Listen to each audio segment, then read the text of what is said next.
Hey guys, how is everybody doing today? We're back in Georgia for day 2 of the Edrick Faust trial. We really only got to see 2 quick witnesses yesterday. The initial fire department workers that showed up to the fire at the residence where Tara Baker and her 2 roommates lived. It was only Tara Baker that was known to be home at the time, plus whoever the perpetrator may have been, maybe. And this is a case that went unresolved for almost 25 years until a podcast brought renewed attention to it in 2020 and DNA testing, which seems like it's going to be really interesting in this case. I'd rewatch opening statements if you missed them to see why. Suddenly pointed to Edrick Faust. His DNA was found in a swab. We heard about item 2I, which is Oral Swab B. It points to the defendant in this trial, and there might be issues with this. Without getting too much into a summary, there is a summary in the description if you want a quick rundown on anything that you might have missed as far as background. We're going to get right into day 2 here. It's going to be an interesting case. Am I off center? Yeah, I might be. I think it's like flipped. This way? Yeah? There we go. So there we go, guys. And I also love T. Wood's comment to start here. T. Wood thinks this is a great pick, a good old Georgia case. Nothing beats it. I grew up in Georgia, and I've been hearing about this case. Seems like over half my life. So, guys, it's more than 2 decades. Really, really crazy, tragic story of what happened to Tara Baker.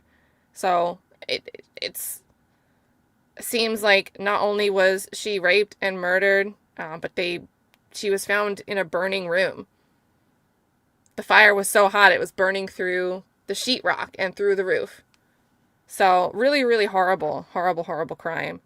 So the other way, I don't know. I think YouTube displays it differently than what I see over here with my camera. I don't know.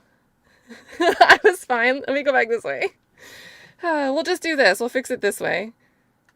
We'll go over here. There we go. So thank you guys for helping me out. We will get caught up. We'll skip breaks since we're starting late with this trial. We'll do that to skip the hour-long lunch breaks and those 15-minute recesses. And the volume's been kind of bad. The closed captions have been wonky. So 11 Alive has a feed of this trial with closed captions, but they start in the middle of the first witness. So we're going to watch a little bit of Law and Crime without captions. They don't have captions available right now. And as soon as we get into the first witness, we're going to swap channels. So bear with me if you guys are looking for closed captions. I'm sorry. But here we go, guys. Also, thank you, Shannon, being a member for 16 months. That's amazing. Shannon says, happy Tuesday to KNW and the gang. Miss you all. Stay warm. Right back at you.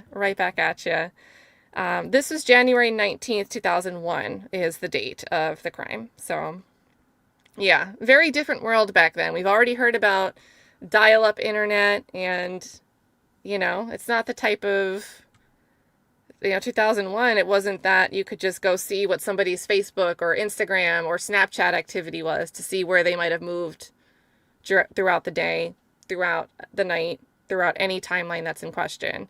So a very different approach here. All right, closer to the tree. Good description here, Sheriff Chuck. All right, so there we go, guys. Let's hit play. The jury just got into the room. They're going to call the first witness. And again, we'll jump over to 11 Alive as soon as we get halfway through the testimony. All right, thank you, everyone. You may be seated. All right, ladies and gentlemen, good morning. Thank you for being here on time. As instructed, we're ready to begin again with regard to the State of Georgia versus Edrick Lamont Faust, SU 24 CR 0547. Is the state ready to proceed? You are, Your Honor. Is the defense ready to proceed? Yes, ma'am. All right, thank you. Mr. Bolden, you may call your next witness. Dr. Andrew Falzon. Could you get Andrew Falzon, please?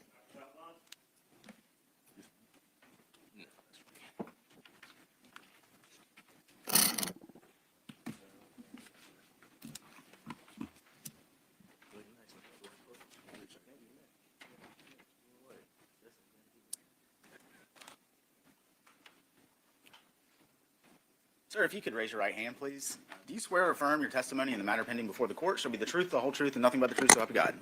You can have a seat.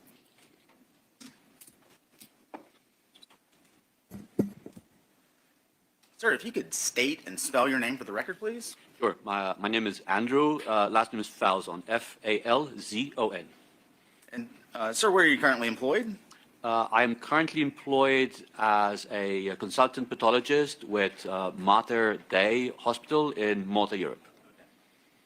And what are your role, or what do you do as a consultant forensic pathologist there? I oversee a pathology lab, one of the satellite labs on a separate island, and I also provide forensic services to the hospital. Can you tell the jury a little bit about your prior employment before working at the hospital in Malta? So I started as a associate medical examiner with the state of Georgia, with the GBI in Decatur, Georgia. That was from 1999 to 2001. After that, I was the assistant medical examiner for Middlesex County, New Jersey. And then when my chief retired, I became the chief medical examiner for the county. And I then took over the chief state medical examiner position for the state of New Jersey.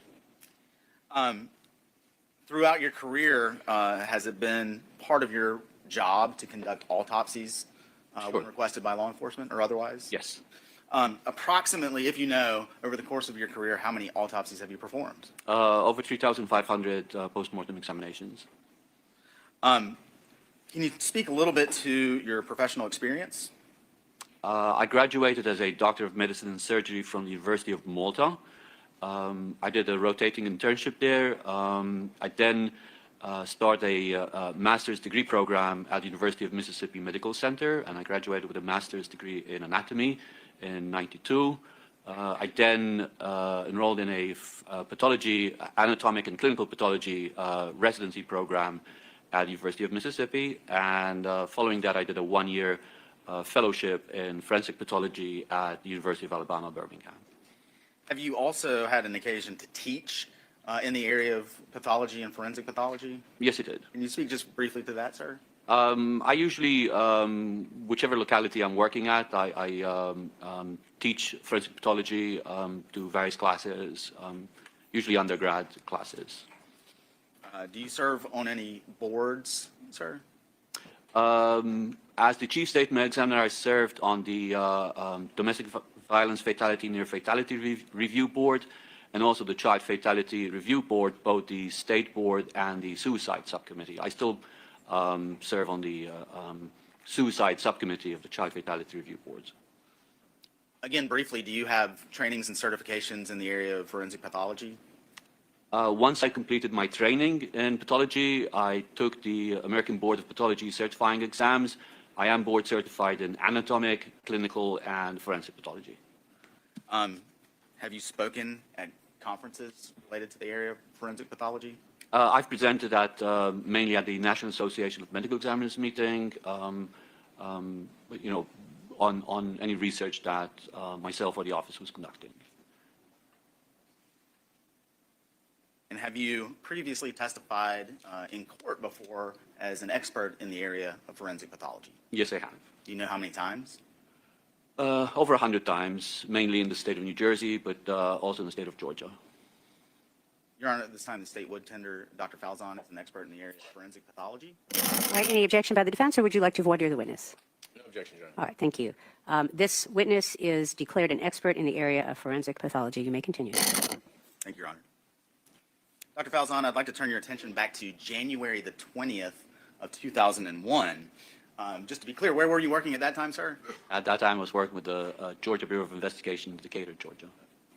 And on that date, did you have the occasion to perform an autopsy on the body of Tara Baker? Yes, I did. Can you describe briefly the condition in which the body was received? The body was received enclosed in a black body bag, and the body, my recollection was that she was unclad, she didn't have any clothes on her, and it was extremely charred. Do you take steps to ensure that the person you are performing the autopsy on matches the, I guess, submission from law enforcement, I guess? Yes, I do. Okay. At the time, do you recall, or would you have noted receiving any historical or case information related to the request for the autopsy? Typically we would receive that. I haven't seen any copies of those recently, so I don't recall exactly. Can you tell us briefly what an autopsy consists of? An autopsy is a post-mortem examination, typically performed to establish the cause and manner of death. We would start by reviewing the history surrounding the case. Then we'd move on to the examination of the body. Certain cases, we would do x-rays prior to actually starting the examination. Then you describe the clothing, remove the clothing, collect any trace evidence if indicated, and then you start the external examination, the examination of the body from head to toe, front and back. Once that is documented and you look for any injuries, document those, take the necessary photographs, then you move on to an internal examination whereby we do an incision across the chest and abdomen, remove the organs of the chest and the abdomen. We'll make an incision across the top of the scalp, remove the skull cap, examine the brain, and then finally we'd examine the neck organs. During the course of the autopsy, we'll also collect specimens for toxicology and DNA as indicated. You also take photographs while the autopsy is being conducted? Correct. And is it common practice to reduce the findings of your autopsy in the form of a written report? Yes.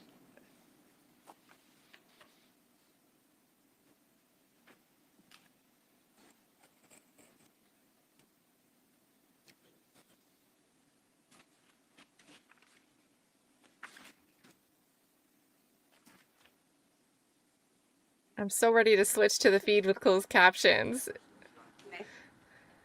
Falzon, I'm going to hand you what's been marked as State's Exhibit 1. It's got to be coming up. Yes, you do.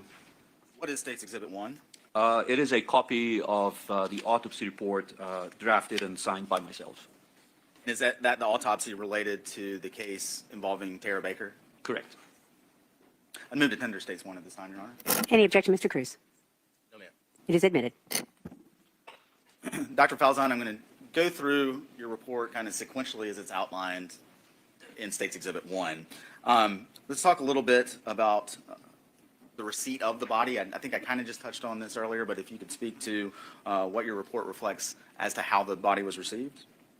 Correct. The body bag was, there were tags affixed to the body bag zipper that had the case information relevant to this case. Can you speak generally to, you mentioned an external examination. We're going to try and take it in order. What was the first thing that you did with Ms. Baker as it relates to that external examination? Photographs would have been taken, and then overall assessment of the body, the charring, the degree of rigor mortis, and the stiffening of the muscles that happened post-mortem, any lividity, the settling of blood in the dependent areas, general observations.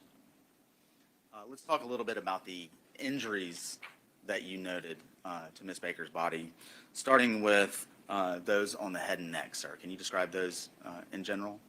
The injuries on the head and neck were mainly in the form of blunt force injuries. When we describe injuries, there's three main categories: blunt force injuries that are caused by a blunt instrument, whether that be a fist, a piece of wood, a hammer. Those are all blunt force injuries. There's sharp force injuries that are caused by objects with a cutting edge. Could be a knife, could be a shard of glass. And then there's gunshot wounds. In the case of Ms. Baker, she had multiple blunt force injuries, mainly in the form of bruises around the eyes, the right and left sides of the head, and on the neck. She also had, on the neck, she also had a stab wound on the right lower front of the neck, and she had a ligature mark that surrounded the neck. Okay. Specifically as it relates to the stab wound, can you describe in a little bit more detail what you observed? The stab wound, like I said, was on the right lower front. When I describe a stab wound, typically I will imagine the face of a clock overlying the the wound. And in this case, the wound was oriented between the 10 o'clock and the 4 o'clock on the lower front of the neck. Okay. You also mentioned a ligature mark encircling Ms. Baker's neck. Can you speak a little bit more to that, please? Yes. The ligature mark completely encircled the neck. It had one mark on the back of the neck and two marks on the front, which indicated that the ligature had been wrapped around the neck, crossed over in the front, and the ligature held on the sides. Did you note any other injuries to Ms. Baker's neck? She had some blunt force injuries to the neck.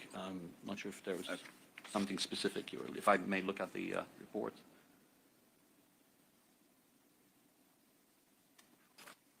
She had contusions, bruises below on the left ear, below the left ear, and behind the left ear. Moving, and we'll come back to that momentarily, Dr. Falzon. Did your external examination of Ms. Baker also include injuries to her torso? It did, yes. And again, I'm going to ask you to briefly summarize the extent of those injuries that you observed. The injuries to the torso were mainly in the genital and anal area. Can you go into a little bit more detail about those injuries, sir? Again, they were in the form of blunt force injuries, bruising.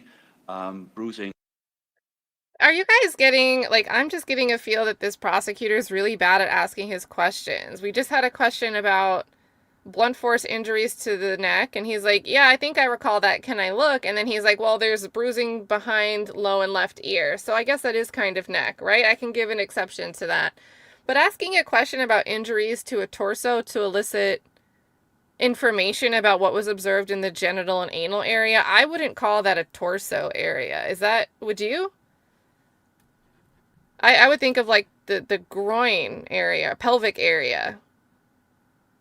Like torso just seems like I'm imagining injuries like from here to the hips. But I don't know. Like on the right side of her vulva, down to the posterior aspect of the vulva, and she also had a bruise that completely encircled the anal region. And lastly, Dr. Falzon, did you note any injuries to Ms. Baker's extremities? Yes, I did. And what were those? Those were mainly in the form of sharp force injuries, injuries caused by a cutting instrument, and they were limited to the back of her hand, which could be classified as defensive type injuries, the injuries that a person would sustain trying to ward off an attack. Did part of your internal examination of Ms. Baker include examination of the organs of the neck? Yes, I did. And particularly, what, if anything, did you observe in that part of the internal examination of Ms. Baker? As part of the examination of the neck structures, we look at the bones and the cartilages that make up the neck. One of the bones that we have in the neck is called the hyoid bone. It's a C-shaped bone that sits above the larynx. With cases of strangulation, we often see fractures in the hyoid bone. In the case of Ms. Baker, there were fractures on both the right and left sides of the hyoid bone. And based on your training and experience, sir, what, if any, significance did you attribute to your observation as it related to Ms. Baker's broken hyoid bone? That was part of the strangulation process.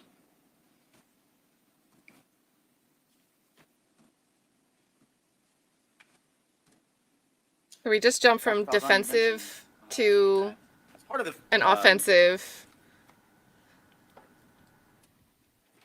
autopsy, you do take photographs? Correct.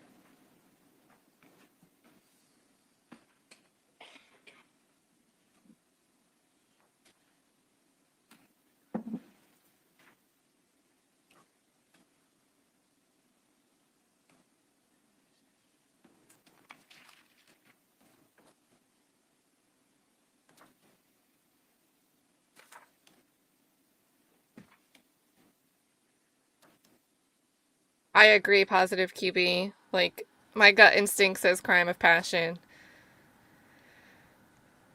And thank you for the super. I've got your other one. I'm going to talk about it when we switch feeds, if we ever get there. If we ever get there.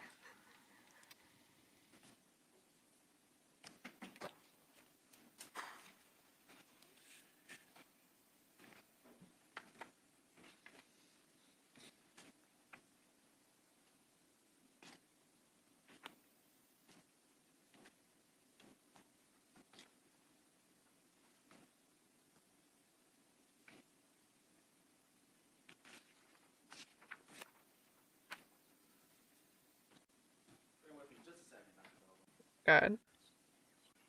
What's been labeled States Exhibits 2 through 7. We're going to finish labeling them. The rest of the photos here in just a moment. But if you can take a look at, again, States 2 through 7.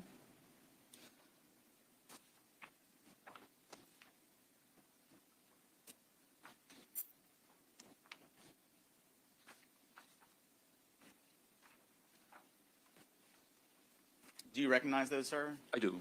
Are those States Exhibits 2 through 7 fair and accurate representations of the autopsy that you described of Ms. Baker back on January 20th, 2001? Yes, they are. Move to tender for States 2 through 7. Any objection, Mr. Cruz? Oh, a Yeah, I admit it. microphone. And again, I realize this is a little cumbersome. You may. This, Dr. Falzon, is States 8 through 14. Same question. Take your time. Take your time. See if you recognize those.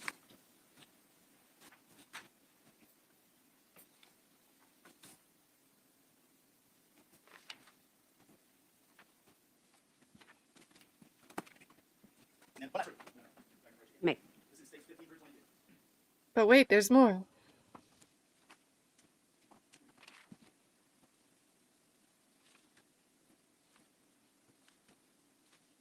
Last time. States, I believe, 8 through 22, are those also all true and accurate depictions of your observations of Ms. Baker's body as you observed her at the autopsy on January 20th, 2001? They are. Move to tender States 8 through, let me just start back, 22 through 22. All right. Well, 2 through 7 have been admitted, so we're now on 8 through 22. 8 through 22. All right. Mr. Cruz, any objection? No, ma'am. They are admitted. And how are you planning on doing that? Just handing them to them? Okay, so that's what I'm asking. So we've had a prior ruling, thank you. So just for any red and black persons who may be here under Rule 22 with a photo opportunity that the court granted, the Rule 22 has been amended to prohibit the media from taking any photographs or videos, of course, of these particular photos that the state is going to introduce Right. to the jury. So if you Autopsy can turn- photos are Thank you under- for doing that. I saw you turn your camera off. If anyone is here from the red and black pursuant to Rule 22, if you would please not photograph. Go ahead, Mr. Bolden. Your Honor, and I think the court may have to right. switch.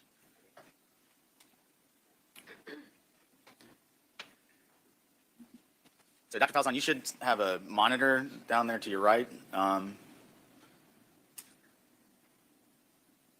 Okay. Dr. Falzon, we're going to start with State's Exhibit 2.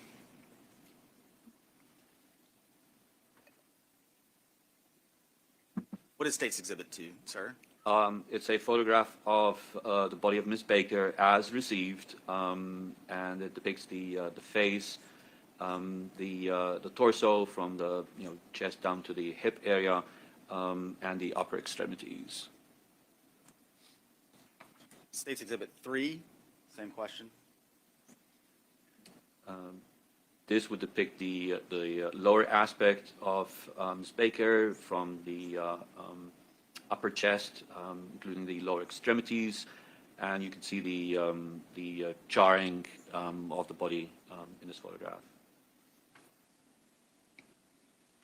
State's Exhibit 4. What do we see here, sir? This is a photograph of the face of Ms. Baker, showing a degree of charring and also the blunt force injuries that I alluded to prior, notably the bruising around the eyes.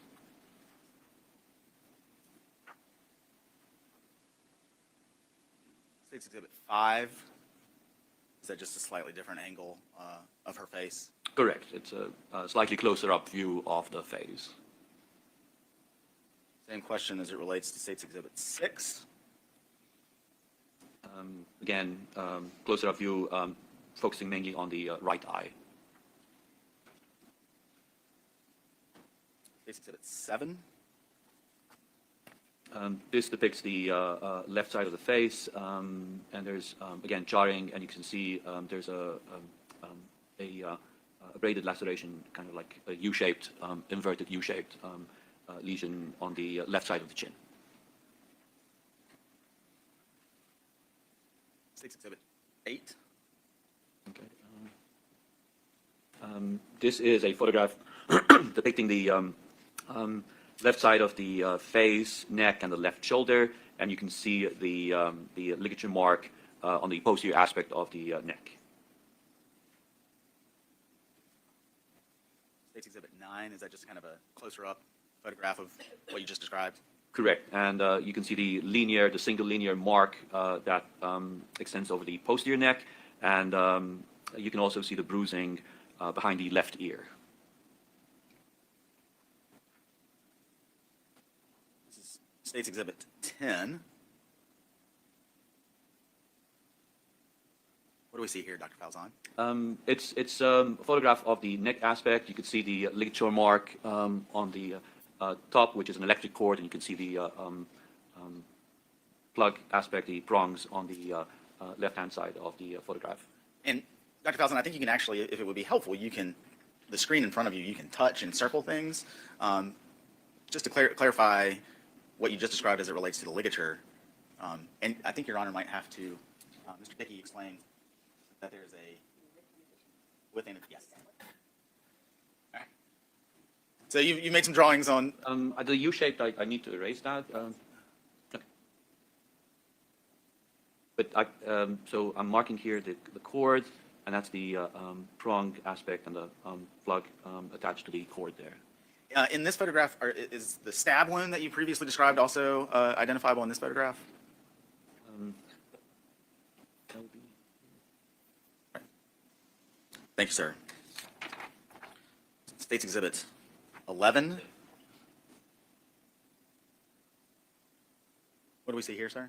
Again, you see the cord here. Difficult to see because it's... And the circle at the end, is that the That's the end of the plug to the plug, yeah. State's Exhibit 12. What are we seeing here, Dr. Falzon? It's the front of the neck. Again, there was extensive charring, and there was a lot of smeared, dried blood on the skin. But you can see the stab wound, and the stab wound had what we refer to as the blunt edge and the sharp edge. When you have a knife, obviously you have a cutting edge of the knife and the back, the non-cutting part of the blade, and they both leave kind of distinct characteristics. But this would be the blunt end there at the back. So you see the blunt end on the, I guess, on the right-hand side of the body, with the sharp edge more directed towards the middle of the body. We'll come back to that later, Dr. Falzon, but I'm going to move on for now. This is State's Exhibit 13. Is that just a slightly different angle of the stab wound that you just described? Correct.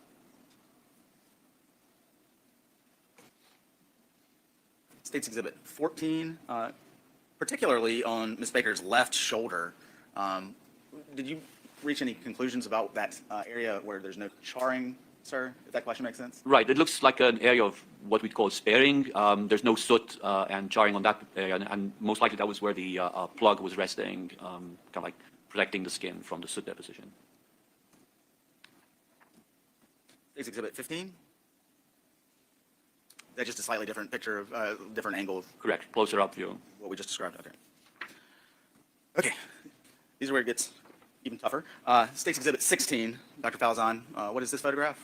That's a photograph depicting Ms. Baker's genital area.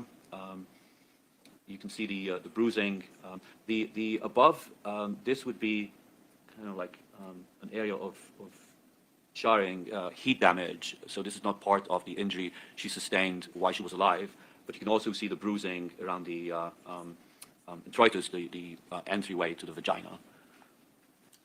And we're going to follow up on that with State's Exhibit 17. Again, Apologize. State's Exhibit 17, what is this a photograph of, Dr. Falzon? This is a slightly different angle of the vaginal area.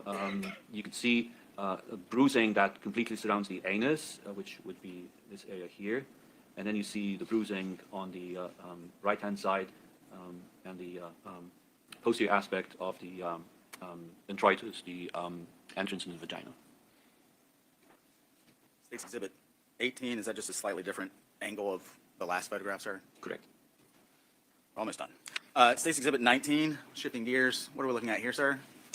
This is a photograph of the back of Miss Baker's left hand. State's Exhibit 20, is that just a slightly different viewpoint of that left hand? Correct, and it's showing what we refer to as an incised wound. With sharp force injuries, you can have stab wounds where the knife is actually penetrates, the blade penetrates into the body, or you can have an incised wound where the cutting edge is dragged along the surface of the skin. This here is an incised wound that we see, that area there. State's Exhibit 21, again, are we just kind of looking at that same left hand, sir? Correct, and you can also see there's another incised wound, another cut in the web space between the fourth and fifth fingers. So that would be that area there. And then finally, State's Exhibit 22, is that just a picture of the ligature that you previously described after it had been removed from Ms. Baker's body? Correct. Dr. Falzon, I want to first talk about the injuries that you described and the photos that we've seen in Ms. Baker's genital area. And you described those, and we've seen the photographs. Based on your training and experience, coupled with your observations of that area of Ms. Baker's body, what, if any, significance can you attribute to the causation of those injuries? Those would be caused by sexual intercourse with force used. As it relates, and then I realize I'm jumping around a little bit, as it relates to your observations with regards to the ligature and Ms. Baker's, the fact that her hyoid bone had been broken, and again, based on your training and experience, what, if any, significance do you attribute to the causation of those injuries? So the injuries on the neck that we saw from the cord and the fractures of the hyoid bone would be the result of strangulation, ligature strangulation. And then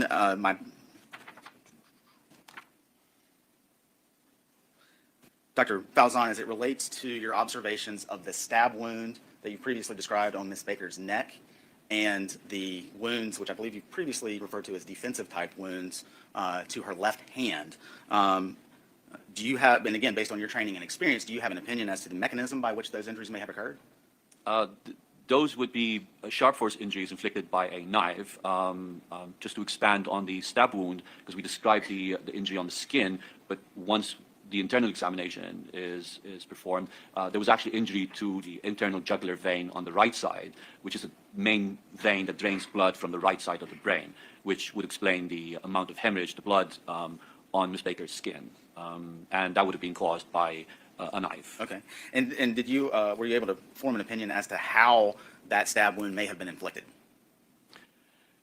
Given the orientation, the location, and the orientation of the wound, as part of the assessment of the stab wound, I also tried to ascertain the direction in which the stab wound was penetrated into the body. So in case of the stab wound that we saw on Ms. Baker's right neck, the knife entered through the skin and it went from front to back, downwards and to the left.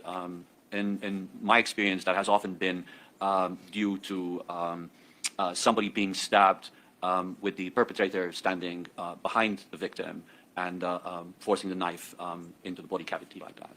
And again, referring to your observations as to the incised wounds on Ms. Baker's left hand, what, if anything, do those wounds tell you about what you just referenced? Those would indicate that Ms. Baker would have been in the process of trying to protect herself from the stabbing while it was being performed. Would it be helpful to the jury to kind of demonstrate what you just described, sir? Yes. Well, Your Honor, is it okay if I ask Dr. Falzon to step down into the well? Fine. Dr. Falzon, I'm going to hand you what is very clearly Okay. I think I think this is where we can switch to 11 Alive. So their volume is boosted as well as mine. So I'm going to play with the volume real quick and lower it back down. Law and Crime is basically, you can't hear it without a boost. Okay, hold on. 11 Alive. Let me load that up and then lower the volume in case it's too loud. And then we'll have closed captions.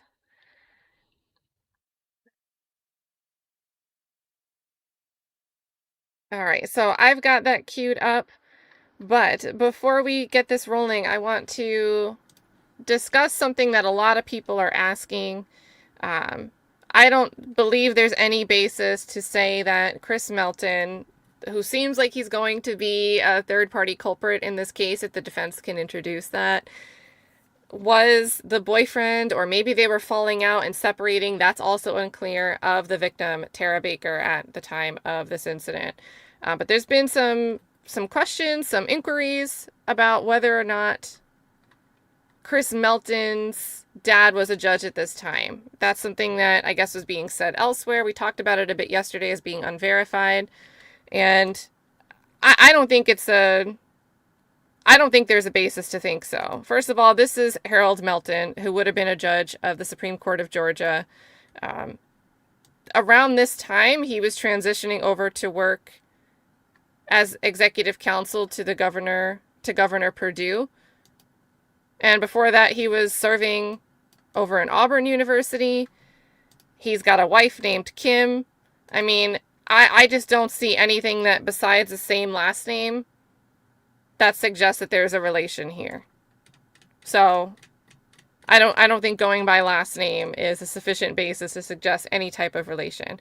Now, does that mean there isn't another reason, another way to explain like why police were not wanting to look at Chris Melton? I mean, maybe we'll come across something like that. But it also could just be that in this town in 2001, neighbors were very eager and police were very eager to follow what the neighbors were reporting about seeing different black men in the neighborhood, and not so much eager to get a sketch of the one person that reported seeing a white guy running through the yard at the suspect hours of this whole morning. So that type of looking in one direction and not looking in another, I think we could explain that without there needing to be any potential like family member that was protecting Chris Melton. So we will see, but I think it's a great question. And guys, you know, easiest way, obviously, if somebody says somebody was a Supreme Court judge, search the last name, pull them up, and then do another search with that person's full name and family or wife or children, and you'll get some results. And I didn't pull up anything with Melton, Harold Melton, and a mention of a son or Chris Melton. So just kids, just a wife named Kim. I don't think there's a relation at all there. But I think it's important to address. So let's, where's my 11 Alive feed? Is this the right one? Okay. And I don't even have my boost on right now. But look how much louder this is. You about what you just referenced. Those would indicate that Ms. Baker would have sorry. been in the process of trying to protect herself from the stabbing while it was being performed. Would it be helpful to the jury to kind of demonstrate what you've just described, sir? Yes.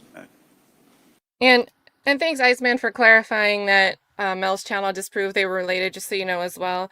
Thank you for that. My commentary wasn't about like any other creator. It's as when you're in a chat, I think it's helpful for everybody if we think of the way that we communicate, and if we communicate in a way that isn't quite so clear, how it could come off the wrong way. So if there's ever a question that needs to be asked, rather than saying like, oh, I heard that the other guy, Chris Melton, this really suspect guy, I heard his dad was a judge.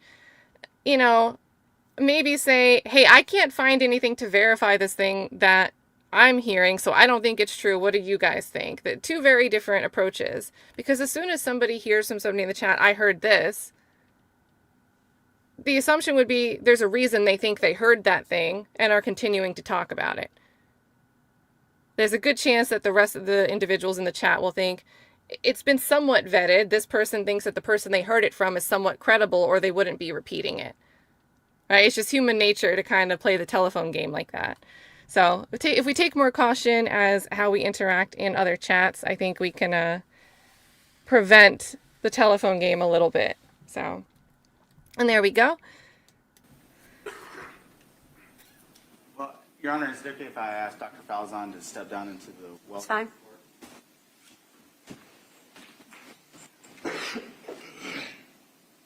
Dr. Falzon, I'm going to hand you what is very clearly a rubber knife.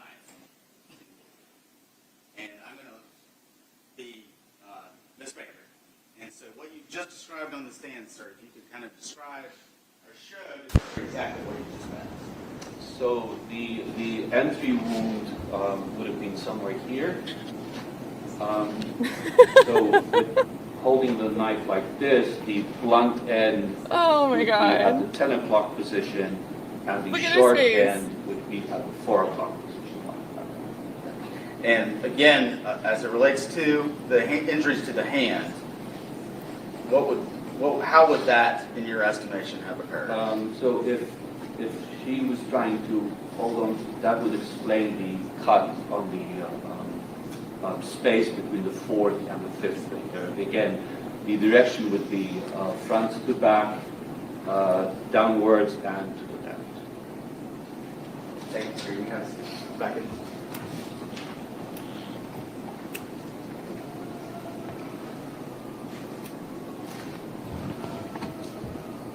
Dr. Falzon, based on everything that we've talked about, well, actually, I'm going to back up just a little bit. Did your autopsy of Ms. Baker reveal anything as it related to her larynx? She did, yes, I did examine the larynx, the voice box, where the vocal cords sit, and she did have a slight amount of soot present below the vocal cords. And did you also, as part of this autopsy, request or refer Ms. Baker's blood be tested for the presence of carboxyhemoglobin? Yes, I did. And are you familiar with the results of that report? Yes, I am. And what was that? I believe it was between 6 and 14%. I may have to jog my memory. I gave you back the report, but. Now, let's talk a little bit about carboxyhemoglobin. Okay. What is that, sir? Hemoglobin is a molecule that transports oxygen. It picks up oxygen in the lungs, takes it and deposits it in the periphery of the body, and it picks up carbon dioxide and releases that back in the lungs during respiration. Now, when as part of the fire, carbon monoxide is formed. So carbon dioxide is carbon with 2 oxygens. Carbon monoxide is carbon with 1 oxygen. Carbon monoxide tends to attach somewhat more strongly to the hemoglobin molecule, and it actually prevents hemoglobin from transporting oxygen. So when somebody is exposed to a fire, we test the blood for carboxyhemoglobin, which is essentially hemoglobin attached to a carbon monoxide molecule. And so based on your observations of soot being deposited below Ms. Baker's voice box and the results of the carboxyhemoglobin test that you just described and testified to, is that significant in any way to you, in your opinion, doctor? The level of carboxyhemoglobin was not high enough to be considered a cause of death. Typically, we expect carboxyhemoglobin to be more than 50%. People who smoke tend to have elevated carboxyhemoglobin levels. But in the case of Ms. Baker, the presence of the soot below the vocal cords and the slightly elevated carboxyhemoglobin level would indicate that she was still alive when the fire was set.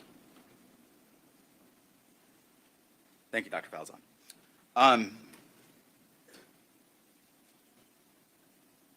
So again, just to summarize everything that you've testified to thus far, were you able to form an opinion as to the cause of death of Ms. Baker?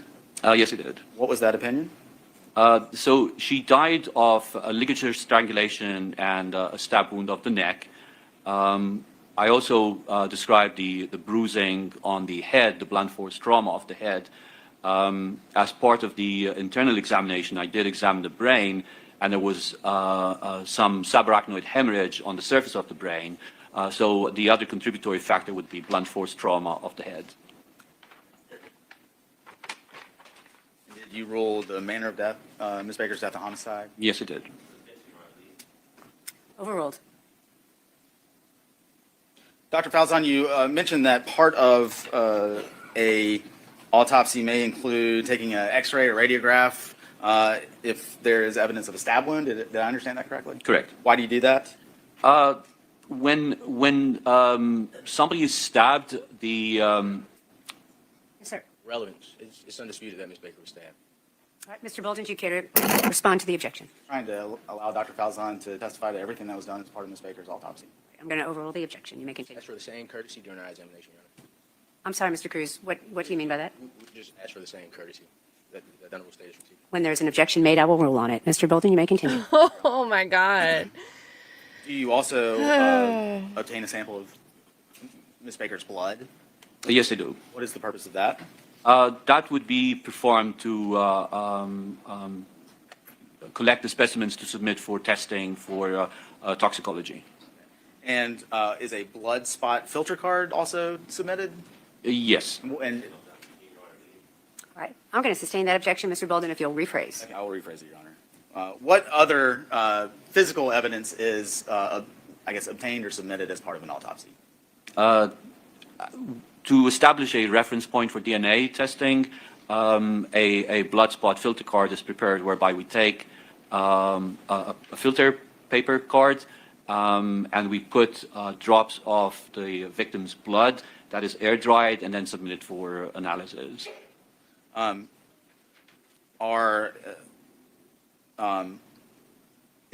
a sexual assault kit obtained in this case? Yes, it was. Can you explain briefly what we mean by sexual assault kit? A sexual assault kit has various components to it which help in collecting evidence in cases where sexual assault is suspected. It would have swabs to collect DNA. It would have slides whereby we smear the swabs and prepare smears to look at under a microscope. It would have nail clippers to clip nails and envelopes, put those nail clippings in. And it would also have envelopes for head samples of head hair, pubic hair, and pubic hair combings. And I apologize if you mentioned this already, but when you're talking about swabs, from where on Ms. Baker's body were those swabs obtained? Swabs are taken from the mouth, oral swabs, from the vagina, and from the anus. And again, I apologize if I just misheard. You mentioned smears as well.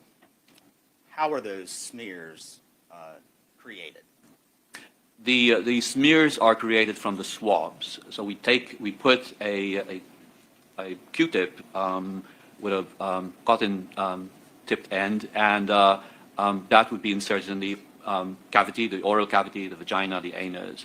Once fluid is absorbed onto the cotton tip, while it is still wet, we would take the glass slide and smear the tip of the Q-tip on that slide to prepare the smear.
I mean, I get that he has to establish the elements of each of the alleged crimes, but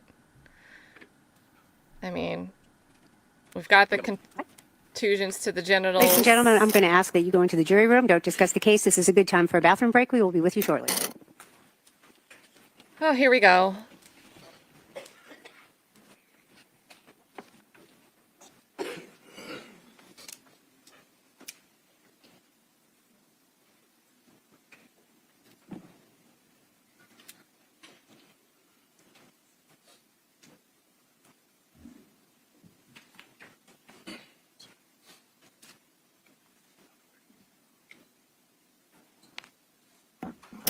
Y'all may be seated. Thank you. Mr. Cruz, your motion, sir? I want to do the simple thing first. We have an objection to the known pubic hair of a victim. Exhibit 31 is empty. So that's empty. Your objection is to Exhibit 31. Correct, but I do Okay. have a motion. No, but I want to hear your objection, and then you can make your other motion. Go ahead. I believe the purpose of showing this to Dr. Falzon is for the purpose of identifying the items that you ever here tonight. So we object to the state simply giving Dr. Falzon. All right, hold on. Let's boost him because he's not at a mic. Okay. All the other items from the one that Dr. Falzon. So we object to the state simply giving Dr. Falzon back. Okay. All the other items from the one that we observed on the inside, they had items. They had items that we don't object to those. But we do have a motion. All right, well, let Mr. Bolden respond to your objection on Exhibit 31. Go ahead, sir. Your Honor, I mean, I can show Dr. Falzon, we can open it, and I mean, I guess the objection is the fact that it's empty, and somehow that makes it inadmissible. I don't know if that's the case. I don't know that I know how to respond to that particular objection. I can make it clear if there's confusion. The pubic hair, relevant for his testimony. An empty bag that just says pubic hair is irrelevant in this case. That's what we're objecting to. The ground that we are objecting on. All right, Mr. Bolden, do you care to respond to the objection about relevancy? Again, I think the fact that Dr. Falzon has testified that pubic hair is taken, why would we let him look at it?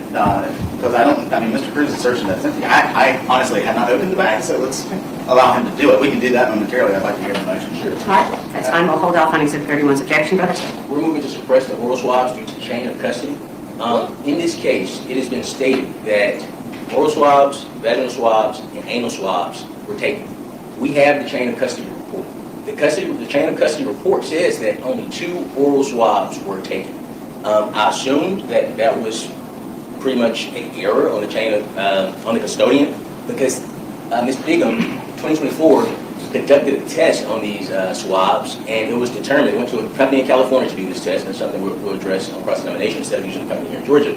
But that company came back and said, you know what? We did this presumptive test. These are actually vaginal swabs. However, now that I'm seeing the original packaging that Dr. Falzon put these items in, and please correct me if I'm mistaken, a vaginal swab wasn't taken. Ma'am? Oh boy. Where's the brown boxes? Madam President, I'd like to show the report, State's Exhibit 28. State's Exhibit 29. I don't know that I need to see the exhibits of this one. I want to hear your objection about, you're asking the court to suppress it. I would ask the court to suppress the, I'm asking for 2 things. Okay. These I'm asking the court to suppress, I believe it's Oral Swab B. Let me confirm which swab it is, Your Honor. 2I, Oral Swab B.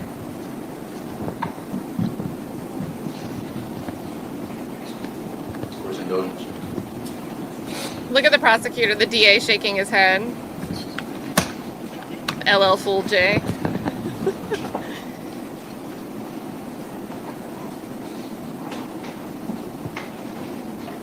This is air that was at the crime scene.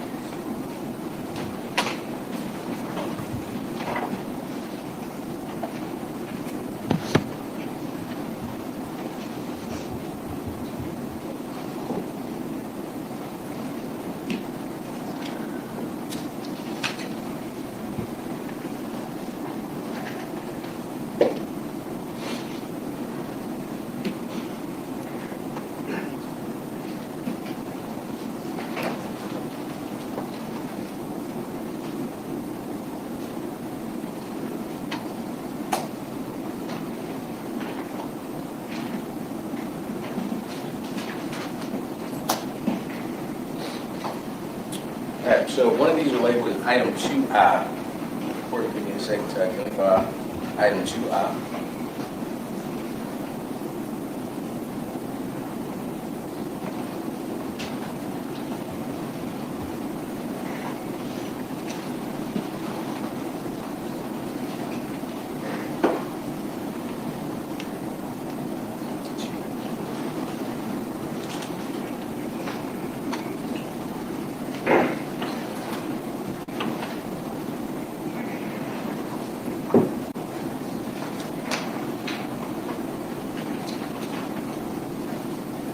So for purposes of the record, oral swabbing B is labeled as item 2I, as in igloo. Oral swabbing A is labeled as item 2J, as in joy. So, Your Honor, on November 4th, 2024, and mind you, this wasn't a discovery, by the way. November 4th, 2024, Pure Gold Forensics. Okay, hang on just a minute, Mr. Cruz. Let me ask you this question. Are you making a motion to suppress? I am. Okay. But this is based on knowledge I just learned just now going over these incidents. So this isn't a motion that was untimely because I knew about it 10 days from around. I just learned this circumstance. All right, let me stop you right there just for a moment. Is there any response to the motion to suppress as opposed to a motion in limine or an objection based on something else? Go ahead. Why not let him make his argument?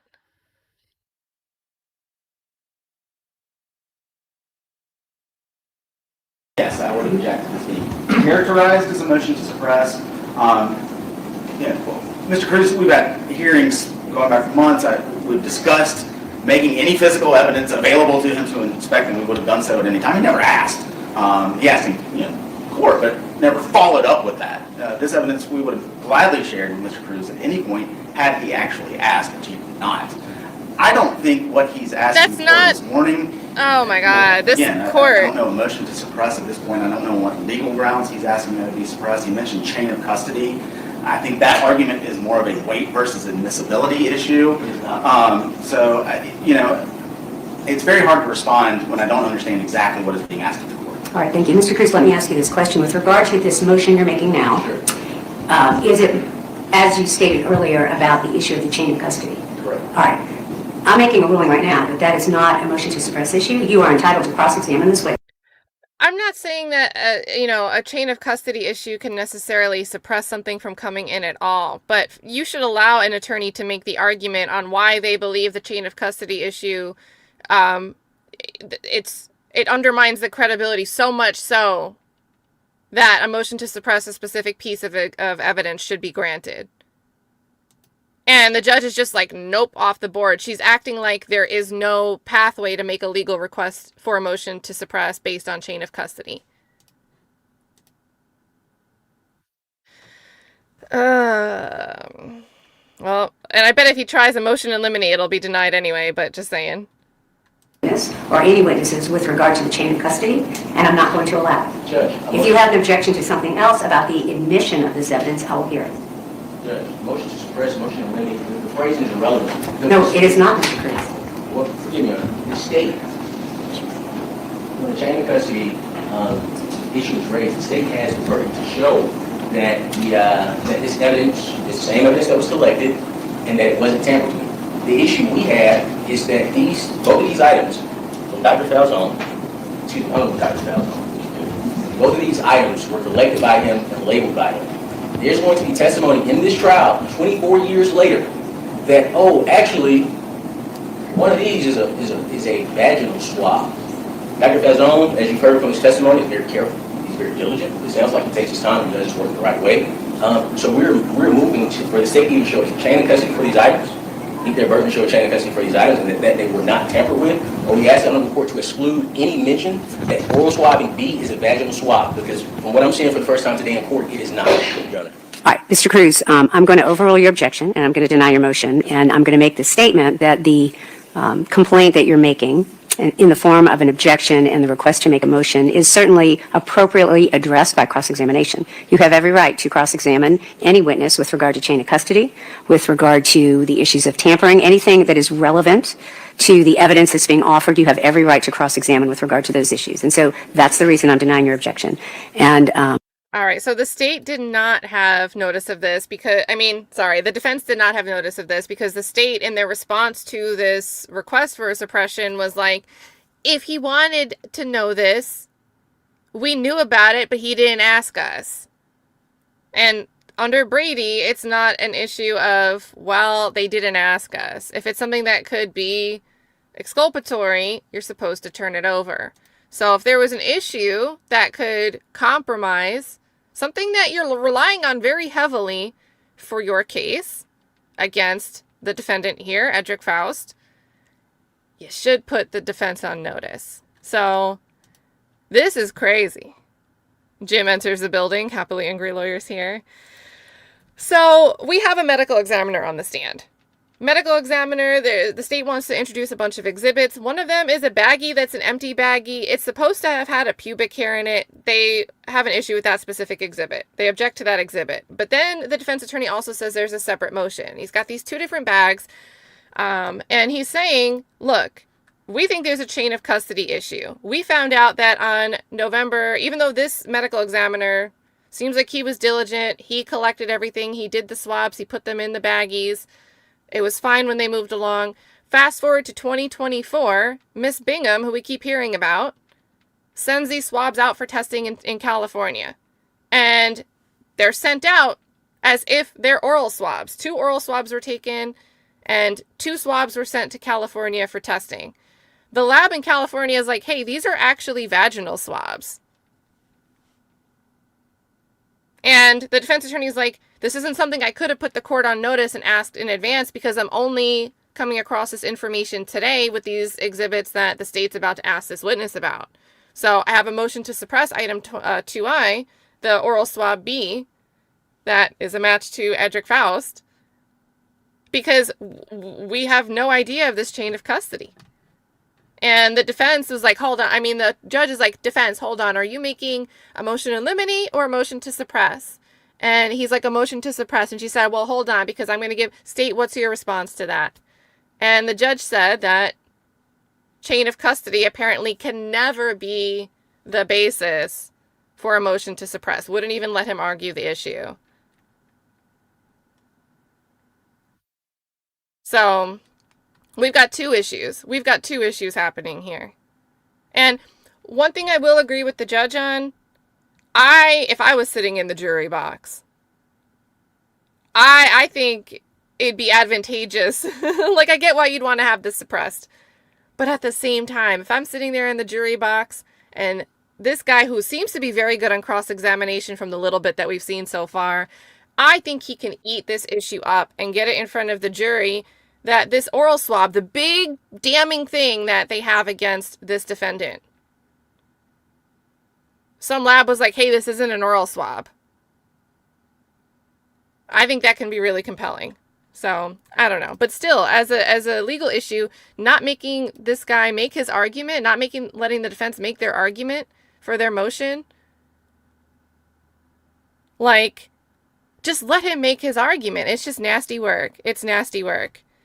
But in any case, guys, I think we're going to see, and I don't think he's going to, like, demolish this medical examiner. I think it's probably something we're going to see with Miss Bingham whenever she takes a stand. So, oh, but here we go, chat. We are in some spicy territory today. If there are any other objections to the admission of that evidence, I want to hear it now. I want to address one more thing before we bring the jury back. Any other objections to the admission of that? I haven't ruled that admissible yet. We haven't made there hasn't been a proffer. But if you have something that you'd like to object to now that you know about, so you can do that. We will stand by our chain of custody All right. Motion. All right, thank you. I do want to make a comment, Mr. Cruz, and this is really for all parties, but it's related to the comment that you made a little bit earlier. You This is the second comment. Did not make an objection, but you stated something to the effect of, we're asking the court to extend us the same courtesy. My comment, So we had an objection earlier on the grounds of relevance because we were seeing several photos and where we were asking this medical examiner several questions about the stab injury. And after several questions and several different exhibits of photos that show whatever, we can't see the photos as they're being displayed, but he was going through a bunch. There was an objection. It was like relevance. Nobody's disputing that she was stabbed with a knife. And the objection was overruled. And Attorney Cruz was like, well, we just ask that the same consideration be given to us.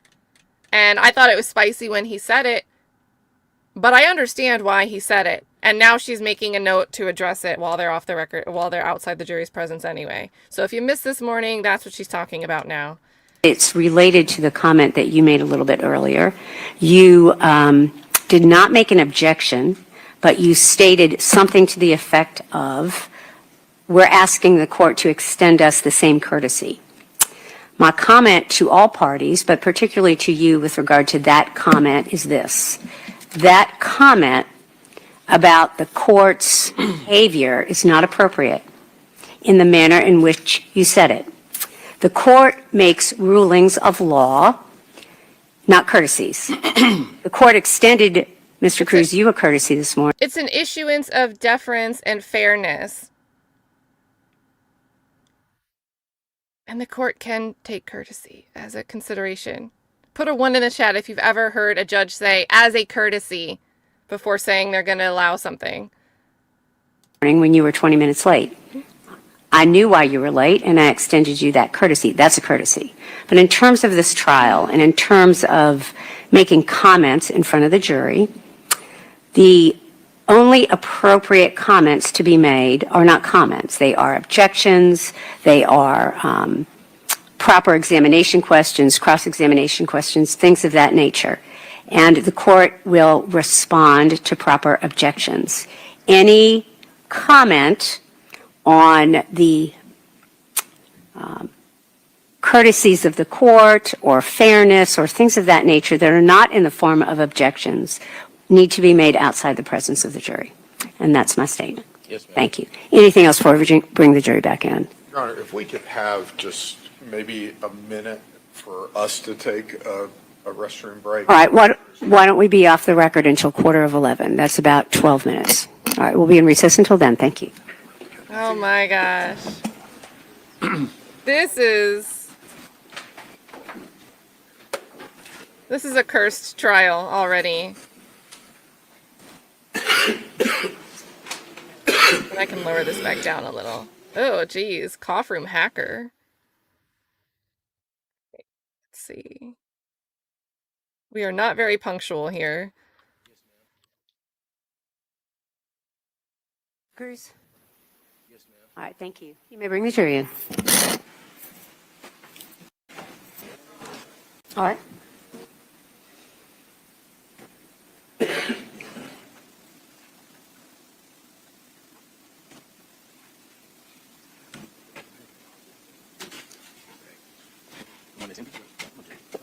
Judge, did you issue a ruling on our objection to the empty pubic hair package, or no? Hang on 1 second. Oh my God. I thought that I had said it. I was overruling your objection. Maybe I didn't make that clear. I'm sorry, Mr. Cruz. I'm overruling the objection. All right. If you have any other objections to the introduction of evidence, you may make them. I haven't ruled them admissible at this point. The state hasn't proffered them in that way. So if you have any other objections, you certainly can offer them. Yes, ma'am, but on that ground... Yes, sir. Yes, sir. All right. Thank you. You may bring the jury.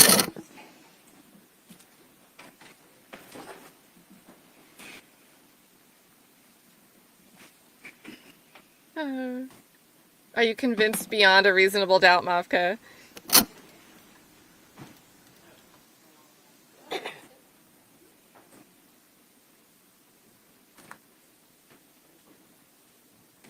Oh, let me update my banner.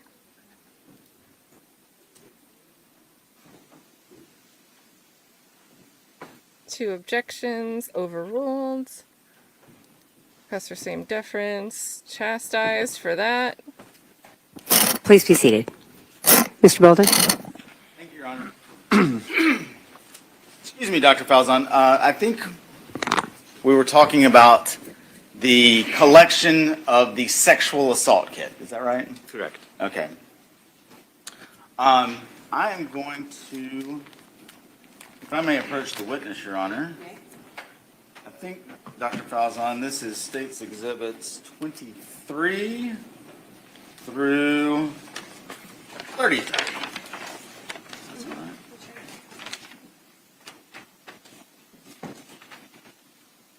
You want the gloves, Dr. Falzon?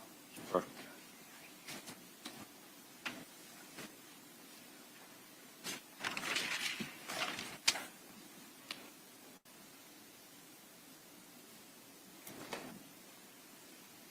I like this defense attorney. He's rising to the adversity in this courtroom.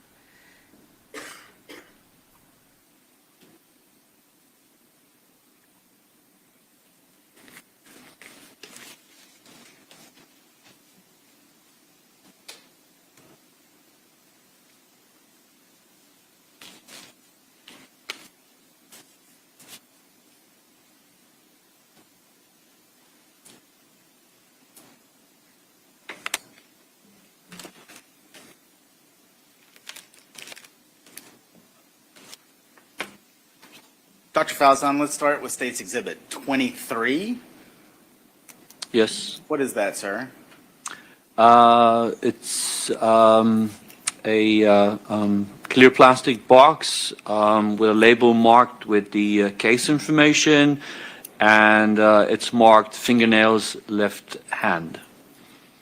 And would that be the fingernail clippings that you took from Ms. Baker's body on January the 20th, 2001? Correct. Move to tender State's 23, Your Honor. Any objection? No, ma'am. It is admitted. State's Exhibit 24, Doctor, what is that? It's a clear plastic bag sealed with evidence tape. There's two clear plastic boxes, each one with a label with the case information. One is marked toenails right and the other one toenails left. Again, same question as before. Are those related to the autopsy that you've been describing this morning? Correct. How do you know that, sir? Each one has a label on them with the decedent's name, Clarke County, the age, race, and sex, and the unique case identifying number assigned to this case. Move to tender State's 24, Your Honor. Any objection? No, ma'am. I won't have any objections to any of those outside of the objection I already put on the record. All right, thank you. Number 24 is admitted, and you may proceed, Mr. Bolden. State's 25, Dr. Falzon, what is that?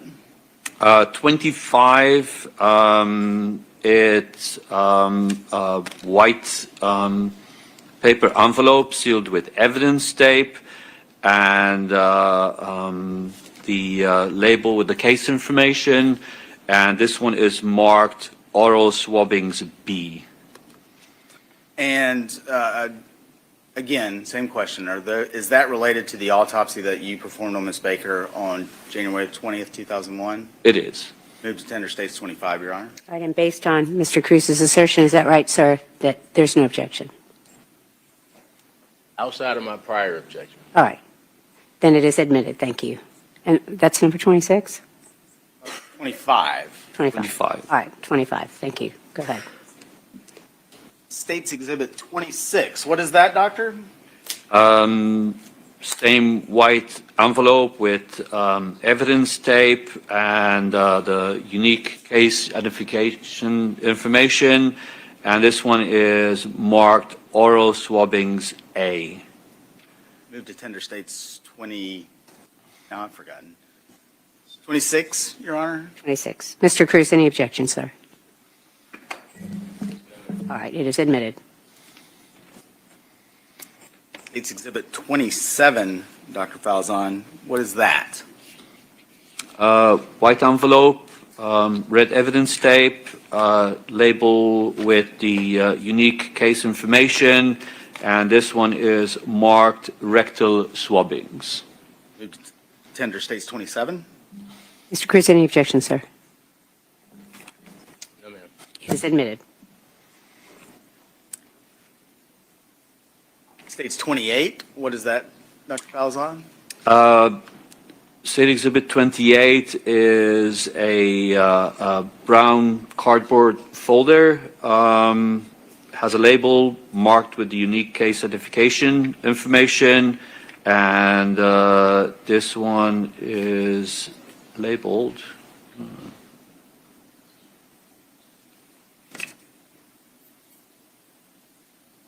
Anorectal swab. Move to tender States 28. Any objection, sir? No, ma'am. It is admitted. States 29, Dr. Falzon, what is that?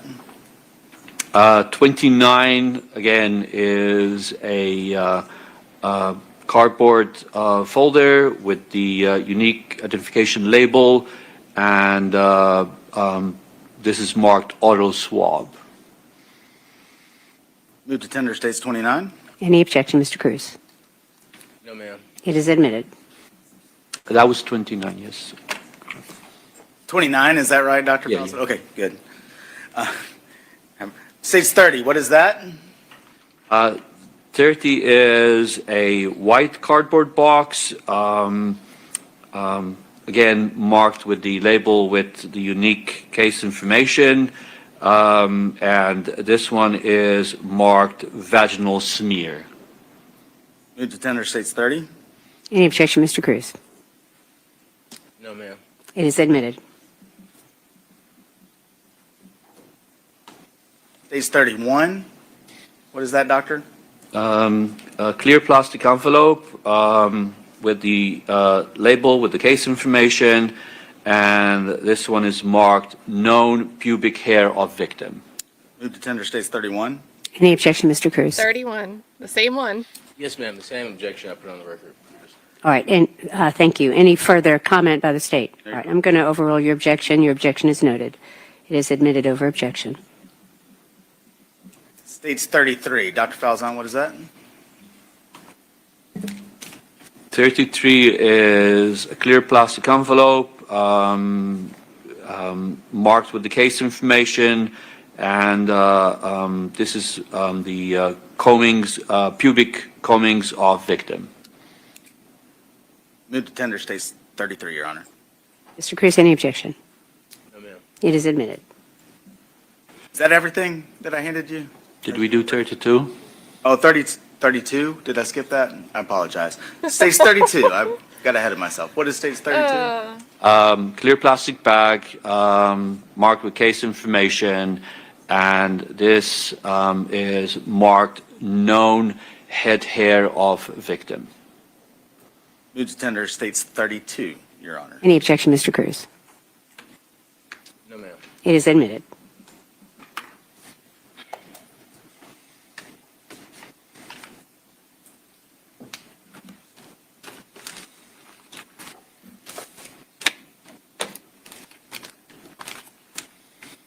Thank you, sir. 31 is the empty bag.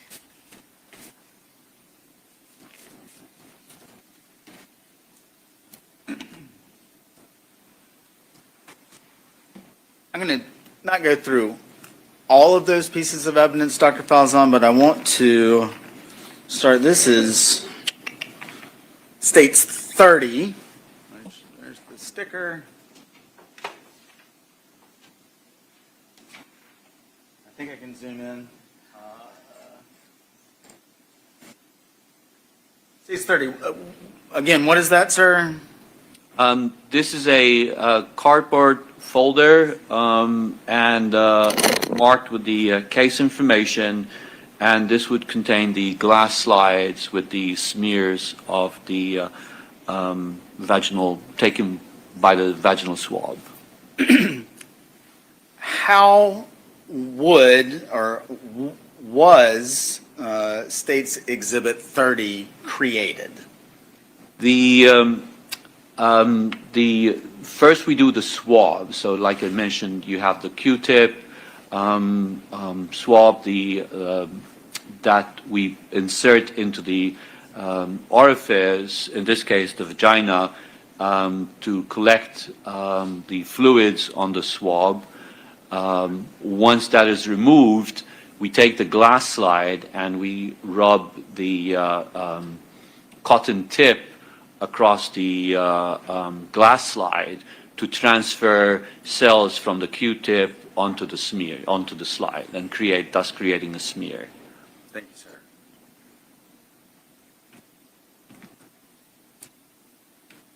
Then this is state 28. Again, I'm just going to show you the back. That has the sticker, then I'm going to flip it over. What is states 28? That again would be the anorectal swab. Actually, this would be a glass slide, so that would be the smear. And would that have been created in the same manner that you just described for the vaginal smears? Correct. So the swab would be inserted into the anorectal orifice, collect the fluid from that area, and then transfer it onto the smear, onto the glass slides. And last, same question for states 29. I'm just showing the sticker there. What is states 29, just to be clear? That would be the oral swab. Again, this would be the smear made from the oral swab. So let's talk a little bit about the swabs. I'm going to start with states 25, which has been admitted into evidence. States 25, what is that? It's marked oral swabbings B. And then just for clarification, states 26, what are we looking at there? This is marked oral swabbings A. Dr. Falzon, I realize it's been a long time since this. I guess let me ask the question this way. Would you have collected two different sets of oral swabs back in 2001? No. What, if anything, can you attribute to the fact that two of those are labeled oral swabs and there is not one labeled vaginal swabs? The swabs are collected during the course of the autopsy. As indicated in the report, I collected oral, anal, and vaginal swabs. Once the swabs are collected, as soon as they are removed, we take the swab tip and create the smear. So the swab is prepared, the smear is prepared, the smear is packaged. Because the swab is moist, if it is packaged right away, because of the moisture, mold grows on the tips of the cotton tips of the swabs. So the swabs have to be air dried prior to packaging. Every autopsy, the doctor has an assistant to help with the case. So the swabs would be placed in a small cabinet marked with the name, and it would be marked oral, anal, and vaginal. And the technician would package those swabs once they have air dried and package and label those. Was that common policy and procedure at the crime lab back in 2001? It was. Bear with me, Dr. Falzon. I did want to go back and ask a few more questions about the fact that Ms. Baker had a broken hyoid bone, and you've described what that bone is. Can you talk just a little bit more about the hyoid bone in general in a young person like Ms. Baker? The hyoid bone, like I said, is a C-shaped bone that sits just above the voice box. Initially, the bone is a little bit pliable. Young people have softer bones. As we grow older, that bone starts to get more calcified and become more brittle.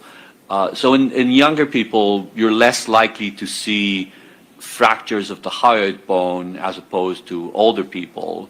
But again, in this case, there were fractures both on the right and the left-hand side of the hyoid bone. And based on that observation and your knowledge of that part of the human anatomy, do you have an opinion as to the amount of force that would have been necessary to break that bone? It was a significant amount of force.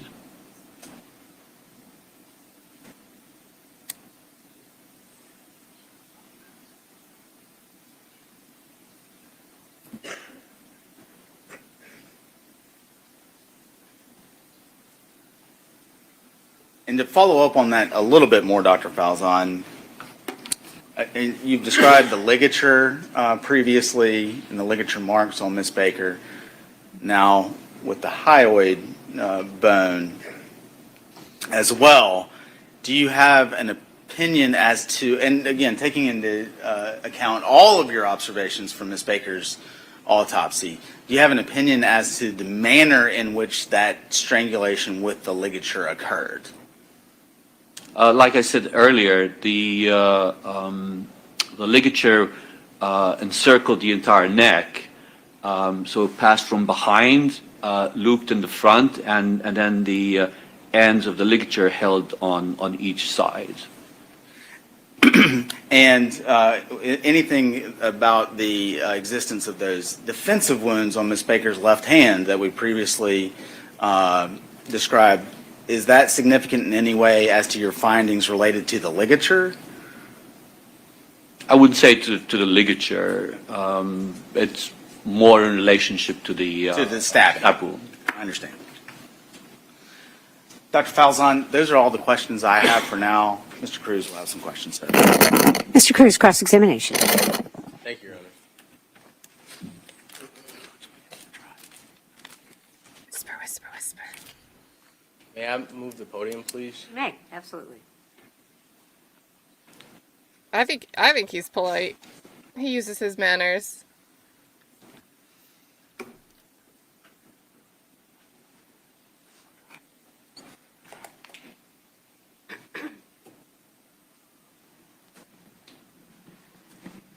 Thank you.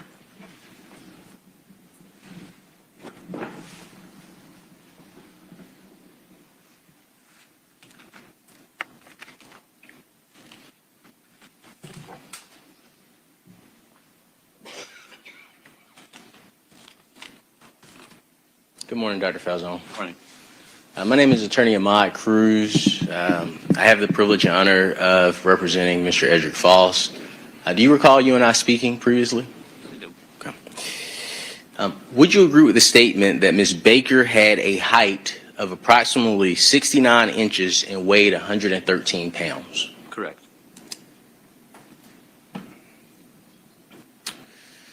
Is it fair to state that Ms. Baker's earlobes were each pierced with a stud-type earring with a clear stone in each earlobe?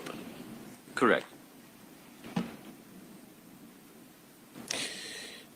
Is it fair to say that Ms. Baker had blunt force trauma to the head? Correct. And you previously admitted that you took photographs of Ms. Baker's condition. Is that fair? Correct. Okay. I'd like to show you what would be marked as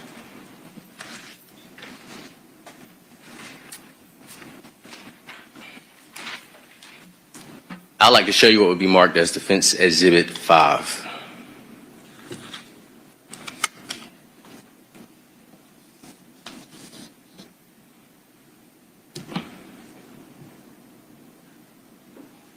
May I approach? Your Honor, I would ask that Mr. Cruz show me the exhibits before he... That's correct. May I approach you? Okay.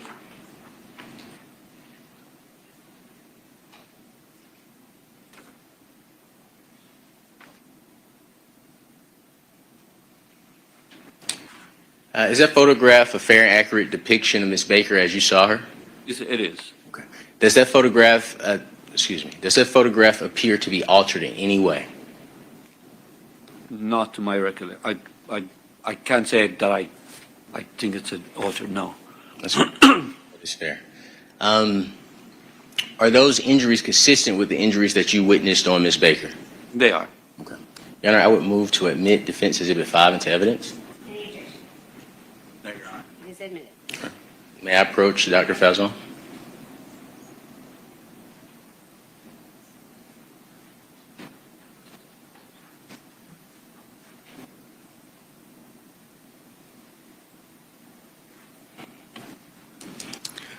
Dr. Falzon, you stated in your autopsy report that contusions also surround the anal region. Is that correct? Correct. And you identified the contusion as a 4.5 by 7 centimeter contusion that surrounds the anus. Is that accurate? Correct. I'd like to show you what would be marked as Defense Exhibit 6.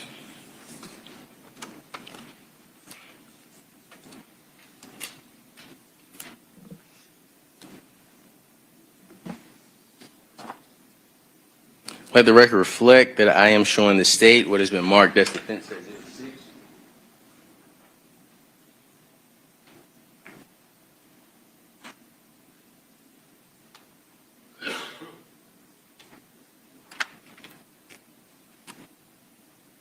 May I approach the witness, Your Honor?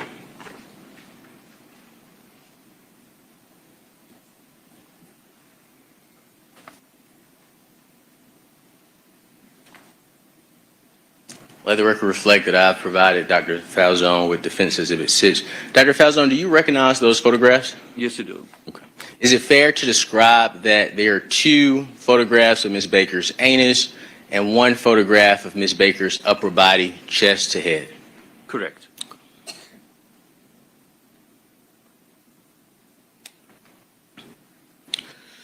Would you agree that the contusions that surround the anus support that Ms. Baker was sexually assaulted anally? Yes. May I approach? Okay. Oh, here.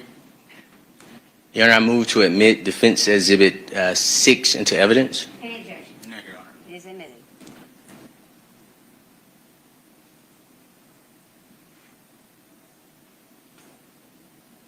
And I would like to publish Exhibit 6. And just to make sure we're clear, these are photos of her anus and her upper body. Is that right? Correct.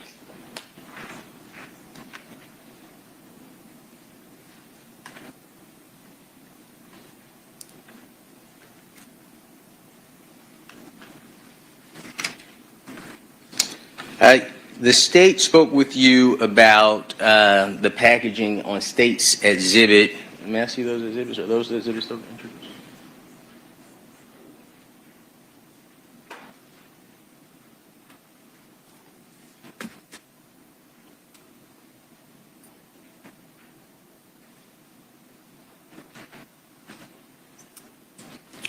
On State's Exhibit 25 and State's Exhibit 26, and may I approach the witness, Your Honor? May.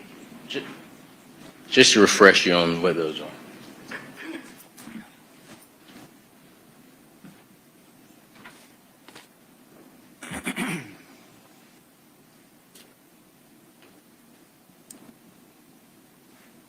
And you recognize these from direct examination, correct? Correct. You stated that the way that these are packaged, and please stop me at any time if I say it wrong, I just want to confirm that I heard you correctly, that you get a vaginal swab, you then make a smear out of it, but because mold may get on the swab if you leave it out, mold may get on the swab because it's wet, you leave it out to air dry, and then a technician would package it up later. Is that correct? Did I understand correctly? That's correct. Okay. The question I have for you, does no one check the technician when he labels or she labels the items to ensure accuracy? Not to my knowledge, no. Okay. So, Dr. Falzon, is it possible I'll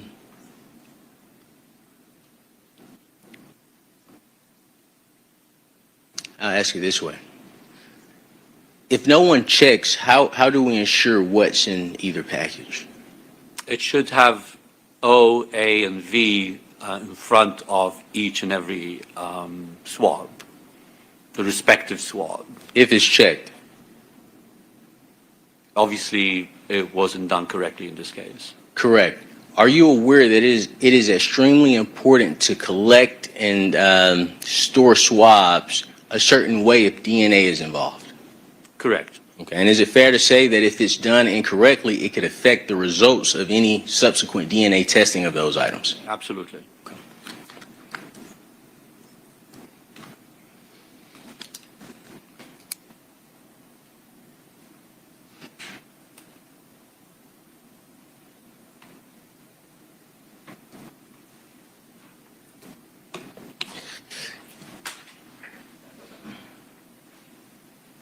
In regards to the way that the swabbing takes place, for oral swabs, if you remember, did you do swabbing of the lips, the cheeks together, or is that something you would do individually?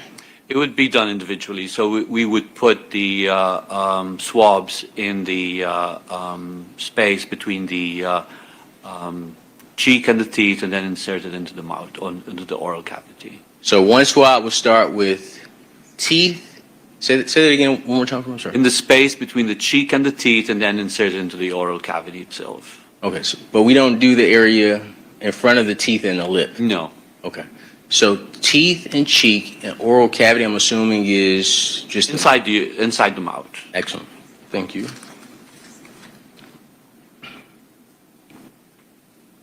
In regards to the stabbing, I believe the state. Can I use your knife?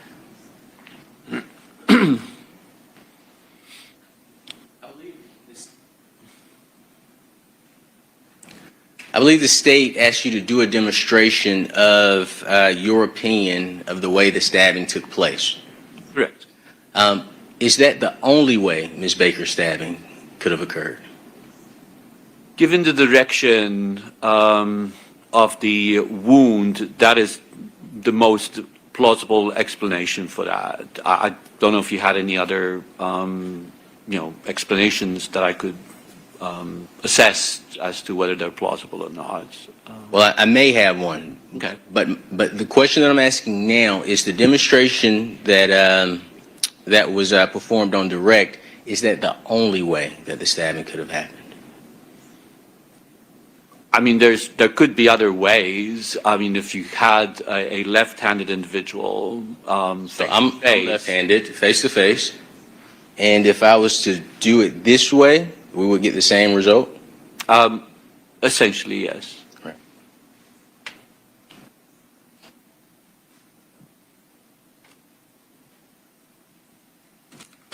Court's indulgence, Your Honor.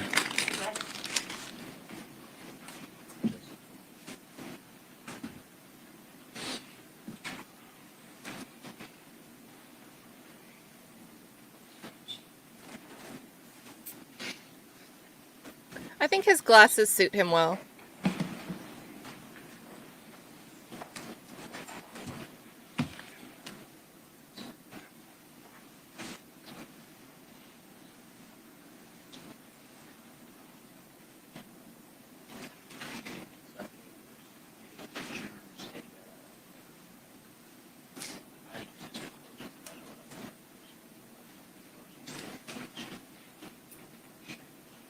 Again, remember, right side of the neck, and it seems like this Emmy thinks that it was from behind.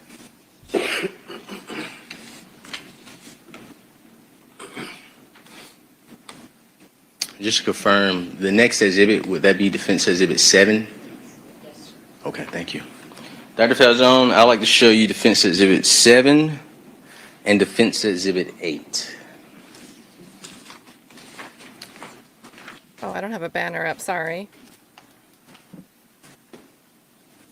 This is the medical examiner, my bad.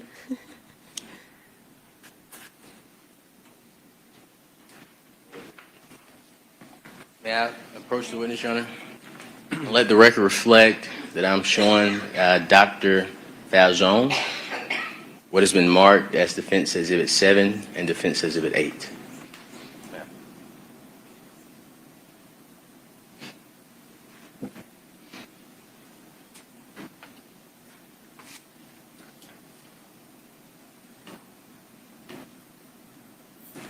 Dr. Falzon, do you recognize Defense Exhibit 7 and Defense Exhibit 8 as additional photographs of Ms. Baker's anus? Yes. Are those fair and accurate depictions of Ms. Baker's anus as you remember? Yes, but it also has the vulva with the burn injuries that I mentioned earlier on the direct. Can I approach? Sure. The burn across the upper, Where's the vulva? that would be here. What is this here? That would be the anal region down there. Yeah, publish these photos. Well, you need to tender them. That's right. Any objection about Exhibit 7 or 8? They are admitted, and you may publish, Mr. Cruz. Well, that would be the vulva again, different orientation. Mm-hmm. Okay, all right. If media would just turn their cameras off, we're going to post these pictures. Thank you. Let's see if we can hear. We're going to continue on as scheduled.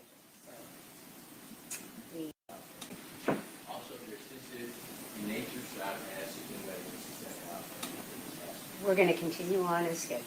So the document camera is on, Mr. Cruz. You may use it. Okay. So that little bit, it sounded like he was saying they're sensitive in nature, something about stepping out if need to. Sounded like what the defense attorney was saying.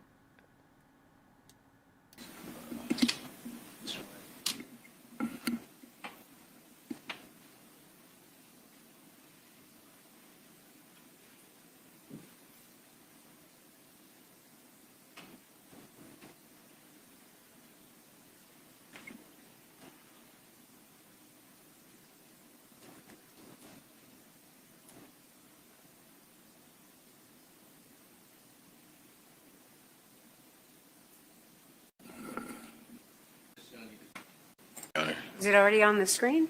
No, ma'am. I like to use my laptop. I see. I'm sorry. I had the wrong one on. I thought you were going to use the...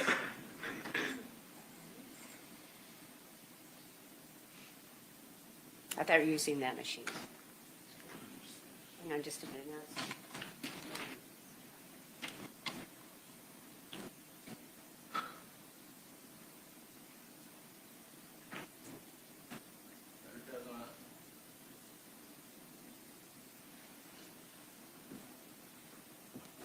Dr. Falzon, Oh my God. I like to direct your attention to the screen, okay?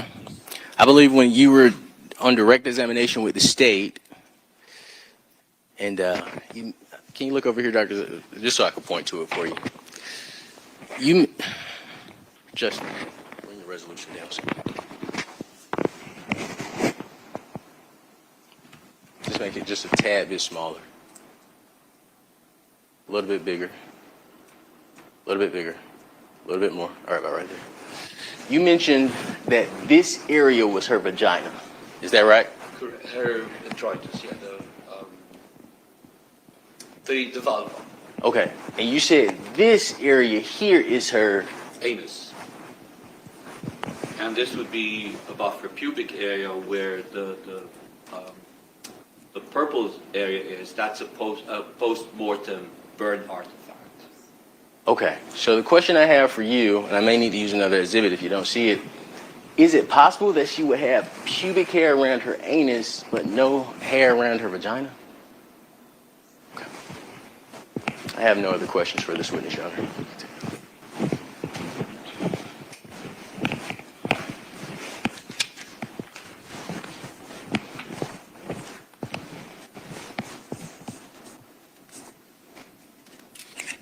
All right. Any redirect, Mr. Bolden? Briefly, Your Honor. Go ahead.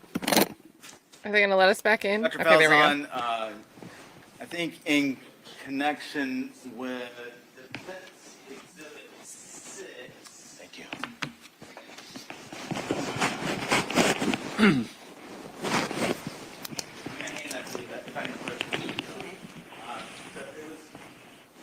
When you were asked questions about Defense Exhibit 6, I believe you were asked a question as something to the effect of, with the injuries to Miss Baker's anus being consistent Why'd he say it like with that? sexual assault. Correct. You recall that question? And just to be clear, would that also apply to the injuries that you observed to her vagina? Could you repeat the question? Yes. Would the injuries that you observed to her vagina also be consistent with sexual assault? Correct. And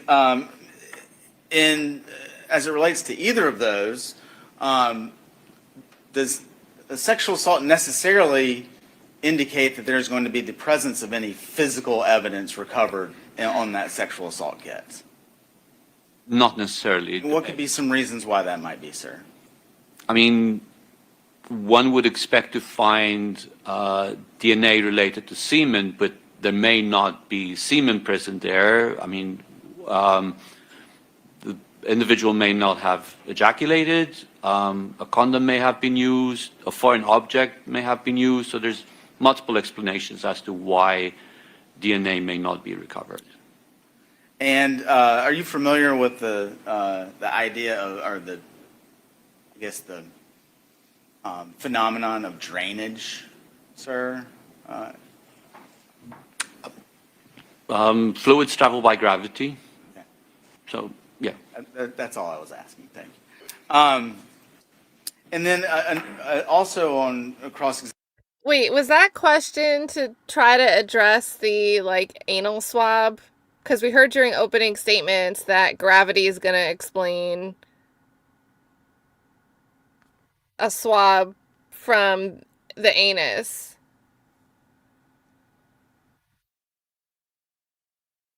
I guess that's why they want to say she was found on her back.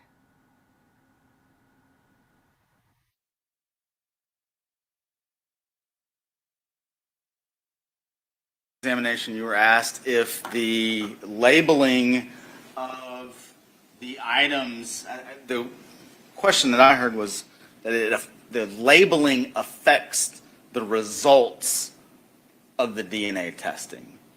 My question to you, sir, is could the fact, let me think of the best way to ask this. Does the labeling itself, what is marked on a certain exhibit, have anything to do with the results of any testing of what is inside? It would impact the interpretation of it. Thank you, sir. That's all I have. Any requests? Mr. Cruz? Yes, ma'am. Just Go ahead. one thing with Defense Exhibit 6. May I publish Defense Exhibit 6 to the jury, Your Honor? Yes, how did you This want poor to do that? jury. On your computer? No, I was just going to hand them. That's fine. May I approach you, Dr. Falzon? Thank you. And for the record, Your Honor, Defense Exhibit 6 was identified as Ms. Baker's anus and the upper area of her body.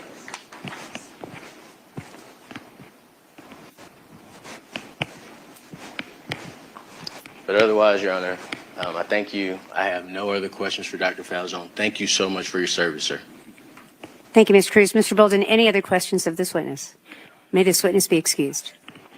Any objection from the defense?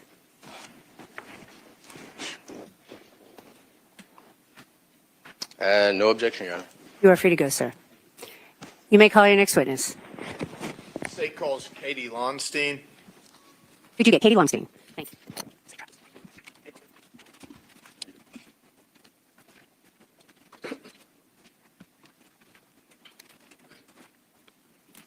Ma'am, if you would, please raise your right hand and take an oath. Do you swear or affirm the testimony you'll give to the court today will be the truth, the whole truth, and nothing but the truth, so help you God? I do. All right. If you would, please speak towards the microphone, and if you would state and spell your name for the record. Yes, my full name is Katherine Lahnstein, Katherine Lahnstein, but everybody calls me Katie. All right. Ms. Lahnstein, what professional field are you involved in? I'm an attorney Okay. And where did you attend law school? here at the University of Georgia, And what years did you attend school at the University of Georgia? 2000 to 2003, Before you got to UGA, where did you complete your undergraduate degree? at the University of Virginia in Charlottesville. All right. And in law school, can you describe the way during the first year of law school that the student body is divided? Yes, so we're divided into 3 sections, X, Y, and Z, and you have all of your classes with the folks that are in your section for your entire first year.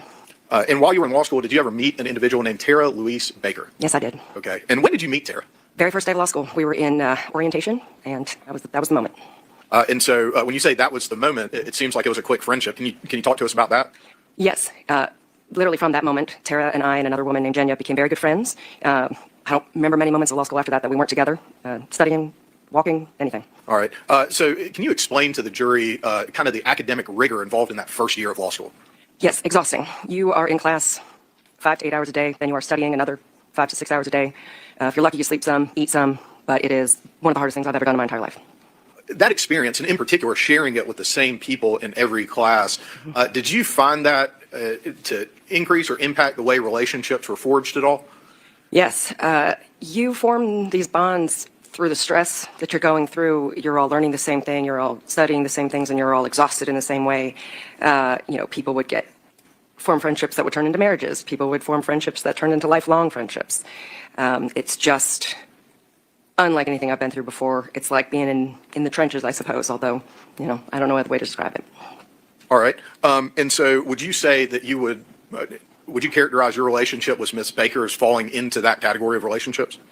Yes, I would say from early on, I have called her one of my best friends. And I know it feels too short, but I don't know how to describe that other than if you don't go through that sort of very difficult thing with someone and it bonds you in this really particular way. And as it relates, I think you've already testified to this, but there are 3 sections. You take all your classes with that section that you're in. Is that right? Yes, first and second semester, your whole first year. Okay. I'm going to show Your Honor, Mr. Cruz, what's marked as State's Exhibit 34. The hand in the corner keeps catching my eye. Like every time. I can't deal with it.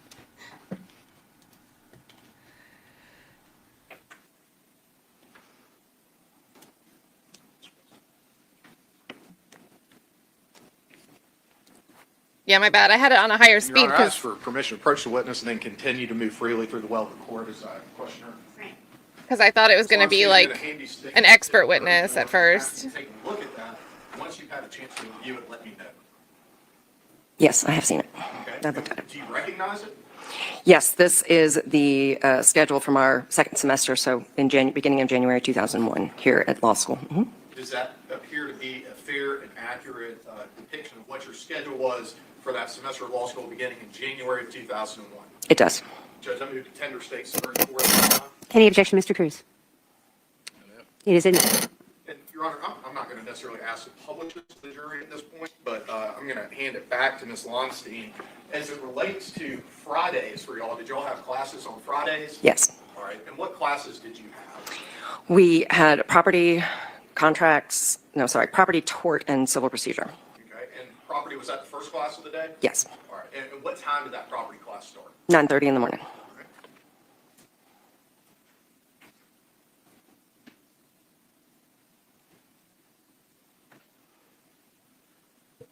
And I don't think we covered this, but are you still practicing law? Yes, I am. All right. Where do you practice law?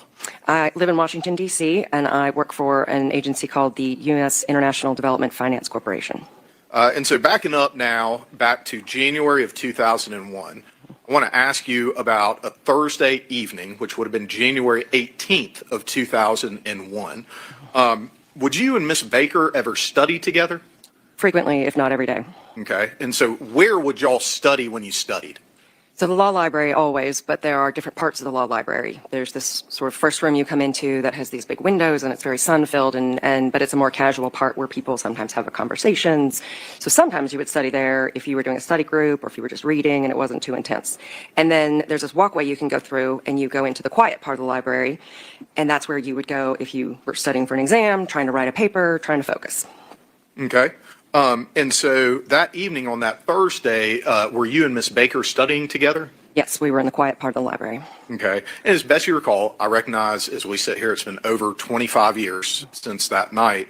Do you recall about when Miss Baker may have arrived at the law library to study with you? Yes, I think she got there around 7:30. Okay.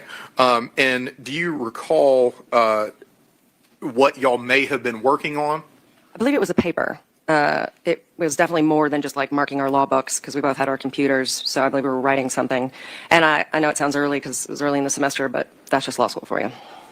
And as it relates to kind of that semester and Miss Baker's plans, was she approaching that semester with any kind of renewed or, I guess, elevated level of commitment to her grades? Yes, absolutely. In fact, we all were, but she was the most organized. So she had a definite plan, whereas people like me were like, I'll try harder. But the end of our first semester was probably a bit of a shock to all of us. Grades are hard. So her plan was to be more rigorous about her time in the library and to sort of make it into a job, like ending time, definite stay for the whole period. And is there any particular ending time that you recall that Ms. Baker was committed to? Yes, it was 10 p.m. Okay. So that evening, did you stay till 10 p.m.? I did not. I had been at the library before. She had joined me there. So at that point, I was ready earlier than she was to go home. So I probably left around, I want to say around 9. Could have been a little bit later, but probably around 9. Okay. And so was Ms. Baker the type of person who had a lot of concern for the people around her? Yes. I had to walk to school from based on where I lived. I lived just over the railroad tracks, above where the Blind Pig Tavern used to be. And so not the safest of routes. So anytime I had left the library or school or anywhere before her, she would insist that I call her when I got home. And so the area that you're describing, please correct me if I'm incorrect, but if you come down East Campus Road going from North Campus to South Campus and you turn left onto Research Drive, I believe it is, it goes by that area that you're talking about? I They're think going to that's say it right. took like 40 Yeah, minutes. sorry. No, sorry. Go ahead, but I think I misnamed that street, but if you turn left underneath where the railroad tracks go over, is that what you're talking about? It's in that direction, yes. It's actually been torn down and is a parking lot now, but that's the right direction, yes. Okay. And so did she had that concern, did she ask you to do anything? Well, and that's going to call for hearsay. So I'm going to withdraw that question, Your Honor. Were you supposed to do anything when you got home? Yes, I was supposed to call her when I got home, and I did not. All right. And so did you receive a phone call that evening? Yes, she called me about 9:30, maybe 9:45, and then she admonished me, scolded me because I had failed to call her, but I just didn't mean anything bad. I just forgot. Okay. Do you need a cup of water or a moment? I have some. Thank you so There's much. some tissues over there beside you if you see them and need them. Is that the last time you ever talked to Tara? Yeah. I think the last thing she ever said to me was I said, hello, and she said, you did not call me. And I said, I know, I'm so sorry. And she said, but you're okay? I said, I am. And she said, all right, I'll talk to you tomorrow. And that was kind of it. Oh, that's sad. So when you say I'll talk to you tomorrow, this is Thursday night. Yes. So tomorrow would be Friday, January 19th, 2001. Is that right? Yes. I would just object to leading questions. I've given counsel leeway. I didn't want to just make, All right. I would ask the court to instruct them to ask appropriate questions. All right, I'm going to sustain that objection if you will rephrase your questions to be non-leading. Yes, Your Honor. What day would the next day have been? January 19th, 2001. And what day of the week would that have been? Friday. Okay. And so on Friday, what would y'all's first class of the day have been? I believe it was property All right. And I think we already talked about this, but about what time did that start? at 9:30 in the morning. Was Tara in class? No, she was not. Was that something that was unusual for Tara? It was. And I recall my friends and I discussing it, but we thought, well, it's her birthday weekend. Maybe she slept in, Okay. Did she show up for any of her classes after that? No. I would make the same objection. We've had three leading questions. That the state asks questions appropriate. All right, so the prior two questions were leading. I'm going to sustain your objection with regard to that and ask the state to make sure that you rephrase and you don't lead your witness. The last question was actually not a leading question, so I'll overrule your objection with regard to the last question. You may So what I'm enjoying is the prosecutor asking the questions right now is the district attorney. continue. Thank you, Your Honor. So I think the last question I asked you is, did Tara show up for any of your classes that day? She did not show up for any of our classes. No. Okay. Were there any plans that y'all had for that evening? Yes. As I said, it was her birthday weekend. So we had all planned to meet at a bar called The Winery just after class. And we did go. Her friends and I went, and she was not there. Okay. When did you find out what had happened to Tara? The next morning on January 20th. Okay.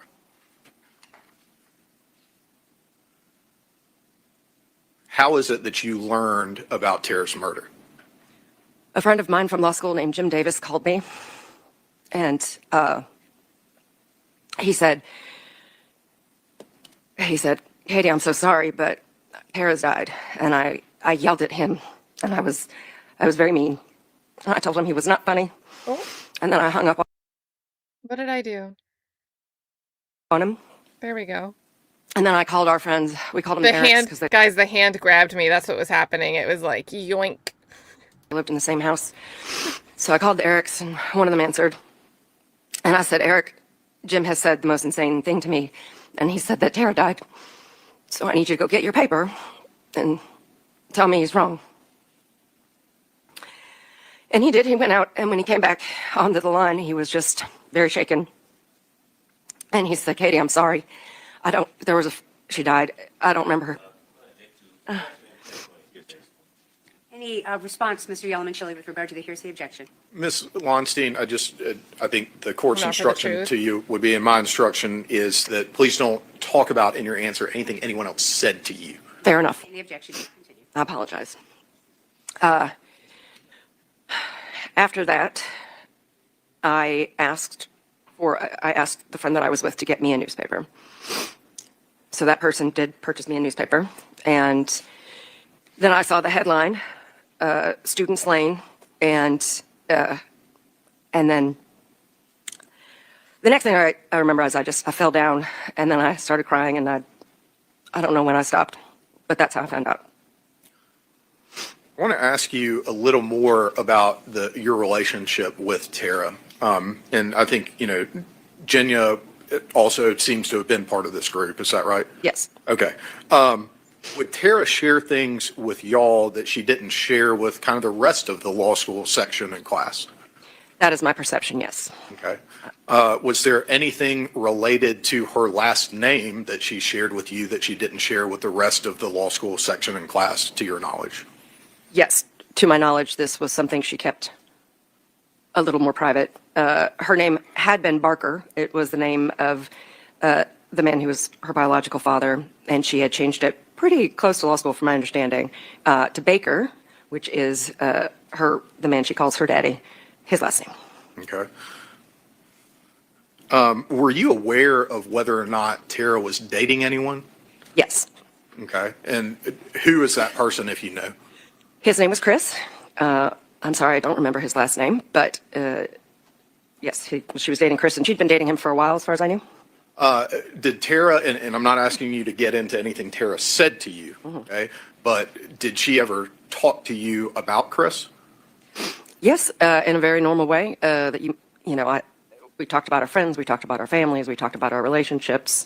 I myself was in a relationship with at a time, so we shared stories like that. What was, based on those conversations with Tara, what was your impression of their relationship? That it was good. She was positive. She would smile when she talked about him. No, nothing except for happy.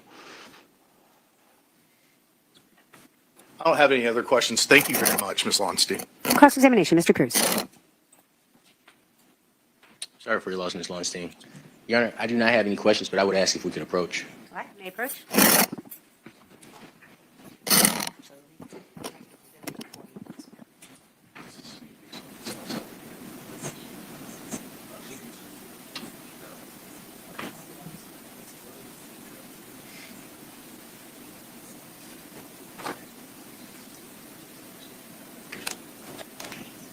I can't hear anything.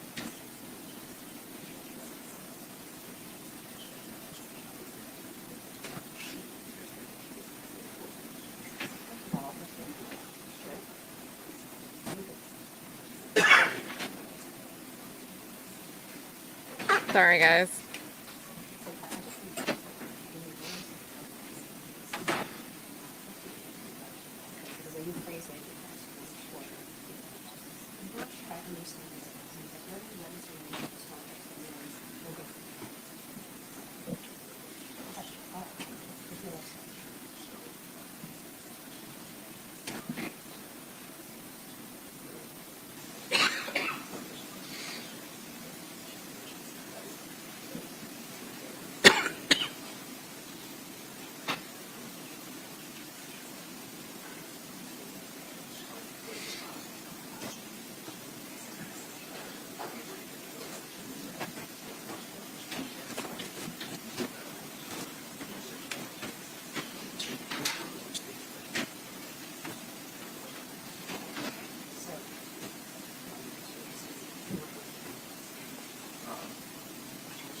Sorry, I seriously cannot hear a thing.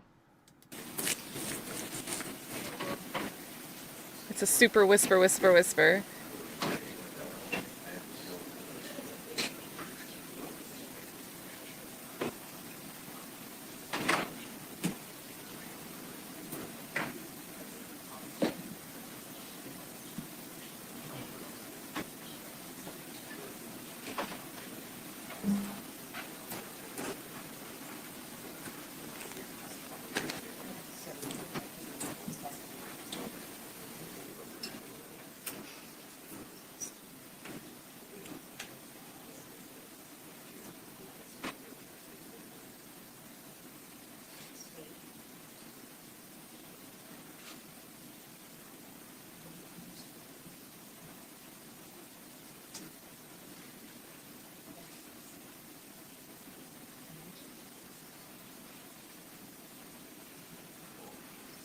But on the bright side, we have a new channel emoji suggested by JSO.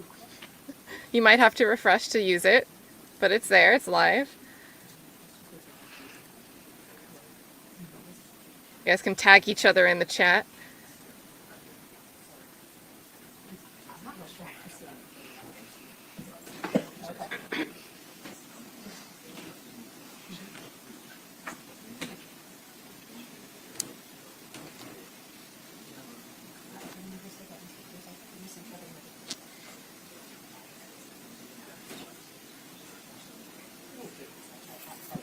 All right, ladies and gentlemen, I'm going to excuse you for right now. If you'll go into the jury room, don't talk about the case. We'll be with you shortly. There are some things I need to take up outside your presence. Thank you. All right, so here we go. Maybe we'll be able to hear it. Maybe we'll be able to hear it.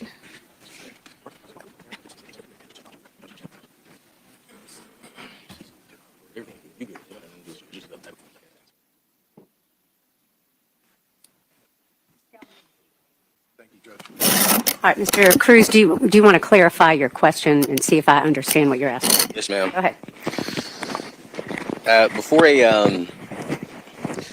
Before our trial, I filed residual hearsay motions. The Honorable Court entered an order stating that I could not ask any witness anything about what Ms. Baker told them until, I believe you prefaced it on, depending on what Chris Melton's testimony was. You said you would make a ruling after, I'm paraphrasing, you would make a ruling once Chris Melton testified. You instructed me that in opening, I could not mention anything that Ms. Baker may have said to anyone. And as you know, in opening yesterday, I was held in contempt for making a statement that Chris Melton made that the Honorable Court, that Mr. Yalamanchili asked for, and the Honorable Court granted, saying that I violated Rule 412, based on me stating that Mr. Melton stated she must have been with someone else when he was told that somebody else's DNA was found after he knew for 25 years somebody else's DNA was, or at least he was told DNA was present. Based on yesterday, I said, well, look, I need to be conservative. I don't want to offend the court in any way. I don't want the court to think I'm doing anything intentional when I'm not. So I assumed that Ahmad don't speak on anything regarding Tara Baker's statements until the Honorable Court makes a ruling. However, Mr. Yalamanchili just asked Ms. Lahnstein, based on what Tara Baker told you, what is your impression of the relationship? And I looked at the Honorable Court to see if the Honorable Court's going to say anything. Nothing was said. So that's why I came to the bench to just get clarity. And the only thing I want to do, Your Honor, I just don't want to offend you. I don't want to offend you. Yesterday, I got held in contempt, and I didn't even realize that I was doing something that was improper. So I'm trying to make sure I'm walking on eggshells for Your Honor. I'm trying to make sure I do everything right for Your Honor. So I just want clarity that if that question is okay based on the court's order. That's the only thing I want clarity on. Can I ask witnesses, based on what Ms. Baker told them, what is their impression of the relationship with Chris Melton and Ms. Baker? All right, Mr. Cruz, you are mischaracterizing the court's order completely. Yesterday's moments were based on a ruling that the court made on January 21st with regard to the state's appropriate filing of a 412 motion. And we've said this, we've discussed this over and over again. And the court has noted over and over again that the defense did not file a 412 motion. The defense only acknowledged in open court to the state with regard to their motion that the only person that they would introduce or attempt to introduce evidence for with regard to any exception for 412 was Mr. Melton. And we've discussed over and over again the fact that should the defense wish to attempt to introduce evidence other than Mr. Melton, that a proper motion had to be filed. We've talked about that over and over again. Yesterday, I made a finding that you first attempted to circumnavigate that policy, that procedure, by insinuating certain things in your opening. The state made an objection. I sustained it. And I had a pretty lengthy discussion with counsel outside the presence of the jury, warning counsel not to do that. When you did it again, the state made an objection. I sent the jury out, and that's when I made a finding of contempt after allowing you certainly to explain yourself. And I found that that was a violation of the court's order with regard to 412. And so your characterization for the court about what you're allowed to say and what you're not allowed to say is not, does not comport with what happened yesterday. The motion that you filed, notice of intention to introduce residual hearsay testimony, is in relation to certain statements that you are asking the court to admit. They are pending. And they are pending because I made, and you appropriately said this, it will depend on how the evidence unfolds. And we will take up these motions again if necessary as the case proceeds. But there is nothing improper in the way that Mr. Yellowman-Chili asked that question. And it has nothing to do with 412. It doesn't have anything to do with my prohibition that I gave the defense. I think the So I personally did not interpret, and let me know what you guys think. I didn't interpret Ahmad Cruz's argument as being like, he shouldn't have been able to ask that question. I have a very, very specific issue with that question. I took it more as a, you're constraining the defense on this basis, and there's leeway on the state side. So can we like bring it to the middle here a little bit? Can we bring it to the middle? Can I then, since the state can do it, can I start asking questions that would otherwise be questions about what Miss Tara Baker said to somebody? I took it more as a, moving forward, can we have a discussion on this? And can we reevaluate your prior ruling? Because otherwise, right now, the prior ruling, how it's being applied, it seems like the state can do something and I cannot.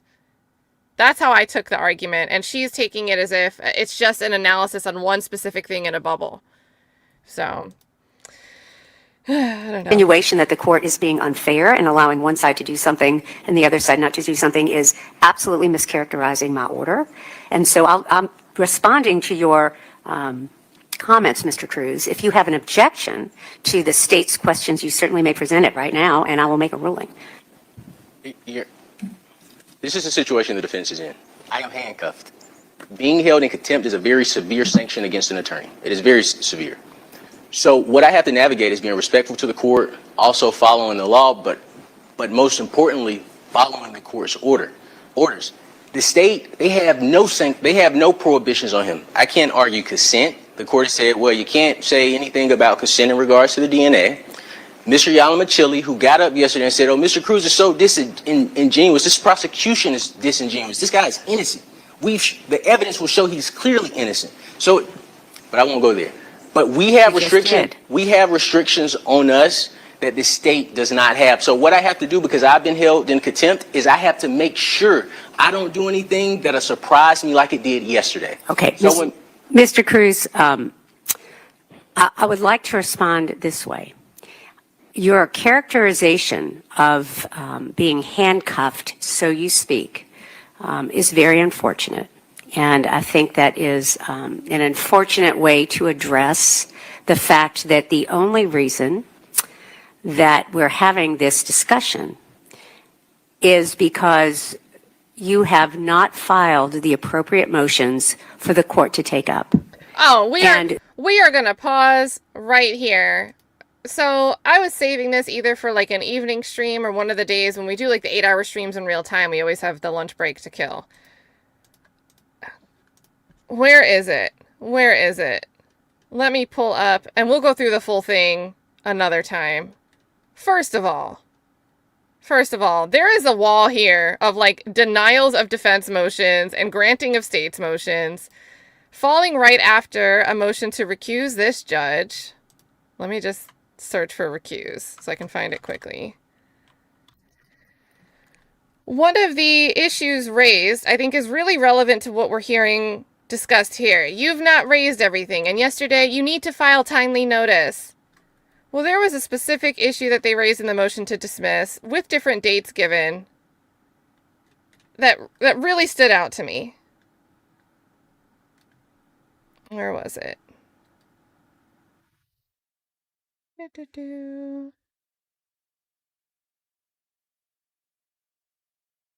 Okay, right here. And this is a stupid view. Is there a better way I can pull this up as like a full page? This? There we go. All right, so one of the arguments, one of the issues here. Maybe I wasn't on the right point. Hold on, I'm getting lost.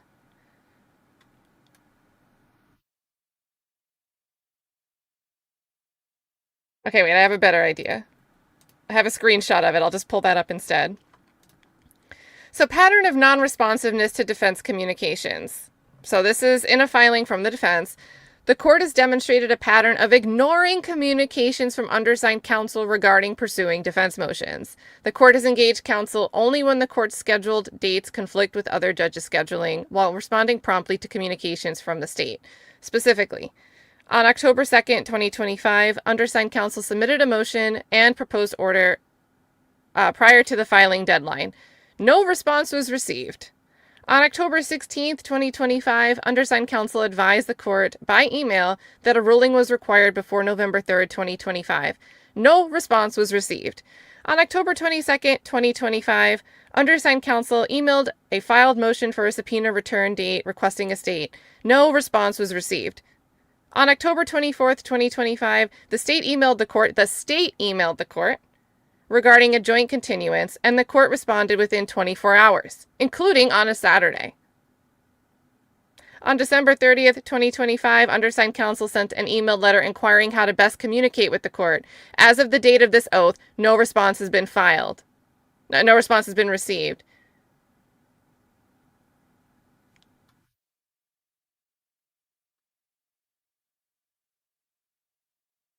So we'll take a look at that filing in full at another time, but I think that's extremely relevant to what we're watching right here. So, oh my gosh. Let me take a breath. Also, I want to give a big thank you here to Happy Annie being a member for 16 months, saying this is so full of appellate issues. And this was said like an hour ago, and I missed it. And it's really relevant still after an hour has passed. So we are in a hot mess of a trial, you guys. Positive Q had also asked, hold on, the hair in her hand, was that tested? So the hair found in the hand, they did the mitochondrial DNA testing, which is not the same as like the nuclear DNA testing. But it can at least tell us that the hair belongs to someone Caucasian. And there's like, I think it's like 8 to 25 generations back. You can look back with the mitochondrial DNA. So you need a little bit more information for it to be useful. And it's not quite as useful as the nuclear DNA, but with the nucleic DNA, you have to be able to get a sample early on. It can degrade over time. So when you're testing something in 2024, I think can't really expect the nucleic DNA to be there. So, but more importantly, because we have a defendant who's black and the hair does not logically seem to come from someone like the defendant, that type of evidence, that type of testing seems sufficient here. So getting back here, since I cut it in the middle, let's run back a few lines. Go there. But we have restrictions on us that the state does not have. So what I have to do, because I've been held in contempt, is I have to make sure I don't do anything that'll surprise me like it did yesterday. Okay, So Mr. Cruz, I would like to respond this way. Your characterization of being handcuffed, so you speak, is very unfortunate. And I think that is an unfortunate way to address the fact that the only reason that we're having this discussion is because you have not filed the appropriate motions for the court to take up. And the ruling that the court made about whether the defense can introduce a defense of consent and other things that you mentioned are because, and we have talked about this many times, that you have failed to file the proper motions. Because when you file the proper motions, the court will hear argument as to whether your motions are appropriate, as to whether the evidence you are seeking to admit is admissible. And if that is not done, then what you're seeking to admit is not allowed. And that is just the law. And so to characterize the court's allowing one party to do things and the other side being, in your words, handcuffed is not accurate. It is misleading. That is not why the court made a finding of contempt yesterday. I'm not going to go back over my finding, but suffice it to say, I think I was pretty thorough on the record twice about whether the defense was allowed to say certain things. The rulings that I have made that supported the court's comments yesterday are in the record. They are on the record. And Mr. Cruz, you are very well aware of the reasons that the court made those rulings. And so unless and until the defense files the proper motion. Do you guys remember yesterday when they just like, oh, we can't find, the court reporter can't find the subject line that we're trying to address here, that the defense attorney said that apparently violated the court's ruling relating to Rule 412, the rape shield. We can't find it in the record. What did you think it said, Mr. Prosecutor? Well, it was like something to the effect of, so what is she saying? The record's very clear. The ruling was based off an unclear or not even a record. Which would then provide the atmosphere for both sides to argue as to whether the evidence you're asking to admit is admissible. It is prohibited, and that is the law. And so I'm not going to argue with you about that. I think your characterization of what is allowed and is not allowed is mischaracterized. I can't think of another way to say it. Your Honor, we gave Yes. 5 cases that 412 did not apply to a defendant saying that to a rape allegation, he's raising the defense. I'm not going to revisit that moment, Mr. Cruz. I've already made my ruling. Yes, ma'am. And so it is not appropriate to re-argue that you're right and the court is wrong. There is another venue for that. Yes, ma'am. I've made a ruling, Let's take it there. and you certainly can take it up if necessary in another venue. But for now, I'm not going to revisit that ruling. Yes, ma'am. I've made that ruling. And until you are filing the appropriate motions to be heard, and I've told you yesterday that if you do file those motions, even though they are not timely, I will consider them. But until then, my ruling does stand. And so I just need to ask you your objection right now so that I know that I've finally finished making whatever ruling it is with regard to what Mr. Yalamanchili was talking about. So I didn't have an objection. That's why I approached the bench. The question that I was asking, Bring because forward. maybe I'm misinterpreting what the Honorable Court instructed me to do and to stay away from. I just want to know, because what I'm scared of is I ask the question, Mr. Yalamanchili hops up, Judge, he's done this on purpose, hold him in contempt again. I'm just asking, Judge, is it okay? And we could have kept it at the bench. Is it okay? I just want to be clear. Is it okay if I ask witnesses the exact question? Based on what Ms. Baker told you and what she discussed in her relationship, what was your impression about Ms. Baker's and Chris Melton's relationship? Is that an okay question for me to ask? Yes, it is, sir. Yes, That's what the state just asked. Yes, ma'am. Yes, sir. Thank you, Your Honor. And that was one of the moments with regard to that particular witness, Mr. Melton, that was basically properly noticed by the defense to the state because we had a hearing where we had that discussion. And so even though that notice was an oral notice as opposed to a written motion, we had that discussion in court. My ruling on the 21st was based on that acknowledgement by the defense to the state in proper form. So yes, sir. The answer to your question is yes. Mr. Yalamanchili, did you want to respond at all? I've been talking with Mr. Cruz. You're the other party. If you'd like. Oh, did the court mute? Hold on, there's still captions, but I don't hear sound. Hold on, let's rewind and see if it just bugged out, or let's read the captions if there really is no sound. Oral notice as opposed to a written motion. We had that discussion in court. My ruling on the 21st was based on that acknowledgement by the defense to the state in proper form. So yes, sir. The answer to your question is yes. Mr. Yamamoto, did you want to respond at all? I've been talking with Mr. Cruz. You're the other party. If you'd like. All right. So with the other party, if you stay in proper form.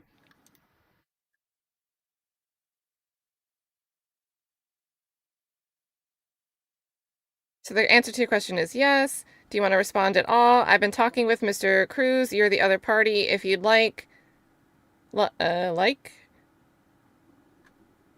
Okay, and then it just seems like it's frozen entirely. Let's see if they get it together. All right, so we're going to miss a little bit, but it does come back.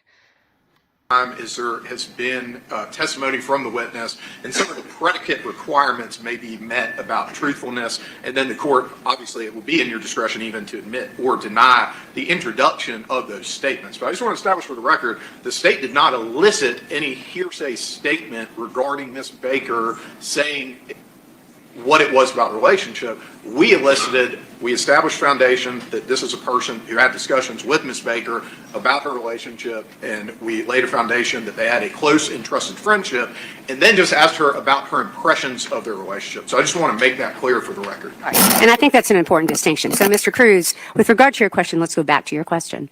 Your question about eliciting information about the witness's impression of any status of relationship between Ms. Baker and Mr. Melton is certainly permissible. The state just asked it. The defense can ask the same thing. What neither party can do right now is elicit hearsay testimony. And let me just rephrase so we're on the same page. Because sometimes these things can get very technical, and I want to make sure that all parties are on the same page, and that is this. For example, asking a question of this witness or any witness, based on what Ms. Baker told you, do you have an opinion on X, Y, and Z? At the moment, that's not a permissible question, right? Because it is eliciting hearsay. The way that Mr. Yalamanchili has just phrased what he asked this witness is permissible based on your relation. I'm not going to tell you how to make your question, but something to the effect of how he just phrased it. Based on your relationship with a certain person, the hours you spent together, the things that you discussed, do you have an impression of the relationship? That kind of a question is permissible. The state just asked something like that. The defense has every right to respond and ask the same kind of a question. But eliciting actual hearsay testimony is not permissible at this point. Does that make sense? I agree with the Honorable Court's ruling. I just wanted to make sure that I'm within the proper parameters, and just let the Honorable Court know, exactly where we're coming from as a defense. It's new ground when a prosecutor stands up and says, Judge, this attorney has said something and he should be held in contempt, and he's held in contempt. When the statement, again, that Chris Melton says she must have been with someone else when confronted with DNA has nothing to do with 412. I am very familiar with the 412 statute. That has nothing to do with 412. We're not. Here we go. Go ahead, John. I'm sorry, Judge. Just because Mr. Cruz has directly referenced statements that I've made, I would just like to say I've never in my career as a prosecutor or a defense attorney, thankfully, until this trial, been put in a situation where I had to make that request, but we were put in a situation where we had to make that request. For both parties, I'm not going to relitigate the moment where I've held you in contempt, Mr. Cruz. Yes, ma'am. I am going to tell you that the comments that you have made, in my opinion, are mischaracterizing what happened yesterday. I'm not relitigating that moment. Yes, ma'am. I'm going to ask that all parties move on. Yes, ma'am. It is 5 after 12. I'm instructing both parties not to violate my ruling on 412.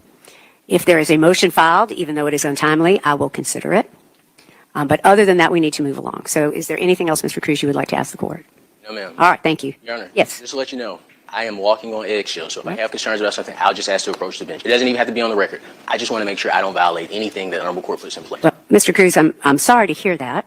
I don't know that walking on eggshells is a fair representation of what happened yesterday. I think Now the appropriate.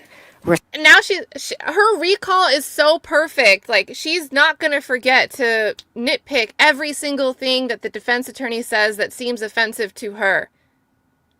But yet she couldn't recall, and doesn't require the state to recall, what the specific line that was supposed to be at issue yesterday was.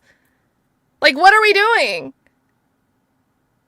Response should be to review the court's rulings and just recognize what they are and not violate them. Yes, ma'am. All right, thank you. If you'll bring the jury up, please. Thank you. Stand up for the jury.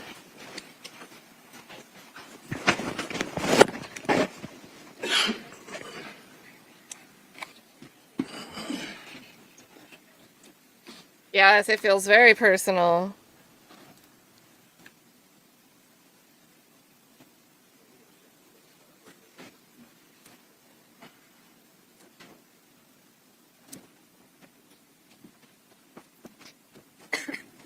Thank you. Mr. Yonchile, you have the floor. Thank you, Your Honor. I believe Mr. Cruz indicated that he didn't have any cross-examination questions for Ms. Lahnstein, and I don't have any. I'm not sure I heard that. Okay, so you were finished. Mr. Cruz, do you have any questions for this witness?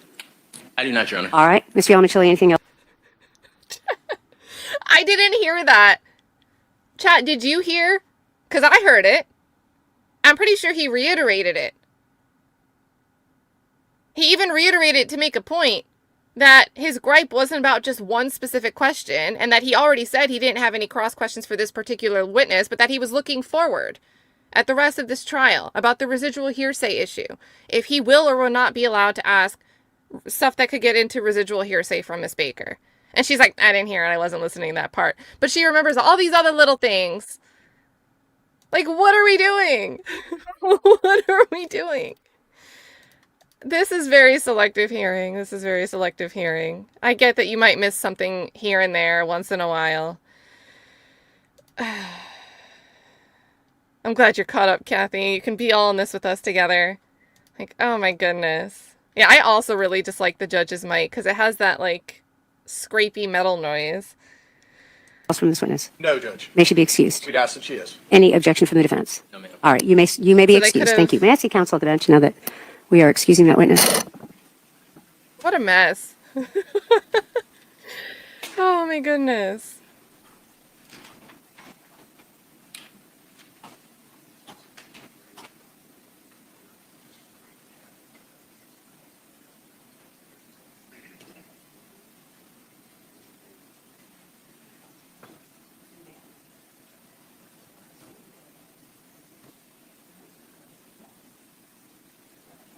All right, Mr. Yonchile, you may call your next witness. State calls Ms. Athena Gray. Could you get Ms. Adina Gray, please? Thank you.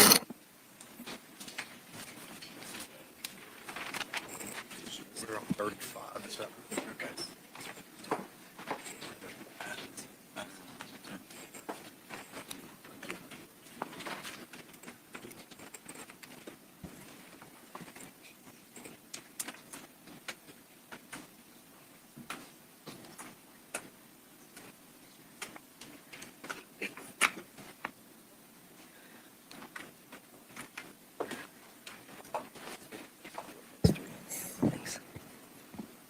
Ma'am, if you would, please raise your right hand and take an oath. Do you swear or affirm testimony you'll give to the court today will be the truth, the whole truth, and nothing but the truth, so help you God? I do. All right. If you would, please state and spell your name for the record.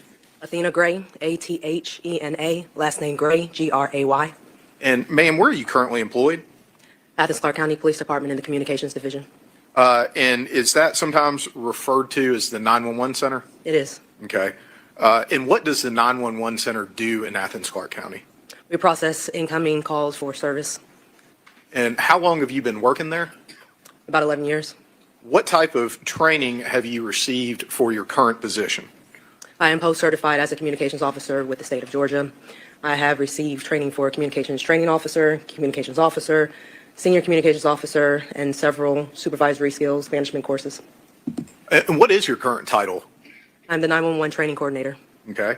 And when someone calls 911, is there a document produced? That's correct. When someone calls 911, we get anti-alley information. That means automated number information and automated location information.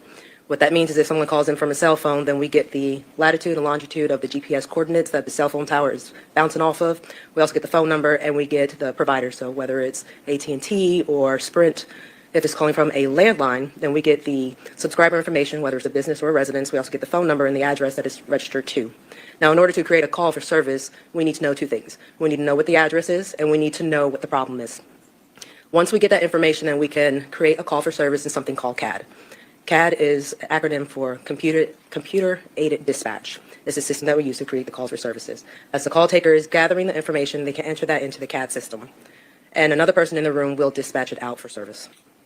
And you hit on the next couple of questions I was going to ask, so you gave me a chance to skip down a little bit. Is information entered by the call taker and logged into CAD? Objection, leading. Sustained. If you'll rephrase, Mr. Yeoman, so I don't leave you waiting. Well, Judge, I was going to ask you a question that was about the testimony that she just gave. She just testified that the call taker enters information into CAD. And so my question was about that Objection, answer. leading. All right. Well, that wasn't a question at all. Okay. All right. So I'm just going to sustain the objection in the manner in which you asked it. I certainly will allow both parties to provide context to their direct examination questions or their cross if they choose to, but just make sure you don't lead your witness. Thank you, We're Judge. going to need the boxing gloves for this Is the trial. time that information is entered recorded in the CAD? It is. Okay. And is the CAD maintained, Objection, Your Honor, leading. I'm going to overrule that objection. is the CAD maintained in the normal course of regularly conducted activity by the 911 center? It is. Okay. And is that part of the regular practice of the center? It is. Are you familiar with the system that is used to record and maintain information for 911 calls? I am. And Judge, I'm going to show Mr. Cruz what's been marked as State's Exhibit 35. Your Honor, I would object to the statements that are in this document on confrontation ground clause. Testimonial. On the grounds of the confrontation clause. And that's to State's Exhibit 35. As far as the computer-generated information, I have no objection. Your Honor, and I think Oh my God, the state is interrupting. defense counsel has actually filed a motion to this effect, but if we could limit speaking objections, please. All right, next, Okay, counsel, fair please, enough. one moment, please. Thank you. But still, just say right away, can we approach? So it seems like there's testimonial statements made on this 911 call, and the person who made the 911 call is not available for them to cross-examine. So stuff that's beyond details of like, here's where the incident is happening, here's what I physically, like, this is the address, my name is this is the time of day. Although I guess that could be testimonial here. Yeah, and she denied this motion.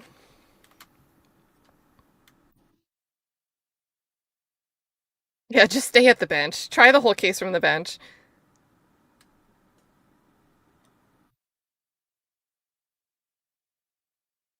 All right, and I think the court has the sound off right now because it lowered and then it didn't come back on. So I guess we can't even hear when they're at the bench now. That sucks.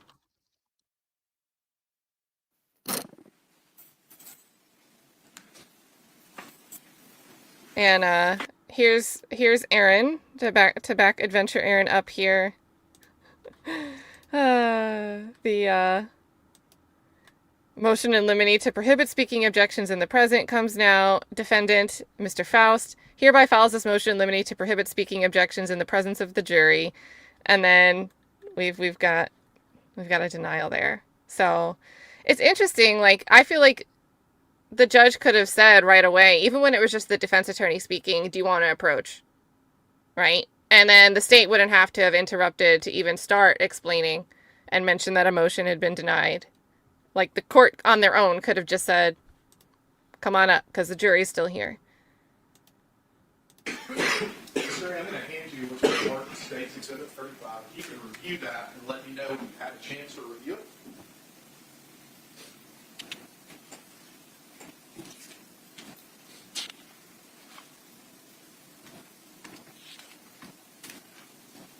Okay. And what is that document? It's a CAD fire report. Okay, and is there any address associated with that? It is. Okay, what's the address associated with it? 160 Fallen Drive and 175 Fallen Drive. Okay, and is there any date as far as when the call was made? Yes, it is. Okay, and what is that date? January 19, 2001. Okay, and does that appear to be a fair and accurate depiction of that fire CAD? That's correct. Judge, I move to tender 35 at this time. All right, Mr. Cruz, any objections, sir? No objection. All right, it is admitted.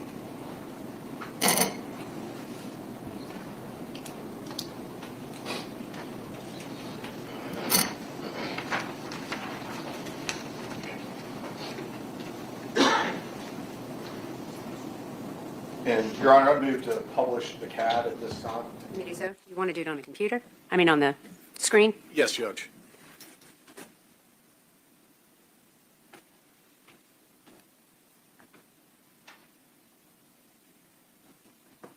Give me a second. I have the blue light on over here, which, That's one over here, too.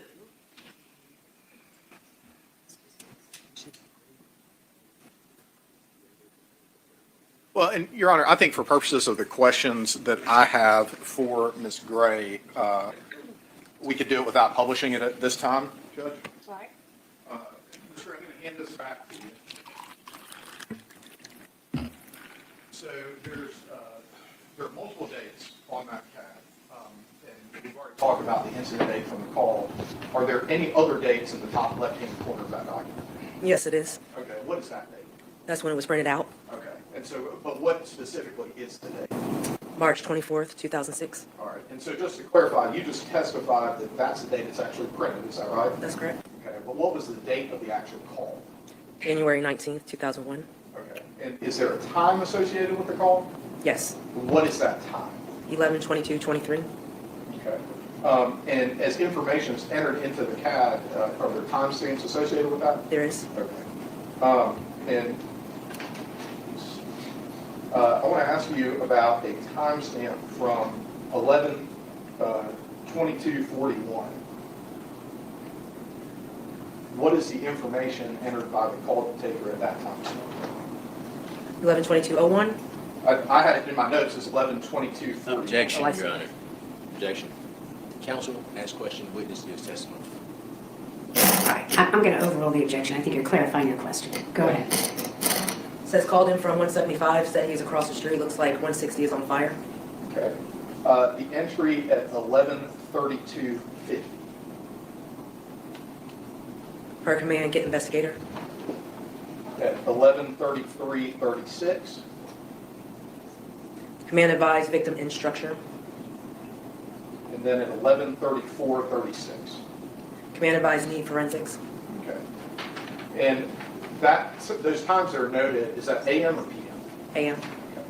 Judge, I don't have any other questions for Ms. Gray at this time. All right, Mr. Cruz, cross-examination. I have no questions for you, Ms. Gray. I just want to thank you for your service. Mr. Yamachili, can we excuse this witness? I'd ask you to be excused, Judge. Any objection from the defense? You are free to go. Ladies and gentlemen, we are going to take our lunch break right now. I'm going to give you the same instructions I've given you this entire time that we have met. Please don't discuss the case with anyone. Please don't do any independent research. Of course, don't go on the internet in any way and look up anything you may have heard today or before today. And other than that, enjoy your lunch. I'd like for you all to come back here by 1:30. We're going to start testimony again, so it's about an hour and 10 minutes. Enjoy your lunch. We'll see you all at 1:30. Thank you. So we're going to time travel. We're going to skip the lunch, but I did want to take a quick look at the contempt order. It's super short, super short. So, contempt.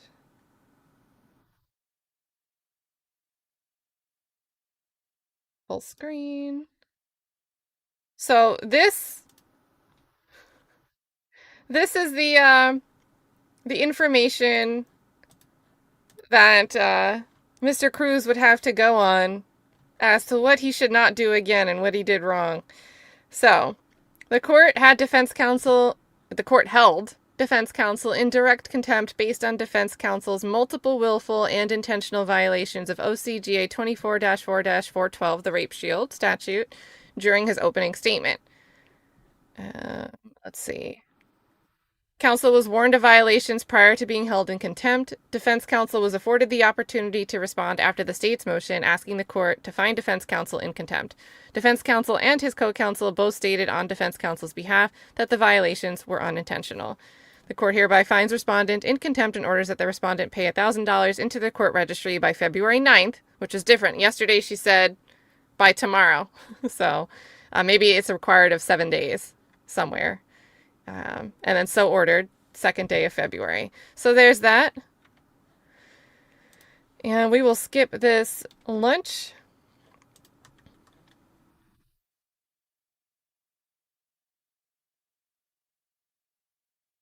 Oh, are we caught up? All right, they come back for a little bit and then they go away.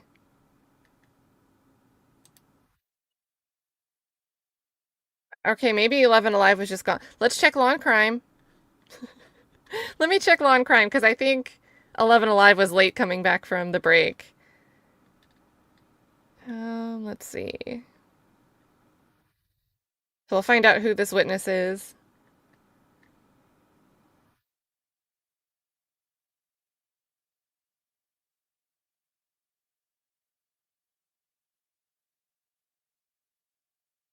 Okay, never mind. Law and Crime starts in the middle too, so...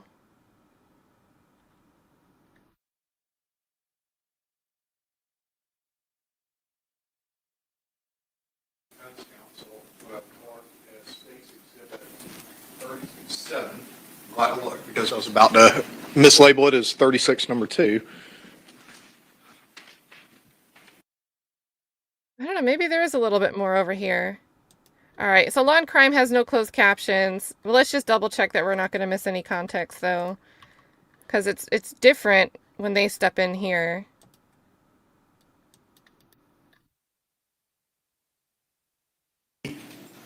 Yes, sir, I believe I was. Okay.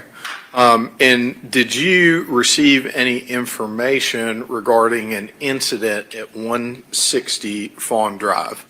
Yes, sir, I did. I was contacted by the division secretary that my services were requested at 160 Fawn Drive, And when you say your services, what particular services would those have been at the time? to process the crime scene for the collection and preservation of evidence. And so what did you do when you received that information?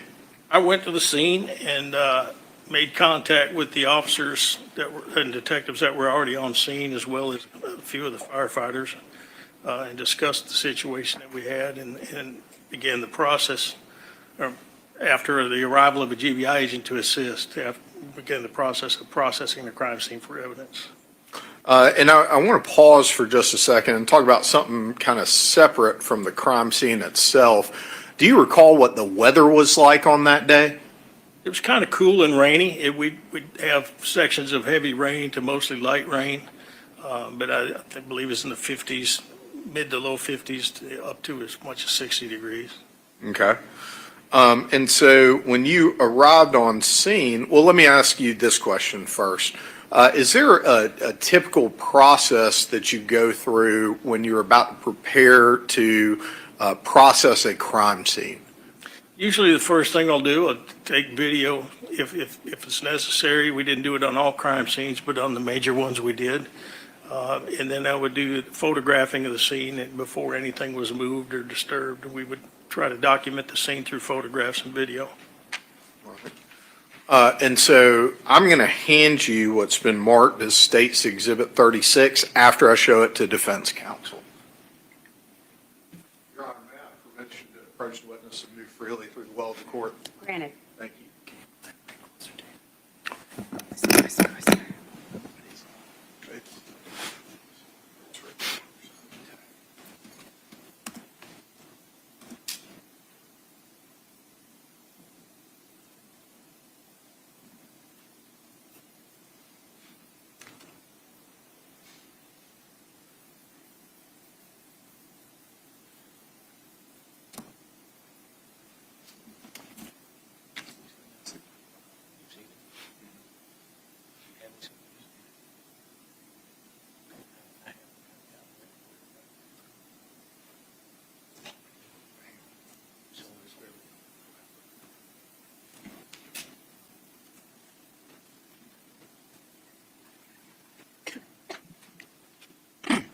I'm going to hand you what's been marked as State's Exhibit 36.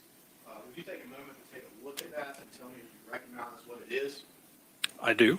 How do you recognize it? It was presented to me by your office as a copy of the crime scene video downloaded to a flash drive. Have you had a chance to review it? Yes, sir, I have. And does it, after having reviewed it, does it fairly and accurately depict the video that you created on January 19th of 2001 of the scene at 160 Fawn Drive? Yes, sir, it does. Judge, I move to tender the State's 36 and publish it to the jury. Any objection? Hello. It is admitted. Mr. Leedahl, while I'm getting this set up, 160 Fawn Drive, what county is that located in? It's in Athens-Clarke County.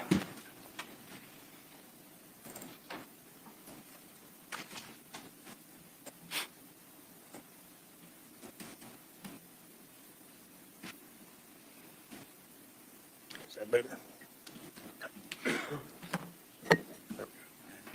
Just put it in there, 2 seconds.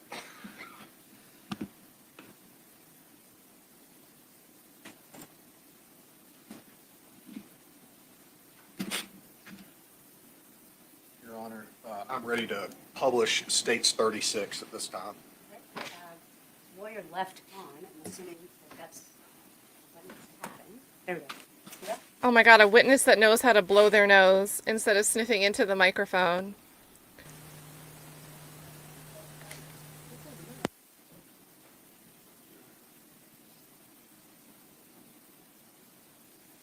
There's a first time for everything. Ladies and gentlemen, are you not getting it on your screens in front of you? Okay. There are some people that, can you raise your hand who is? Who's getting it on their screen? Just a few people. Okay, front row it looks like, not the back row? Okay, hang on just a moment. Mr. Dickey, do you think you could help us?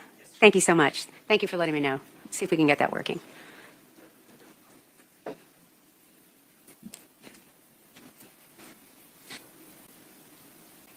Thank you. Excellent, very good. Thank you, sir. You may Sorry. proceed. And Your Honor, just for the record, I've started the video back over at the beginning. And so I'm publishing States 36 from the beginning. Thanks.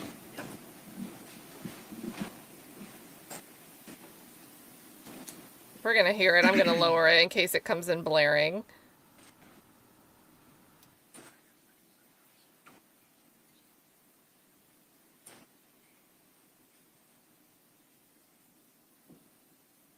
Yeah, call Lidsky.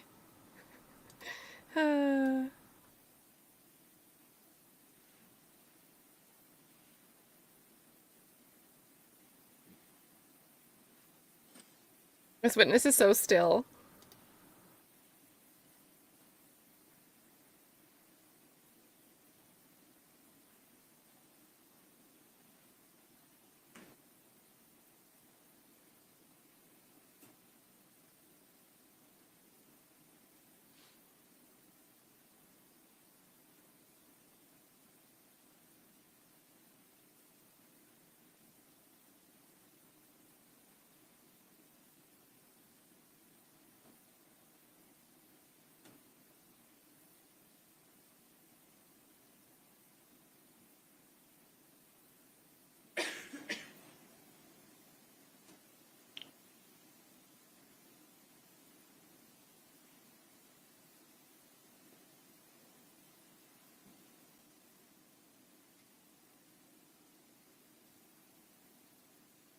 I'm glad we started late, chat. We will be fully caught up.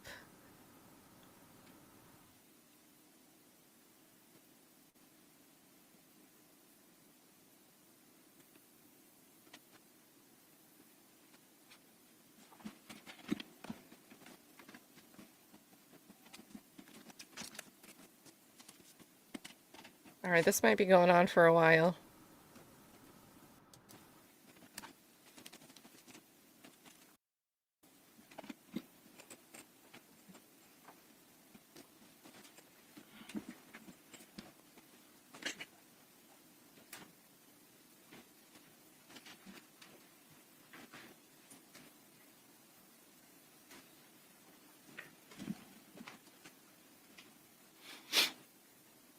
Oh, we're still sniffing.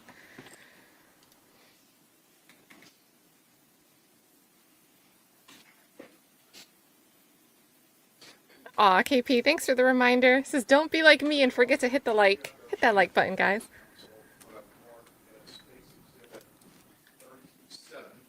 Well, look, because I was about to mislabel it as 36 number 2.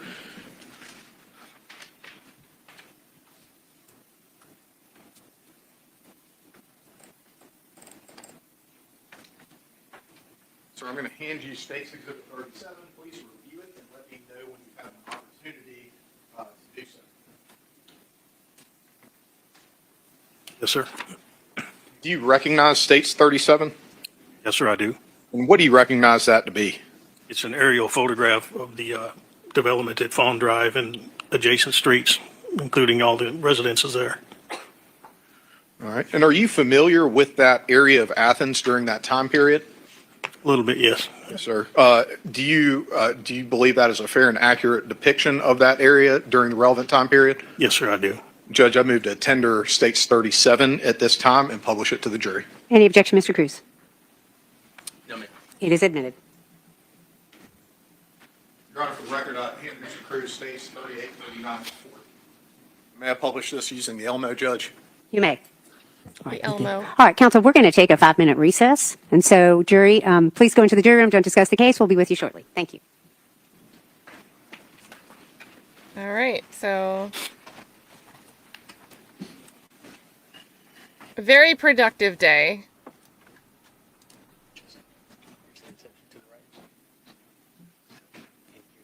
All right, doesn't look like they do anything before they go to the seal, so. Oh, we're gonna run out of time travel time.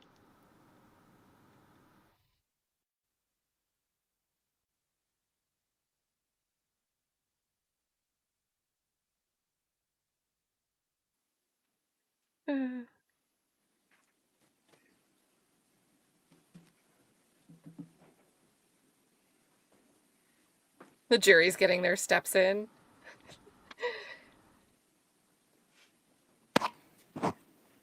Please be seated. Mr. Yalamanchili, you have the floor. Thank you, Your Honor. I'm going to start calling you Lieutenant Leedahl. Every time I say Mr. Leedahl, it just feels weird to me. So I'm just going to refer to you as Lieutenant Leedahl from now on. Sir, you have State's Exhibit 37, which has been admitted into evidence up on the screen there. Your Honor, would you enable the ability for Lieutenant Leedahl to draw on the screen? Thank you. And Lieutenant Leedahl, looking at that image, can you draw a circle around where 160 Fawn Drive is located? Yes, sir. All right. And so looking at that image, it seems to me at least, well, let me just ask you a question. Is there anything different about the roof at 160 Fawn Drive from the other roofs in the area? Yes, sir, it's covered with a tarp. Okay. And could you point out where Cooper Road is in relation to 160 Fawn Drive if you just draw a line across the roadway? Yes, sir. This would be Cooper Road here. Okay. I'm going to hand you now State's Exhibits 38, 39, and 40. That's not me drawing this time. Look at those and let me know if you recognize what they are. This is Georgia. This is Athens-Clarke County in Georgia. Yes, sir, I do recognize that. And starting with State's Exhibit 38, what do you recognize that to be? That is a diagram of the floor plan of the residence at 160 Fawn Drive. Who created that diagram? I did. All right. And is it a fair and accurate depiction of the diagram that you created? Yes, sir, it is. I move to tender State's 38 at this time. Any objection, Mr. Cruz? Hearsay to the last two exhibits. Any response to the objection? Oh, wait, you mean of 39 and 40? Correct. Okay, Those are the let's- ones with the titles on them. So we'll get to those in a second. How about 38? What is your opinion on that? I don't recall 38 had. May I ask you 38, Your Honor, just to ensure I don't? All right, of course. No objection to 38. It is admitted. State's Exhibit 39, what is that? That is a diagram of the bedroom. where Hang on a second, sir. I'm sorry. Yes, sir? 39 and 40 were the two that I had objection. Okay, so we'll get to that in a minute. I'll let Mr. Yalamanchili lay a foundation if he can, and then if he tenders it, you can object and we'll hear it. Yes, Go ahead, sir. Thank you, Your Honor. State's Exhibit 39, what is that? It's a diagram of the bedroom where Miss Baker was located. And who created that diagram? I did. And does it appear to be a fair and accurate depiction of the diagram that you created? Yes, sir, it does. And Judge, I move to tender 39 at this time. Okay, Mr. Cruz. I would object to the hearsay in the document. Okay, and tell me what you mean by that objection, and then Mr. Yalamanchili, you can refer to it. Sure, just the descriptions. Okay? If I remember correctly, may I see it? Yeah, just the descriptions, that's all. Mr. Yalamanchili, any response? Judge, I think that the description suggests that this is a demonstrative aid and it was created by Lieutenant Leedahl to depict the bedroom that he was in. It's not hearsay, it's his statements as testified witness about what each of these things in this document are. I'm going to overrule the objection and admit it over objection. 39 and 40, Your Honor. We haven't got to 40 yet. Yes, ma'am. State's Exhibit 40, Lieutenant Leedahl, what is that? That is also a diagram of the bedroom where Ms. Baker was found, and it includes measurements to the location from reference points to certain areas on the body, as well as other pieces of evidence in the room. And when you say measurements, who was making those measurements? I did. Okay. And does that appear to be a fair and accurate depiction of the diagram with measurements that you created? Yes, sir, it does. Does it move to 10 to 40? Any objection, Mr. Cruz? Yes, ma'am, just to the descriptions. All right, anything further, Mr. Yeoman? Same response as stated, Judge. I'm going to overrule the objection and admit it for objection. And may I publish 38, 39, and 40 to the jury? You may. Thank you, Judge.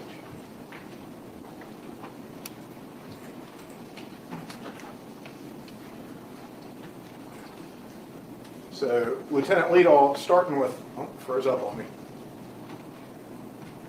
Okay, there we go. Starting with State's Exhibit 38. I would like you to start at the bottom of that diagram, and would you please just describe for the jury the layout of the residence at 160 Fawn Drive? The layout, starting at the bottom, is the entrance into the front of the residence. And as you enter into the living room area, you'll locate two bedrooms to your left as you walk in, and one bedroom to your right, as well as the living room area. It also depicts the restrooms and the closets related to each bedroom. And then as you go farther into the diagram, you'll enter the dining area, and it's a floor plan of the kitchen area, the laundry room, and also shows a third bedroom and a rear entrance or exit, however you look at it, to the residence. Also located when you walk in the front door to the right is a bedroom, just off the living room, the bedroom, and it has its own bathroom. As it relates to the video that we just saw, obviously depicted in that video was Miss Baker's body. Which bedroom is it that was located in? She was located in bedroom number 3 in the upper left-hand corner of that diagram. All right, thank you. Now, going forward to State's Exhibit 39.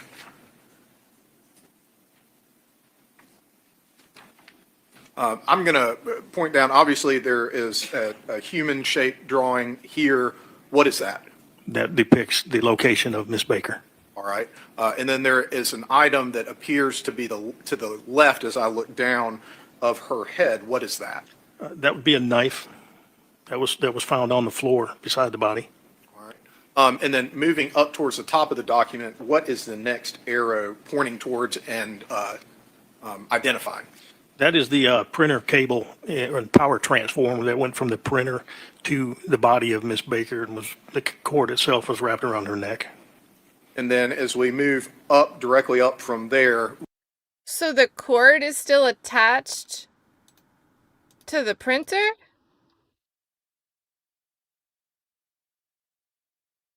That's odd. Have we heard that mentioned yet?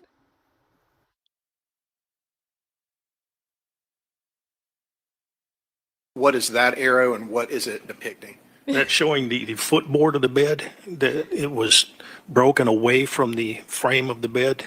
And then if you continue a little bit farther up there, you'll see the printer where that cable was run to. And then I'm going to go to State's Exhibit 40. What are we seeing here? That's the same diagram. The only difference is I've added measurements from various reference points to certain items on the diagram, such as to the location of the body and of the bed, so I can put it back, the scene back together if needed on the measurements.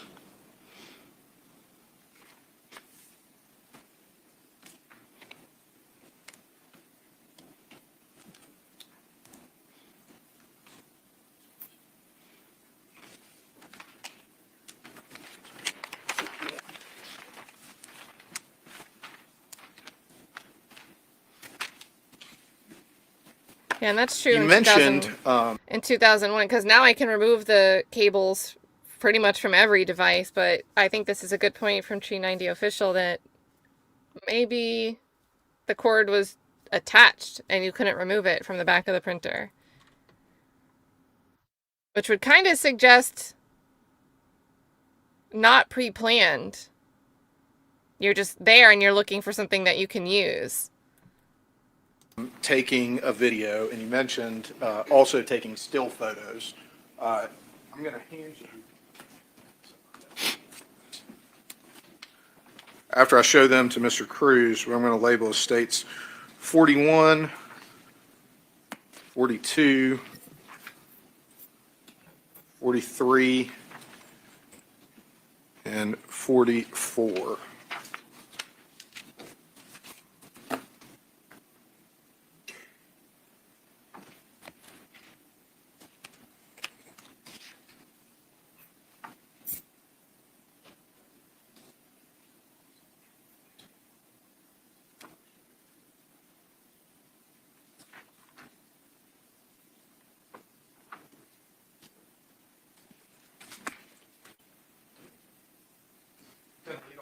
States 41 through 44. Take a look at those. Let me know when you've had a chance to review them, and then we'll start talking.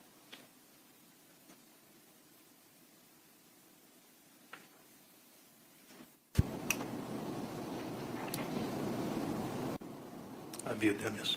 Starting with States 41, you recognize that image? I do. What is it? It's a photograph taken of the entrance to 160 Fawn Drive. And does that appear to be a fair and accurate depiction of the entrance? Yes, sir, it does. And I tender States 41, Judge. Any objection, Mr. Cruz? No, ma'am. It is admitted. States 42, do you mind telling me what that is? That is also a photograph of the front entrance to 160 Fawn Drive, just taken from a different angle. Does it appear to be a fair and accurate depiction? It does. Move to tender 42, Judge. Any objection, Mr. Cruz? No, ma'am. It is admitted. And then as to States Exhibit 43, what is that? That's a photograph of the damage to the front door that was made upon entry. All right, does this appear to be a fair and accurate depiction? It does. Move to tender 43, Judge. Any objection, Mr. Cruz? No, ma'am. It is admitted. And 44, what is that? 44 is a photograph of the interior towards the right as you walk into the 160 Fawn Drive. It shows a living room area. Thank you. Does that appear to be a fair and accurate depiction? It does. Move to tender 44, Your Honor. Any objection, Mr. Cruz? No, ma'am. It is admitted.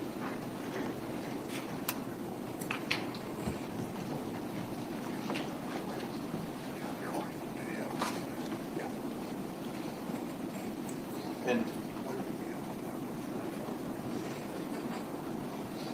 Your Honor, I've handed Mr. Cruz a number of other exhibits from the state for him to review.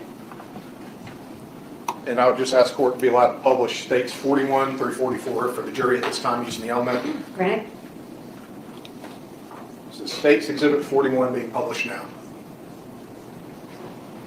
Those hoses or tubes down at the bottom of the doorway there, Lieutenant Leedahl, what are those? Those are the hoses that the fire department used to extinguish the fire. Now, going to States Exhibit 42. I think you already stated that this is the entryway from a different angle. Yes, sir.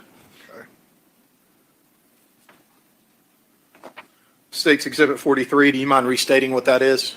That's a photograph of the lock and the handle on the front door, showing the damage from the exterior side of the door. And States Exhibit 44, what is this again? That's as you enter in the front door, it's a view of the living room to the right, all the way to the rear exit of the residence. Let me see if a little more light might be helpful. Lieutenant Leedahl, there on the coffee table, what are we seeing? You see some books, and you also have some, appears to be dust and soot, and possibly some fiberglass insulation on the table. Okay. And so when you made entry into the residence and you were walking through, can you describe for the jury the condition of the residence outside of Ms. Baker's room, but the remainder of the residence as you walk through it?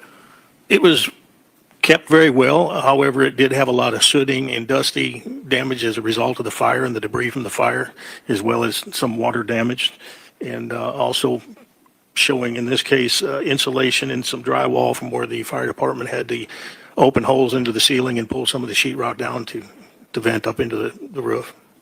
And so I'm going to skip around a little bit as Mr. Cruz reviews the other photographs that we're going to be admitting.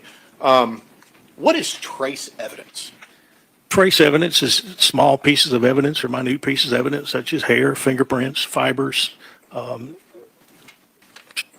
any very small pieces of evidence, even parts of bullet fragments, anything that's minute.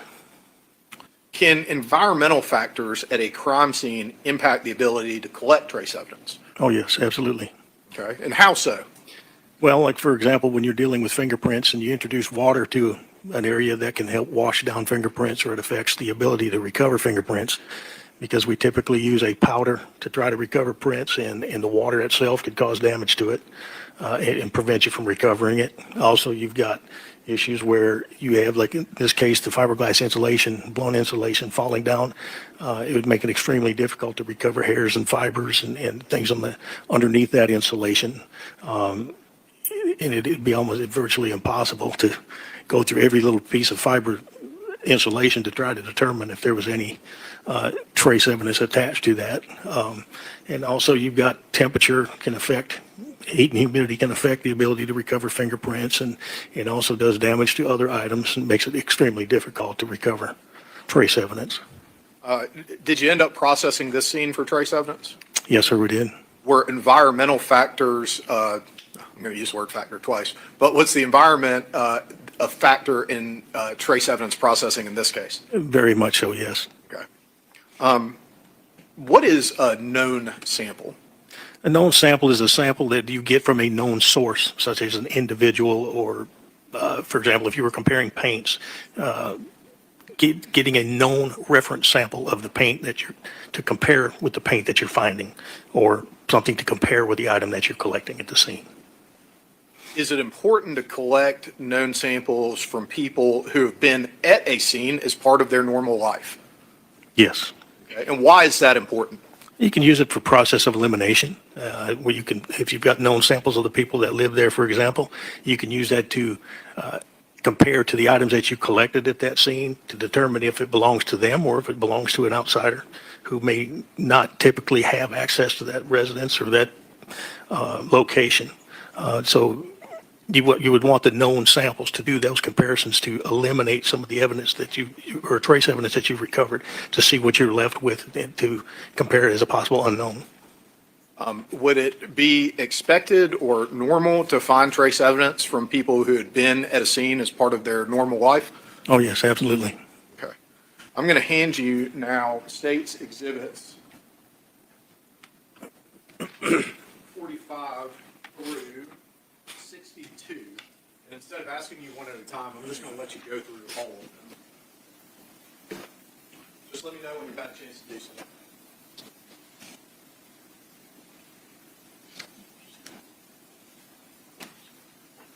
Judge, while Lieutenant Leedahl is here, I'm going to hand Mr. Cruz State's Exhibits 63 through 69.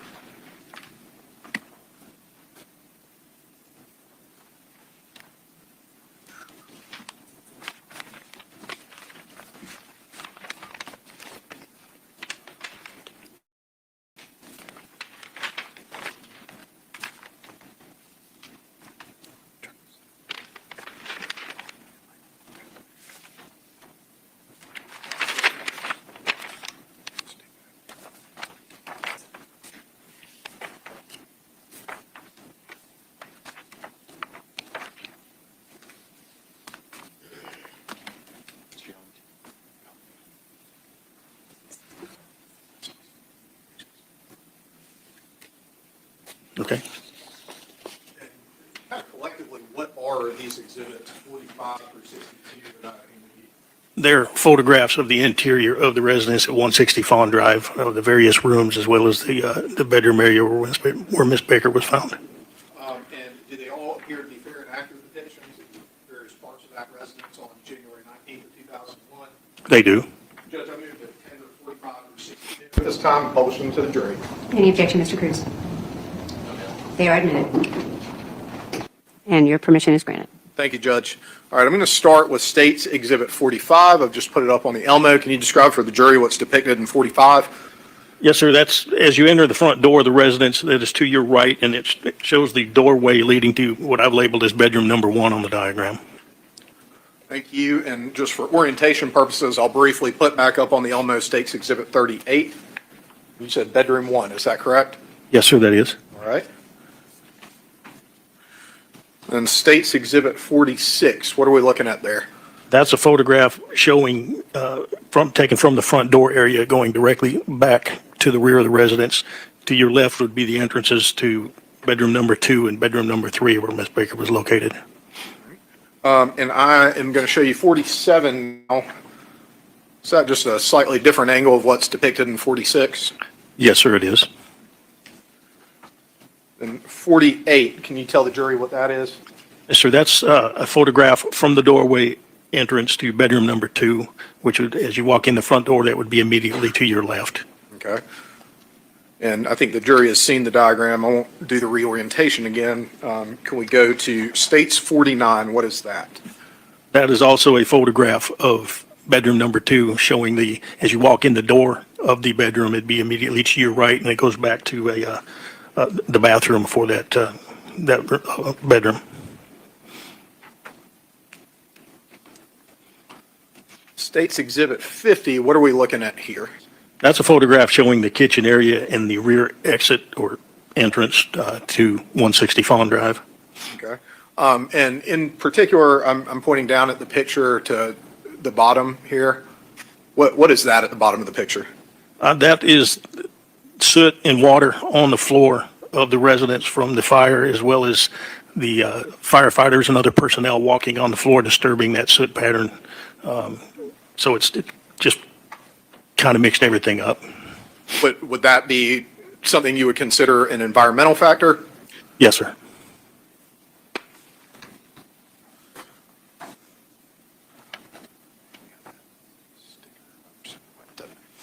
State's Exhibit 51, what are we looking at here?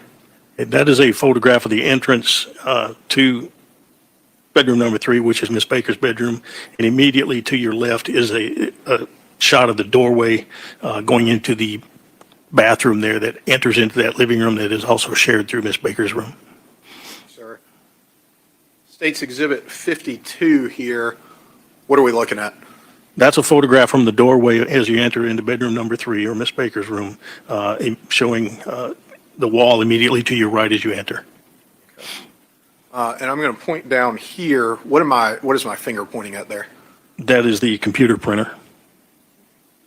There are going to be some difficult pictures. Obviously, we've all seen the video. I'm putting up State's Exhibit 53 at this point. What are we looking at in 53?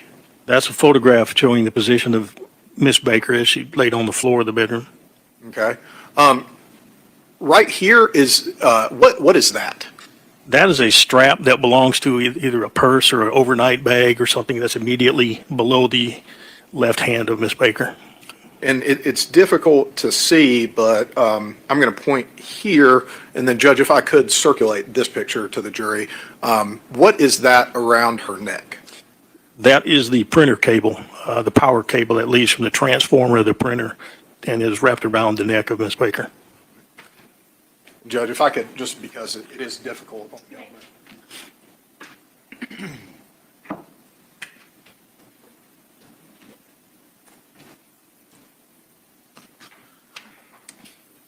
State's Exhibit 54, what are we looking at there? That is also a photograph of the printer that's on the floor, and also you'll see the edge of the footboard of the bed on the left side of that photograph.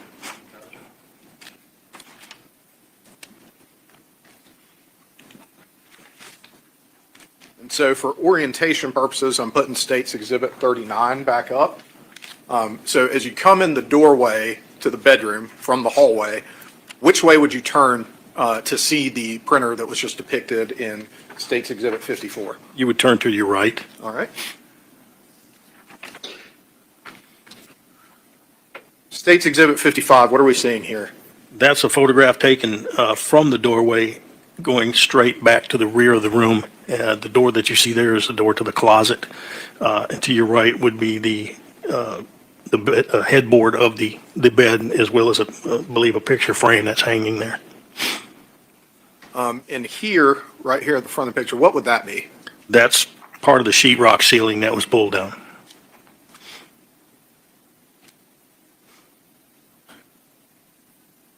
State's Exhibit 56, what are we seeing there?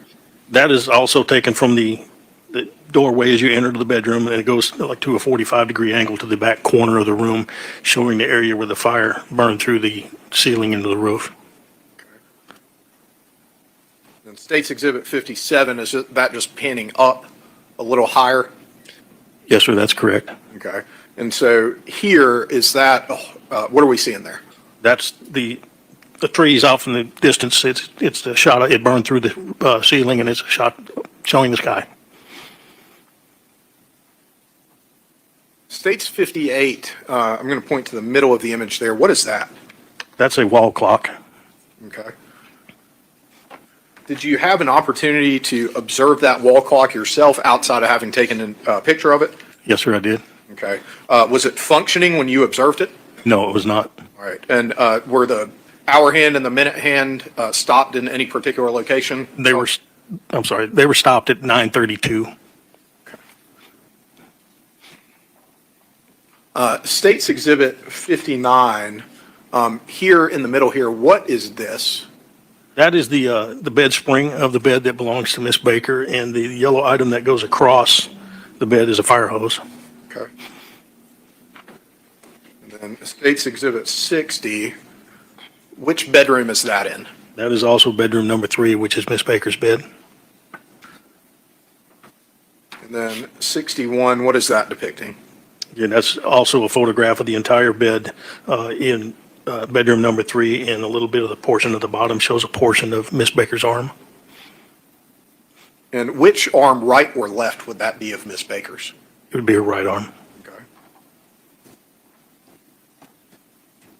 State's Exhibit 62, what are we looking at here? That's a photograph showing the public, and I'm going to use the word public entrance to the restroom or the bathroom that conjoins with Miss Baker's room.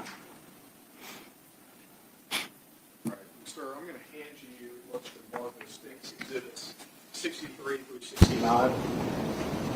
If you would, please take a look at those.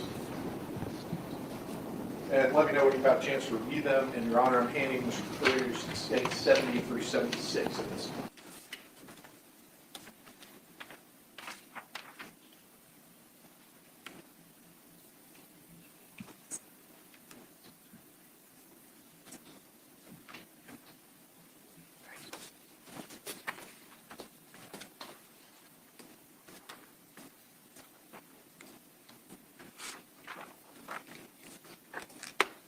I'm done. What are those? Those are photographs of various locations inside the residence as you walk into the front door, showing bedroom number 1, which would be immediately to your right as you walk in the front door. In the interior of the room, also a photograph of the kitchen and the stove area and cabinet area to the right and the rear door. And another photograph showing the entrance to the laundry room and the kitchen table. Another photograph of showing the stove, actually 2 of them showing the stove in the kitchen area. And the last one is a photograph showing the kitchen window taken from the exterior of the residence. Judge, are these fair and accurate depictions? Yes, sir, they are. Judge, I move to tender States 63 through 69 at this time. Any objection, Mr. Cruz? No, ma'am. They are admitted. I move to publish them to the jury. Granted. All right, State 63, which bedroom would this have been? That's bedroom, what I've labeled as bedroom number 1 on the diagram. Okay. That's immediately to your right as you walk in the front door of the residence.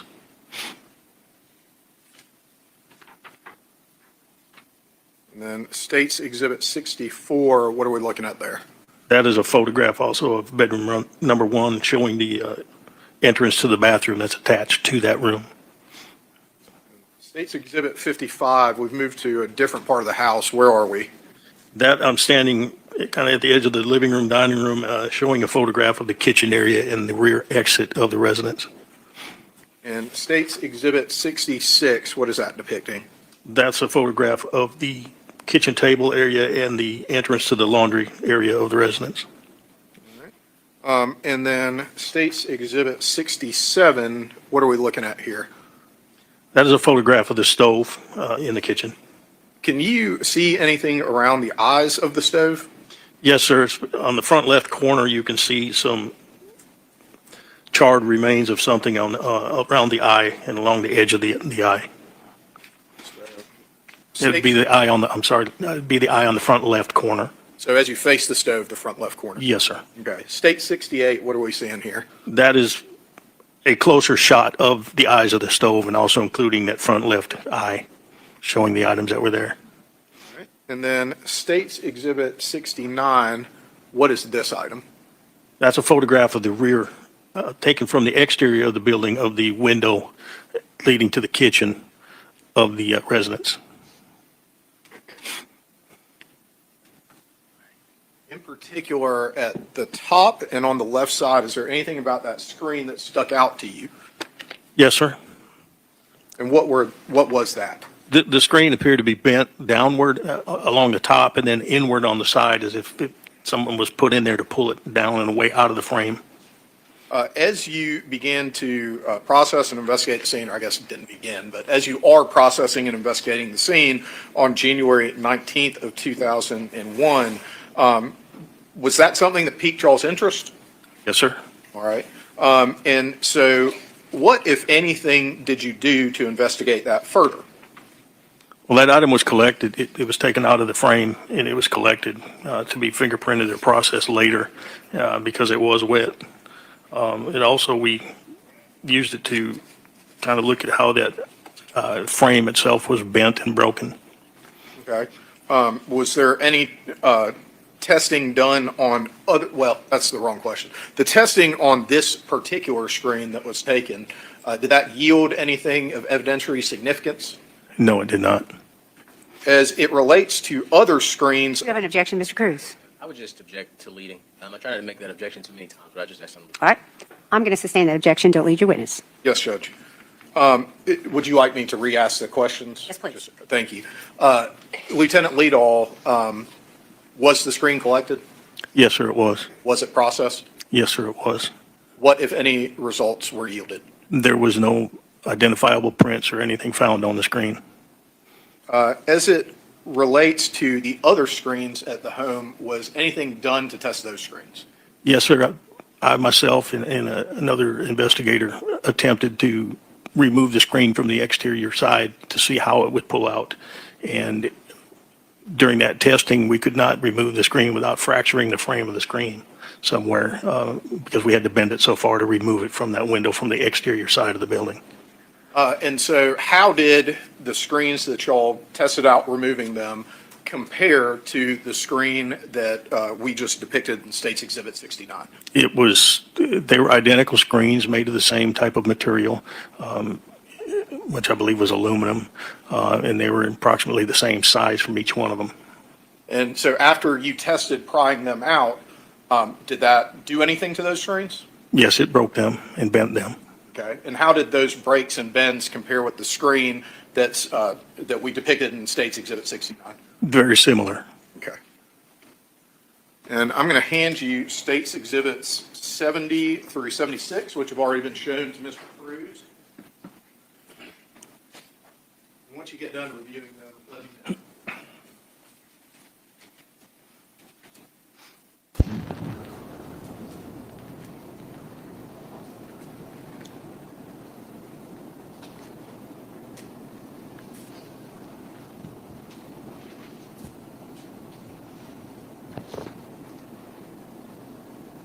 Sir, I'm done.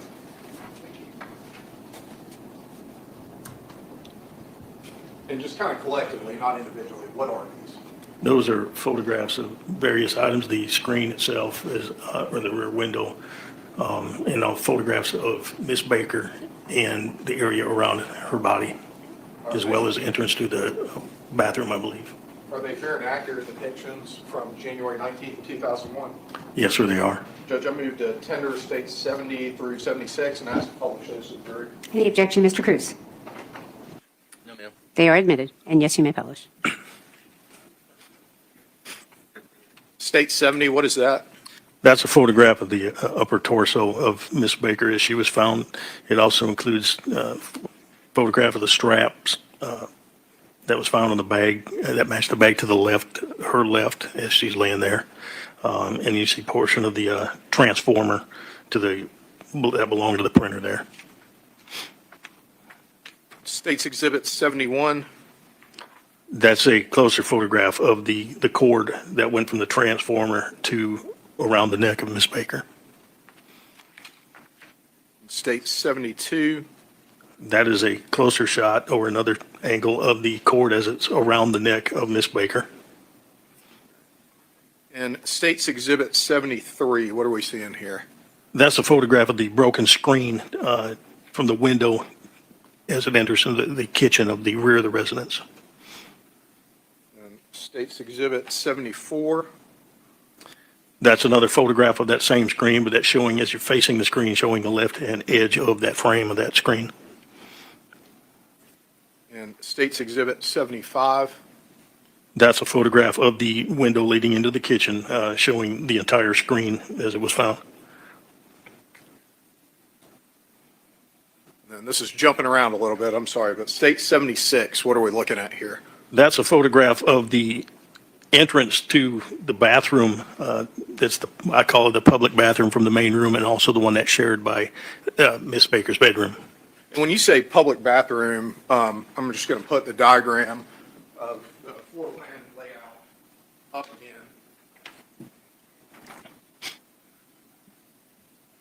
And you've testified that bedroom 3 is Miss Baker's bedroom, is that right? That's correct. The bathroom in bedroom 3, how many doors does it have? That has two doors. One that leads from the living room into the bathroom, and then the other one leads, the only way to enter through that one is through the bedroom.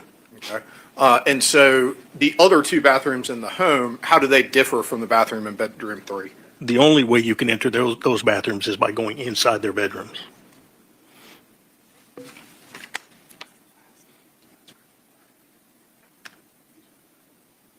And Your Honor, I'm going to hand Mr. Cruz State's Exhibits 77, 77 through 87.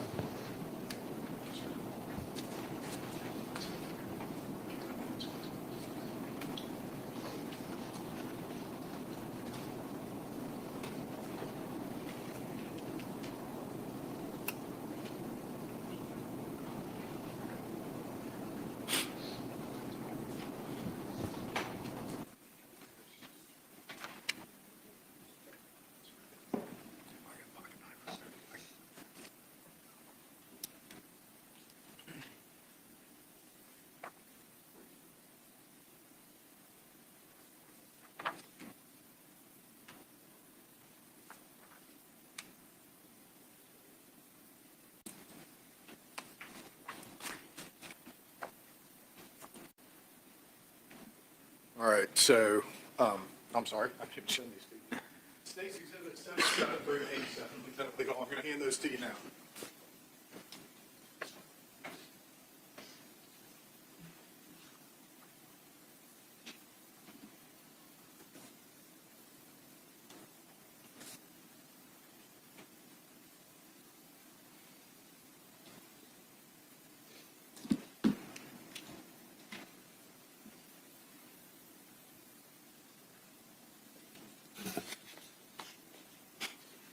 And sir, haven't had a chance to review these. Do you recognize what they are?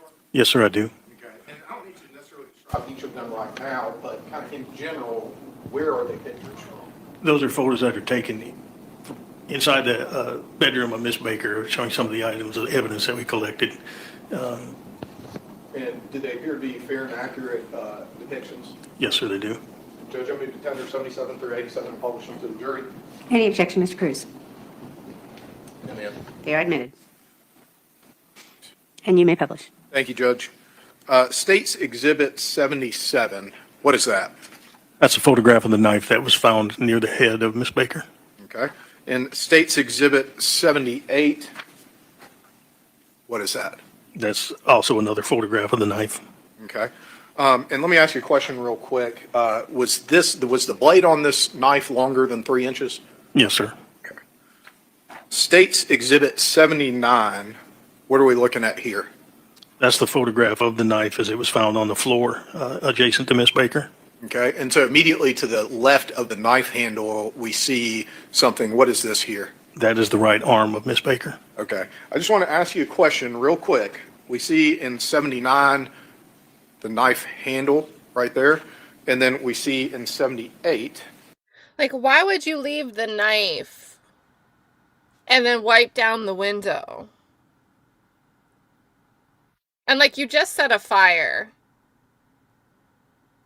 So, like, again, I don't have experience with fires. So I would imagine if I wanted to commit a crime and then conceal the evidence by lighting something on fire, I don't think that I would plan to have much time to make sure I could wipe something down after I have to leave through that thing, right? You can't wipe it down before, or you'd have to do it, or maybe they did let themselves out another way. Something doesn't make sense about the theory. And of course it could be explained by like someone doing something criminal might do one thing that's smart and then totally blow it on other points. But it's just kind of odd. knife handle right here, those appear in the photographs to be two different colors. Is there an explanation for that? That's just the way the light reflected off of it as I was taking the photograph. When I got the photograph, I was holding the knife. It was closer to the camera in the flash, and I was getting actual true color. When it was down onto the ground, it was getting lesser light, and it was just showing a different shade of it. Okay. When you're taking pictures in an environment, can some of the surrounding colors or the colors in the environment affect the flash? Yes, sir. Yes. All right, I'm going to sustain that objection. You may rephrase, Mr. Alderman Chile. Are there differences in how does a flash affect photographs? It can affect photographs in different ways, but the amount of reflection onto the item that you're taking a photograph of, and then you have items, for example, this where it's a lot of dark backgrounds. It doesn't reflect the light like it should, or as well as if there wasn't anything dark there, and it will change the colors and the hues a little bit when you take the photograph and you print the photographs out, and you get a different color to it, different tints. And I'm going to put up State's Exhibit 80 at this time. What are we seeing here? That's a photograph of Miss Baker, and to the left of the photograph, you see the area of the printer cable that's run across over towards her. At any point while you were on scene processing the scene, was Miss Baker's body moved? Yes, Okay. Who moved it? myself and Agent Terry Cooper, Why did y'all move it? to take her out to a cleaner area and put her on some clean sheets that we had purchased to check for trace evidence, and to also try to recover fingerprints and have more room to work besides in the room where she was found, What area did y'all move her to? to the living room. Okay. So I'm going to show you now State's Exhibit 81. When y'all, what am I seeing in 81? You're seeing the head area of Miss Baker and the power cord that's wrapped around the neck. Had you done anything to the power cord prior to moving her? Yes, sir. I cut the power cord from the transformer so we could leave the power cord around the neck of Miss Baker for the forensic pathologist to view. Okay.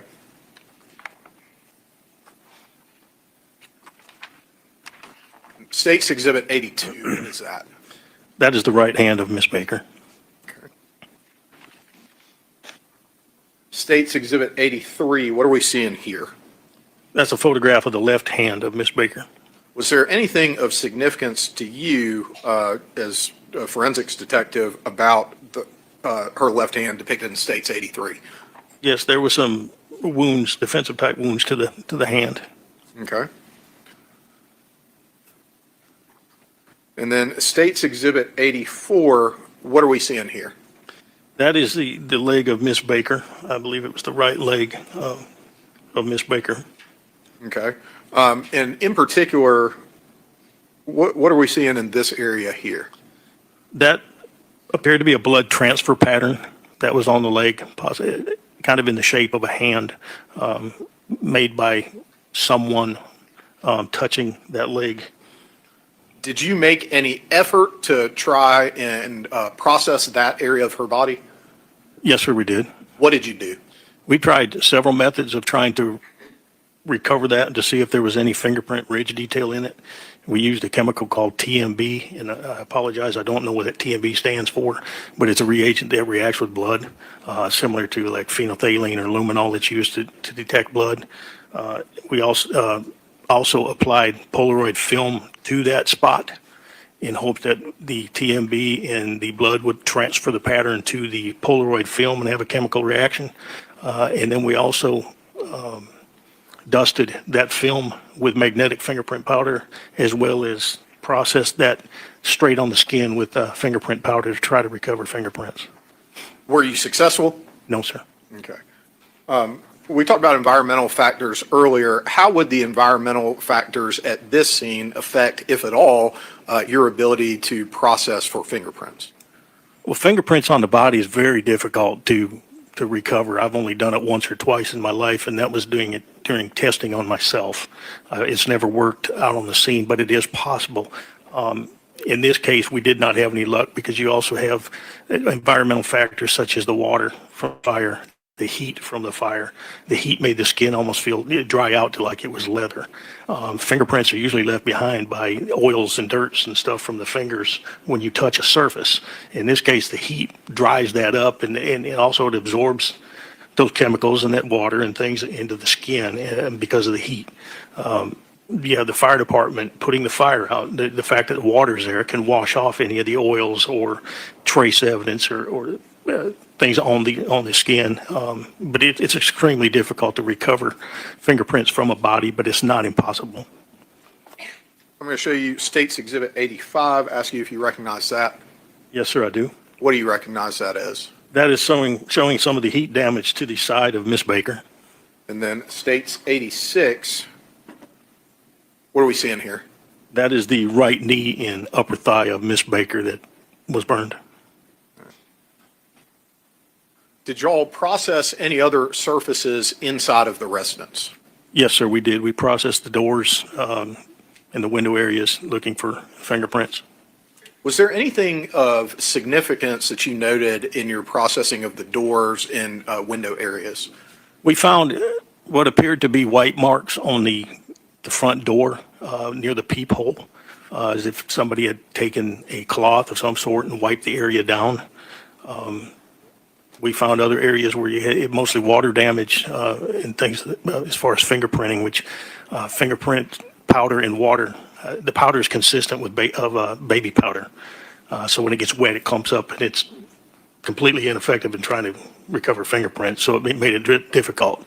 But we saw areas where it appeared to have been wiped down at some point in time before we added the powders. Okay. So, but if we're talking about like exterior people or inside people, I mean, I can imagine thinking like, oh my God, I can't look out this thing. It's so gross. It's so greasy. Let me wipe it down. So, and I mean, random wipe downs on other areas that don't seem like an overall house cleaning might be odd, but I don't think it's that weird to the area around the peephole is cleaner as if someone wiped it down, because you would do that to make sure you could see out of it. Were you able to recover any prints in your processing of the scene? We recovered one print that appeared to be a palm print on one of the doors, the interior doors, but it turned out it was unidentifiable. And I'm putting up what's been marked as State's Exhibit 87. And can you tell us what we're looking at here?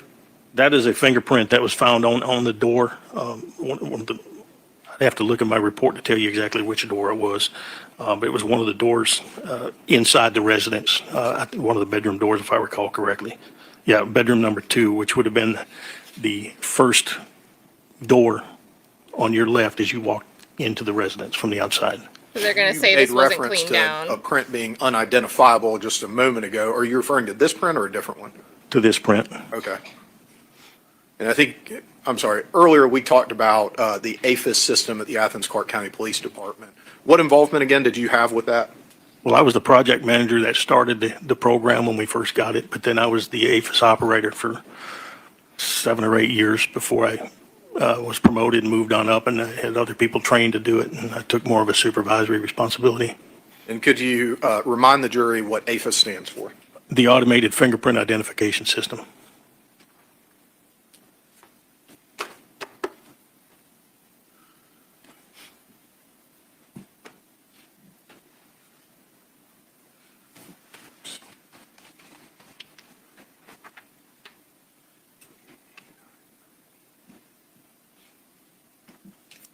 I want to back up now. We talked about the processing of surfaces for fingerprints. Let's back up to processing Ms. Baker's body in the living room on the white sheets for trace evidence.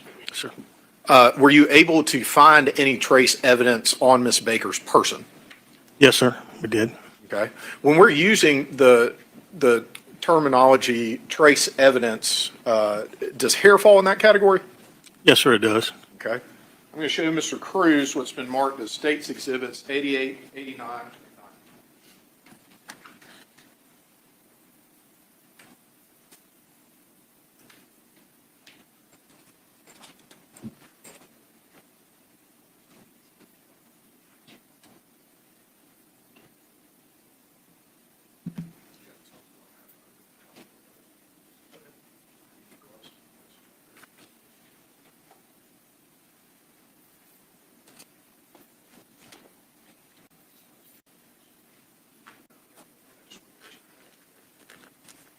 And, Your Honor, if it's acceptable to the court, I was going to hand Lieutenant Leedahl States 88, 89, and 90, and then I was going to ask him to open it. I have a pocket knife with me. Is it okay if I hand him that to do that? It is fine.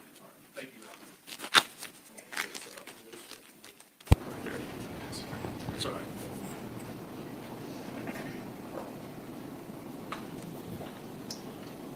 First, I'll let you review 88, 89, and 90.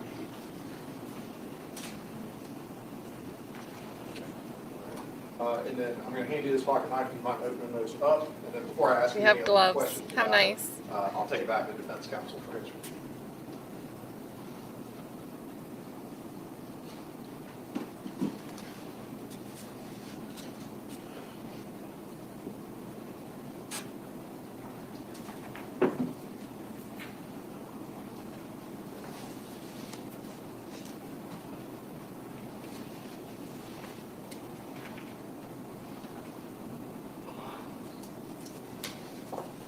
Thank you, sir. And Your Honor, Lieutenant Leedahl has opened States 88, 89, 90. I'm handing those to Mr. Cruz.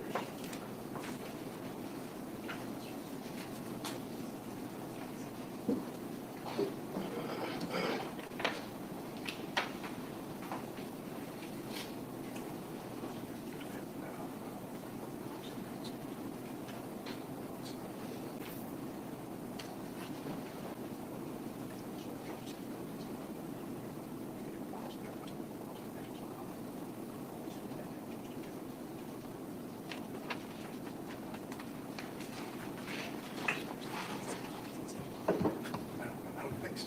As long as it comes States.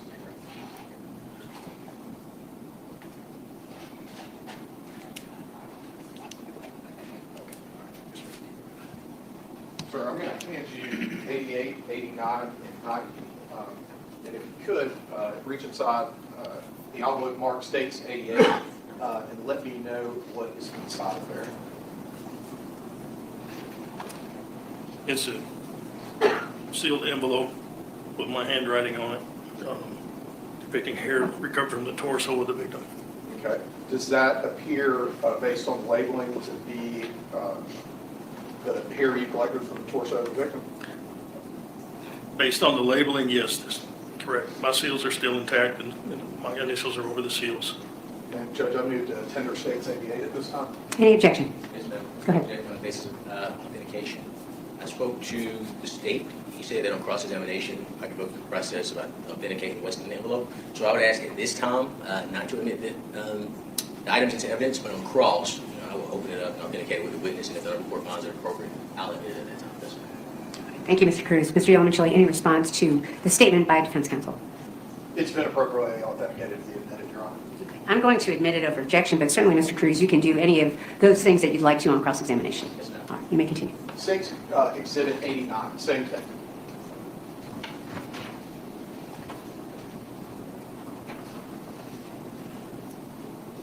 That is a envelope. Again, it has my initials over the seals that was sealed in my handwriting, depicting the hair that was recovered from the buttocks area of Miss Baker.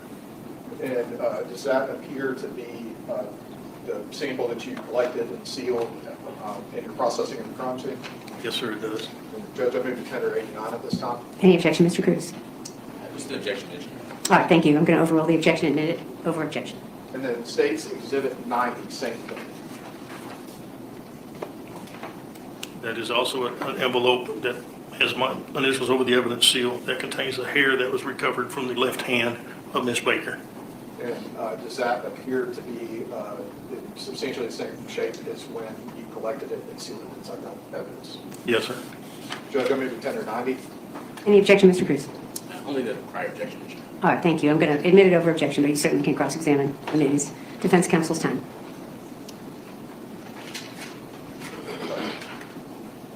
Were those the three areas of Miss Baker from which you recovered some type of hair? Yes. Okay. And as part of your forensic processing, do you test or identify hair? No. Okay.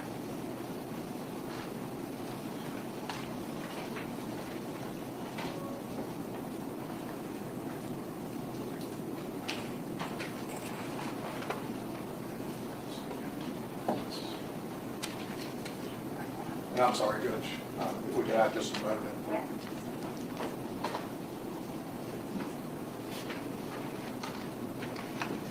Are you going to pass the witness? And I'm going to show Mr. Cruz No. the Martha State's Exhibits 91 and 92.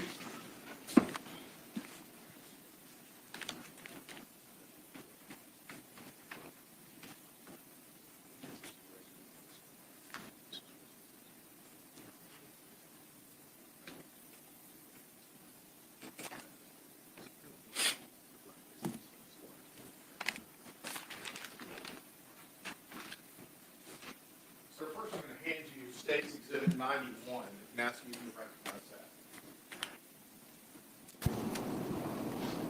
I do. How are you able to recognize it? From the markings on the bag, which depicts what's in it. What is it? It's the electrical cord of ligature that was taken from around the neck of Miss Baker. And Judge, I moved to tender State's 91 at this time. Any objection, counsel? It is admitted. Trey, I'll hand you State's 92. What is that? That is a sealed bag that's containing the residue that was recovered from around the eye of the stove in the kitchen. And how do you recognize it? It's marked on the bag as what it is, and the identification from the police department with our case number. Your Honor, I've moved to tender State's 92 at this time. Any objection? No, ma'am. It is admitted. I'm going to hand Mr. Cruz State's Exhibit 93 at this time.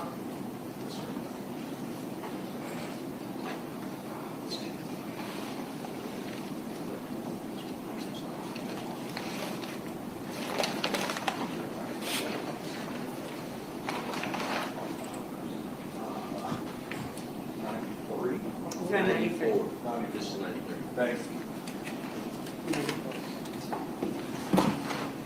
That's right. That's 94, 3, and you're on 93. So I'm going to hand you State's Exhibit 93 at this time. Do you recognize what that is? It's a box labeled containing the knobs from the kitchen stove from Miss Baker's residence. Okay. And let me ask you a question about those knobs on the kitchen stove. Where were those knobs when you saw them? They were attached to the stove in its proper positions, the post that they slide onto. Okay. And I'm not going to ask you to say anything that anybody said to you, but was it your understanding that they had been that way when firefighters entered the residence? Yes. Okay. As far as attached or not attached to the stove? Both. Okay. And I don't think we actually labeled this, Judge, I'm sorry. Oh, okay. And does this, well, you've already identified it, sorry. Judge, I moved to tender State's 93 at this time. Any objection, Mr. Cruz? No, ma'am. It's admitted. Hopefully the later days in this trial will be like fact witnesses, and we'll get through like witnesses that have a bunch of exhibits. Because we are out of runway time to skip ahead and speed up. And we started quite late. We started 2.5 hours late.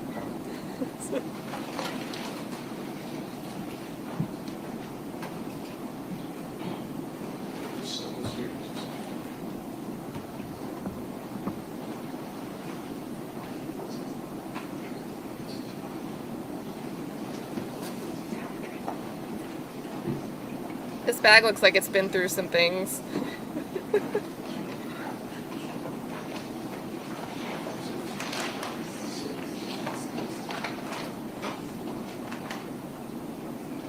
Sir, I'm going to hand you State's Exhibit 94 at this time.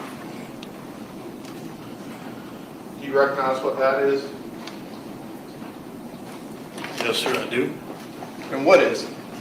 It's the box containing the knife that was recovered near Miss Baker. And I'm going to move to Tender 94 at this time, Judge. Any objections, Chris? No, ma'am. It's admitted. Sir, I'll hand you 95. Ask you if you recognize that item. Yes, sir, I do. How do you recognize it? It's got my name on the bag.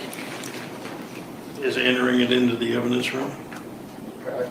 And what is it? I'm sorry. What is it? It contains the butcher, wood butcher block holder for the knives that was found on the countertop next to the stove. And Judge, I move to Tender States 95 at this time. Any objection?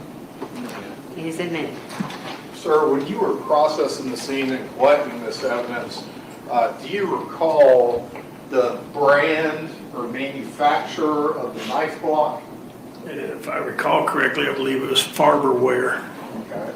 And do you recall the brand or manufacturer of the knife that was found in Miss Baker's bedroom? I believe that was also Farberware. Okay. Ms. Bruce, did I think you said it's 96?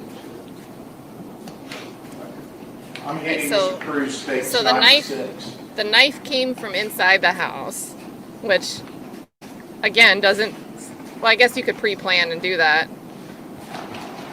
But...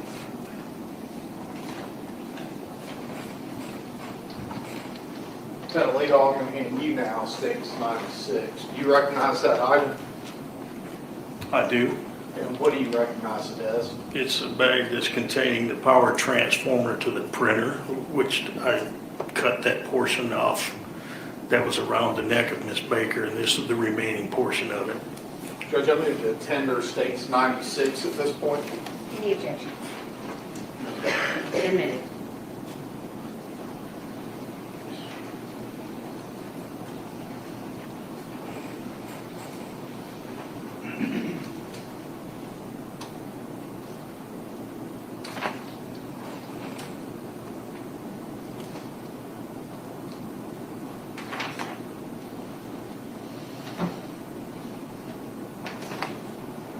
After you finished processing Miss Baker's body for trace evidence, are you aware of what was done with her body?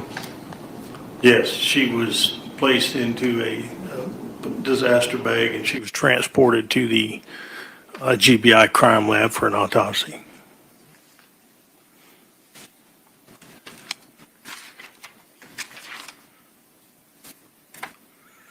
Your Honor, if I could have just a moment to confer with Mr. Bolt. All right, go ahead.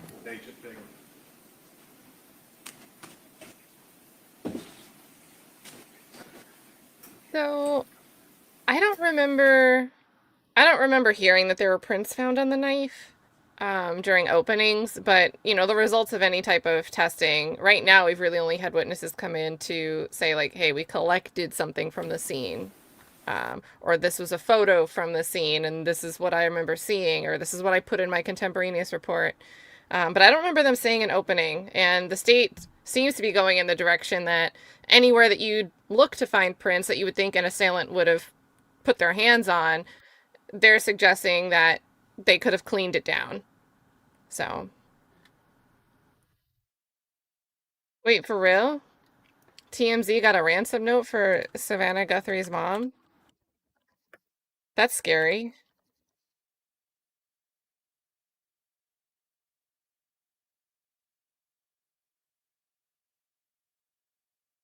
Okay, wait, for whatever reason, TMZ, okay. Let's look at that quick. That's crazy. TMZ gets alleged ransom note demanding big money in Bitcoin. But that could be a scam. That could be someone thinking like, oh, maybe I'll convince them that I could get some Bitcoin from this, but I have nothing to do with this. So let's see what they say, though. Another scary twist in the disappearance of Today host Savannah Guthrie's kidnapped mom. TMZ has received an alleged ransom note demanding payment for the release of Nancy. The note, which was sent to us on Tuesday morning, demands a specific, substantial amount of Bitcoin. The amount is in the millions, and the note demands the cryptocurrency be sent to a specific Bitcoin address. TMZ has verified the Bitcoin address is real. There is a deadline connected to the alleged ransom and an element of or else. In the moment on our live stream above, Harvey and Charles said she was wearing an item mentioned in the note. In fact, the note says she was not wearing it.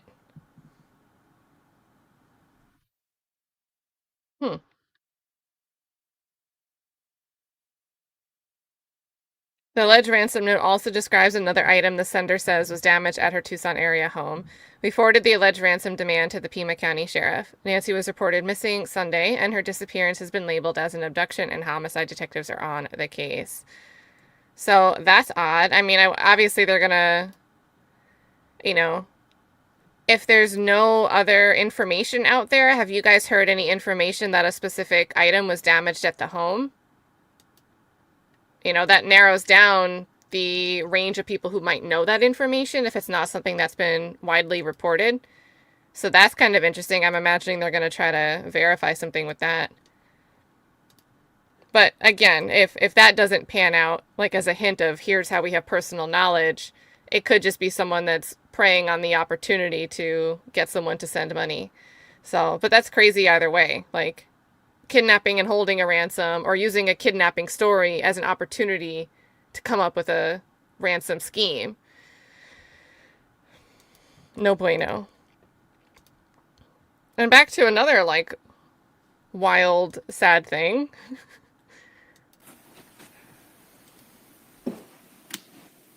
Okay, and Chelsea says they didn't reveal anything other than she was taken against her will and blood drops at the scene. And then the little note that we just saw on the screen, it said clothing unknown at the time.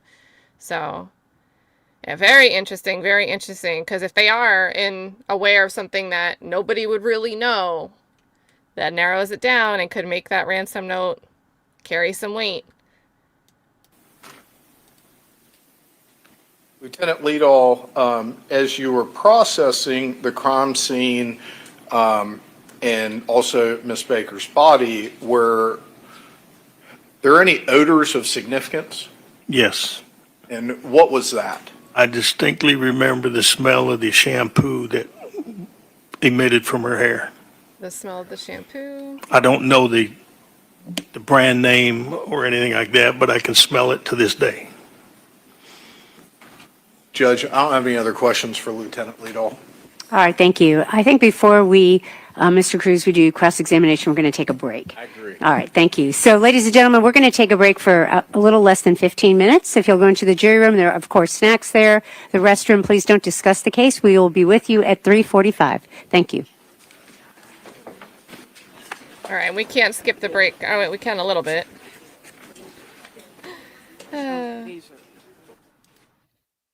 I think someone just said my knees hurt. Aw.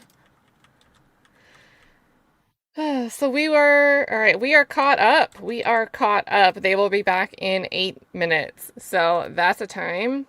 That's a time. So the state might have gotten very little from that, but they have to, this is the guy that was doing a lot of the collecting on the scene. So they have to establish that he's the one that was like, hey, we're going to pick this up. We're going to collect this. We're going to do whatever. Make this normal over here because you guys are going to say I'm cut off. So shrink me down.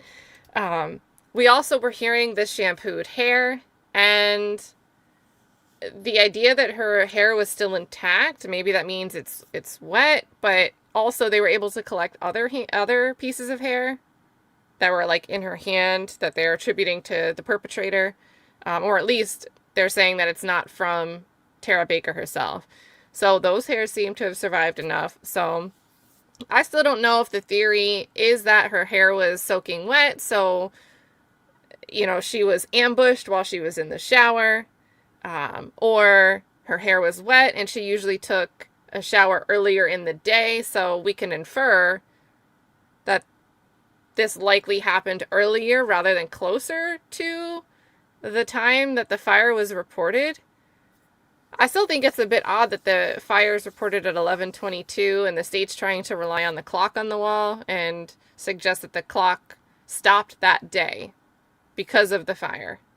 And unfortunately, I don't know, have they had anyone yet say the clock looked melted? Because if there isn't even notable damage to a wall clock, I'm not even sure that unless it was burning, that it actually stopped operating. I've seen some beat up watches, old school watches that still just keep chugging. So, and yes, let me specify Caucasian hairs, specifically Caucasian hairs, were recovered. So I think a lot of this was chain of custody, but there is some other stuff. We have the Farberware knife block, and then the Farberware knife. So maybe an inference there that the knife was just taken from the kitchen block when an altercation broke out, or someone planned to go burglarize this home and said, I'm just going to use a knife that I find there. Everybody has knives. Nobody will trace it back to some knife I bought at Home Depot a week ago. She did have roommates, but they were both out of town and known to take trips with their own boyfriends. And the defense had mentioned that by the time of the crime, it's possible that Tara could have relayed information to Chris Melton because they'd had 5 or 6 conversations from the time that she would have known that her friends were going out of town for the week or the weekend or the night. So, but unfortunately, we're not going to know much more about that aside from what was suggested in opening statements until one of those friends testifies. So, yeah, the stuff with the clock I think is a little odd. It could have been off by an hour for daylight savings. It could have been off just because it hadn't been in use for a while.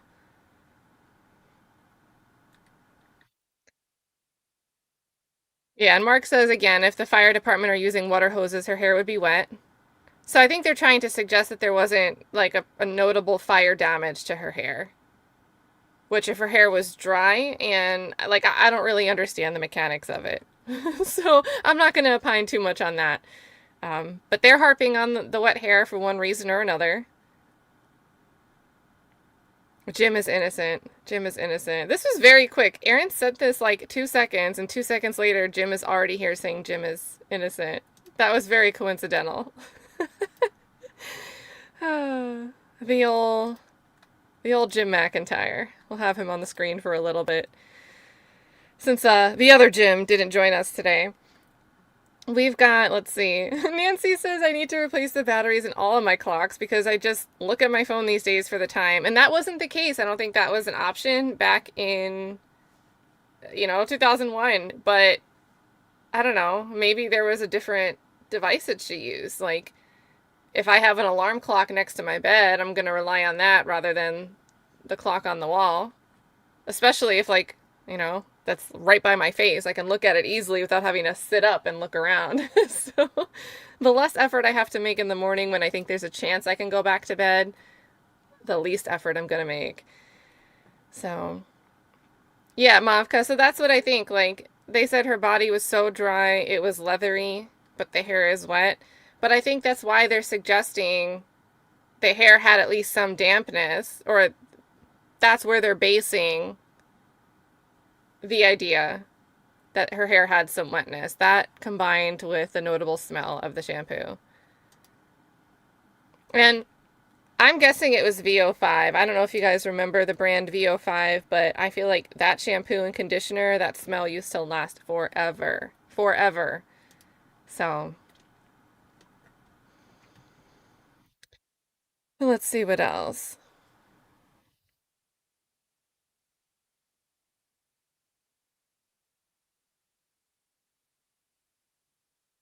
Okay, so back up.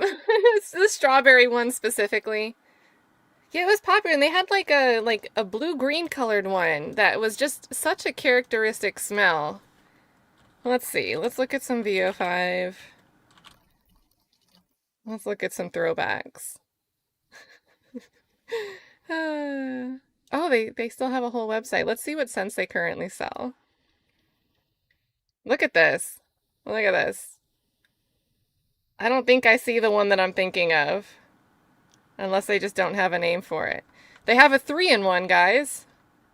Very convenient, very convenient. I don't see a strawberry one either. Hold on, maybe I can search like a 90s, like a retro.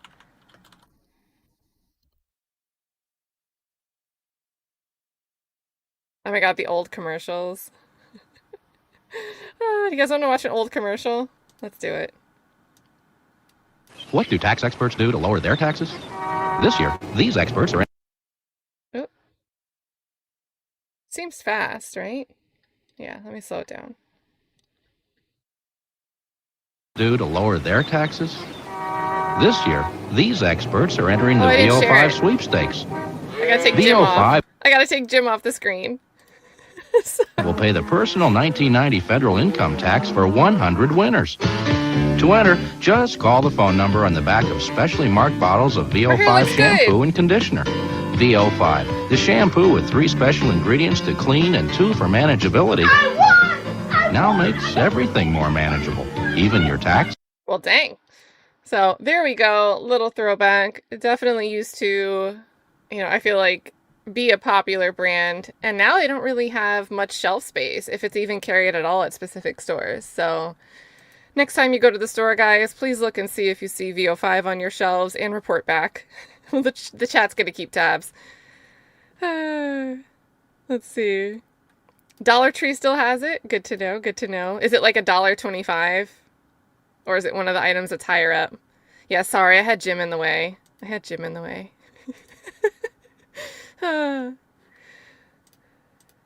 Pull this back up before I forget to take us back to court. Because they're supposed to come back any second now, and you know me. Let's see. Herbal Essence is still going. Or you're saying you think that that's what was the memorable scent? Yeah, the old pink one. Yeah, you know what? They had the OG commercials with what I think VO5 was trying to emulate a little there. A little bit.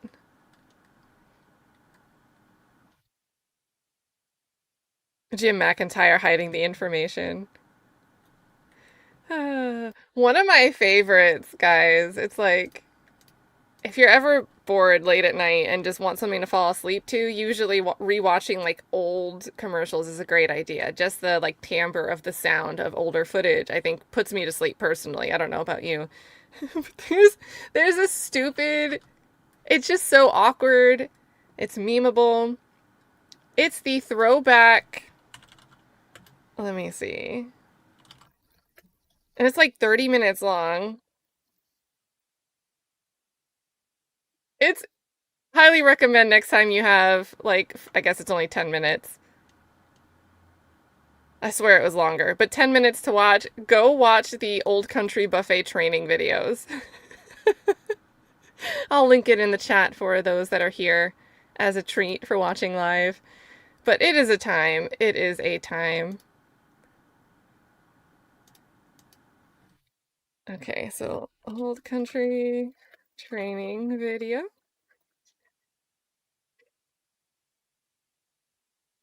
It is very interesting. It is very interesting.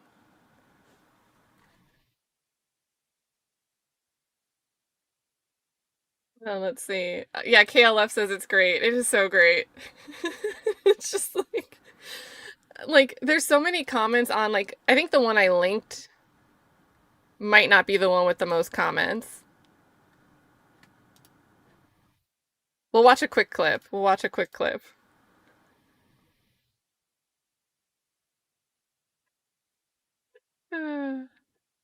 Okay, you ready?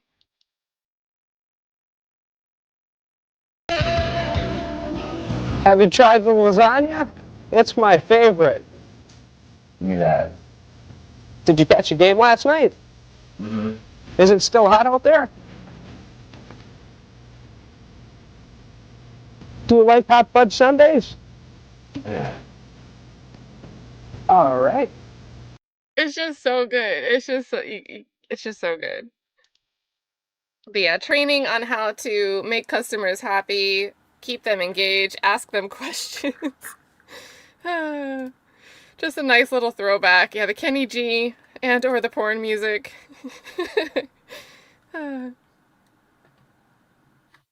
Let me make sure I've got this I mean, I hear the noise. It's definitely still playing. But yeah, definitely a time. A little bit of a time capsule there. All right. I'm gonna start saying that for the rest of this trial. All right. Have you tried the lasagna? You just gotta use that when you want to like break a conversation up. It's like you want to exit, somebody's rambling on and on. You just want to cut them off and steer the conversation elsewhere. You just gotta go, have you tried the lasagna? Yes, back when customer service mattered. But I love old commercials. I love when I recognize one.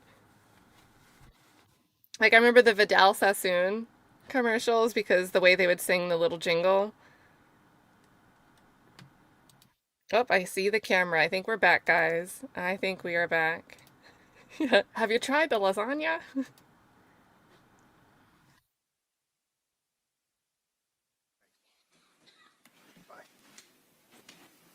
All right, Mr. Cruz, Mr. Yamamoto, Mr. Bolden, you all ready?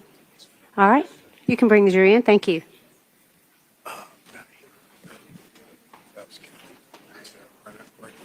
We have a box for you. We left it downstairs, Miss Satterfield.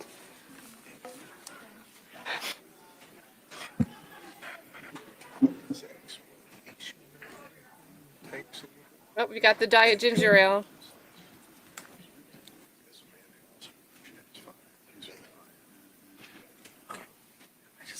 Canada Dry, by the way.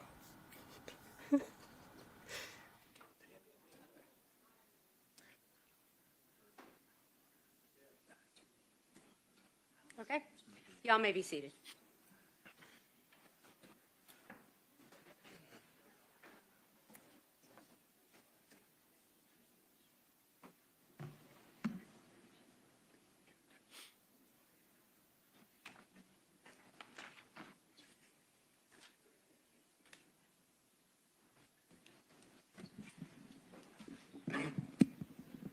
The Miss Cleo commercials.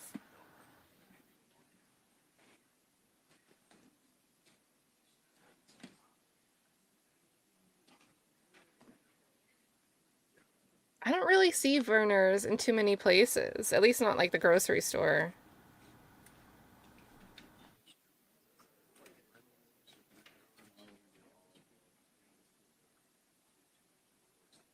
The old Where's the Beef? There's a museum of television in New York. If they still do stuff, I don't know.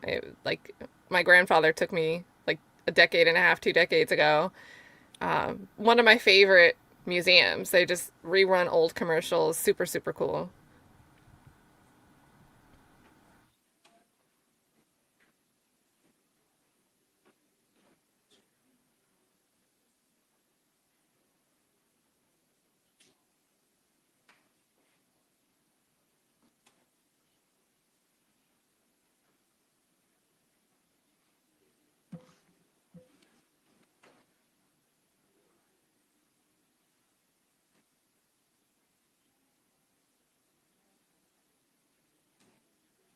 Are we ready or not?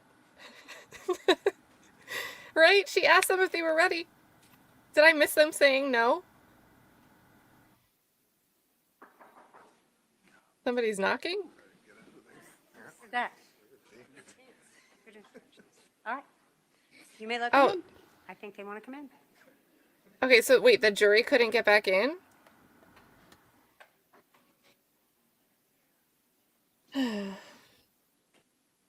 Who is it?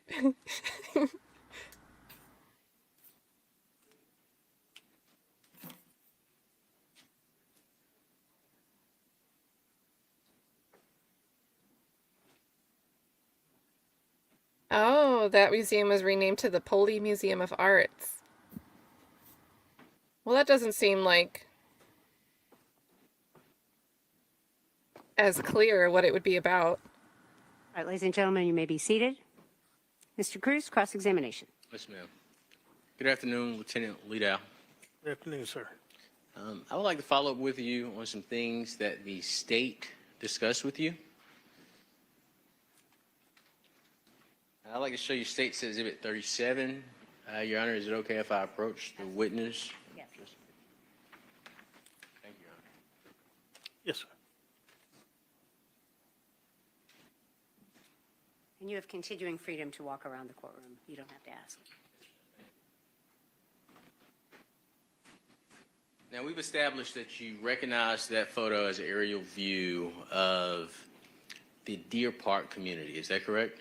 Yes, sir, that's correct. Okay. And I would like to also show you what's marked as Defense Exhibit 12, 13, 14, and 15. And let the record reflect I may have skipped 9, 10, and 11. These are pre-marked.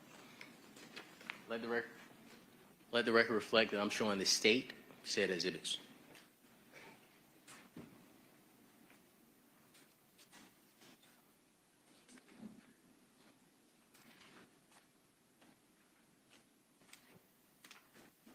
Mr. Cruz. Thank you.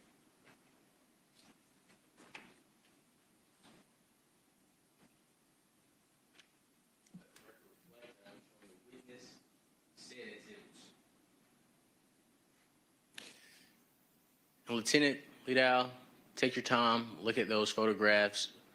Once you've had an opportunity to look at those photographs, just please look up.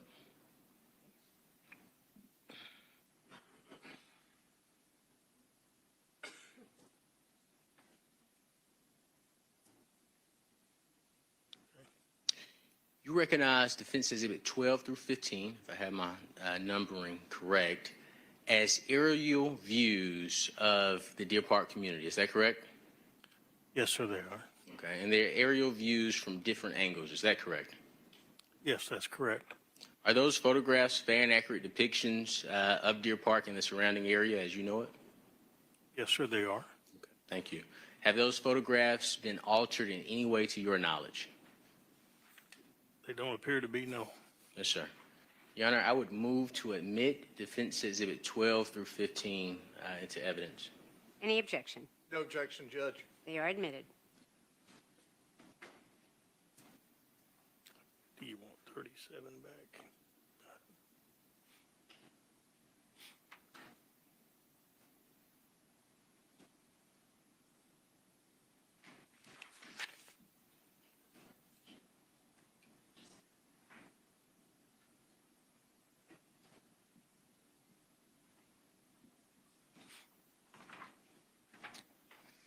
I'd also like to show you State's Exhibit 47. We've established that you recognize State's Exhibit 47. Is it okay if I approach you, sir?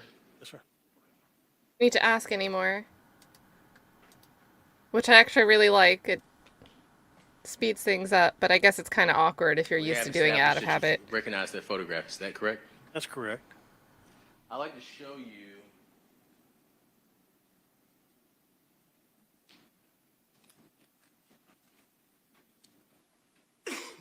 court's indulgence, Your Honor.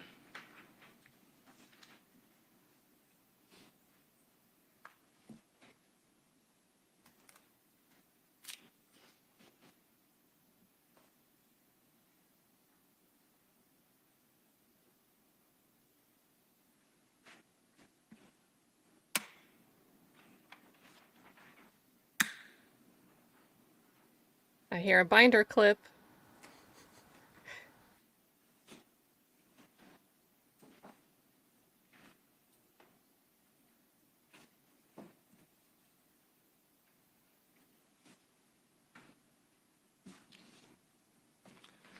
I'd like to show you what has been marked as Defense Exhibit 9. Let the record reflect that I am showing the state what has been marked as Defense Exhibit 9. Like the room?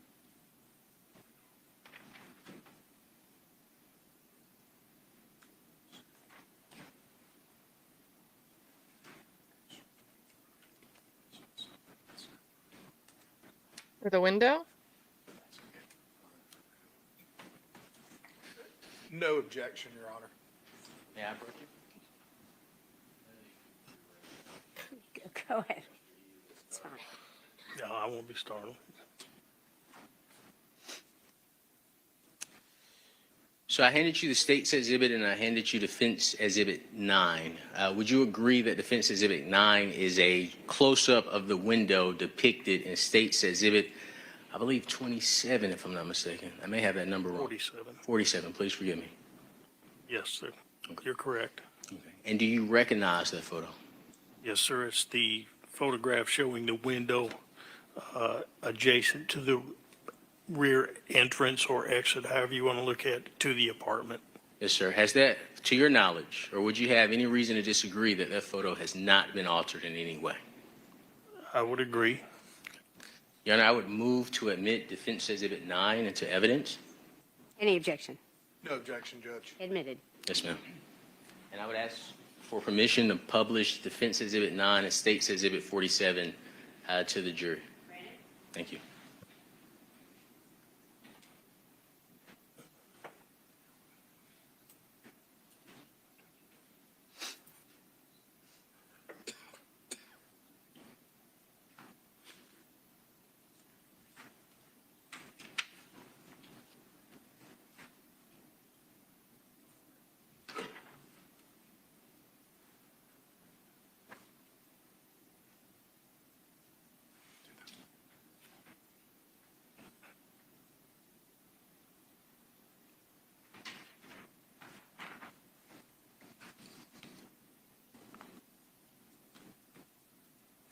I'd like to show you what is being marked as defense exhibit 10.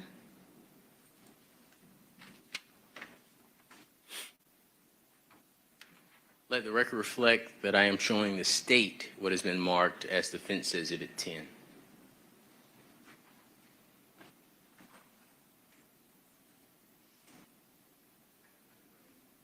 Absolutely.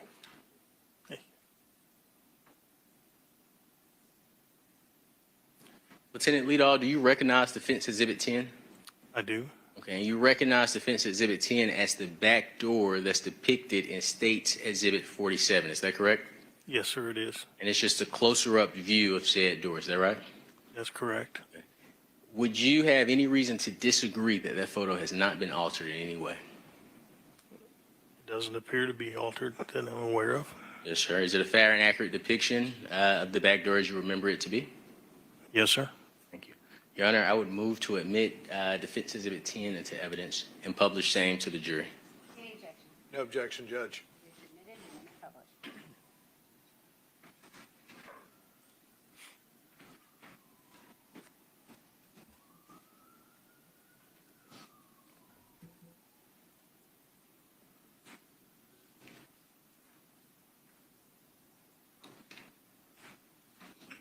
Court's indulgence, Your Honor.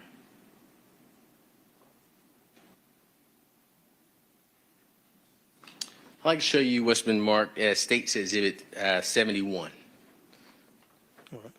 Hey, shout. The judge's black robes show unity in upholding the law. Maybe that's what we're missing here for this one. Good to see you. Now, in regards to state's exhibit 71, I believe we saw a prior photo of material from the ceiling that was on top of Ms. Baker and on top of that item there. Is that correct? Yes, sir. Okay. And just to make the record clear, the item that I'm speaking of is the power transformer. Where the power transformer is located, once that debris was moved, is that the place that you found the power transformer located? Yes. Okay.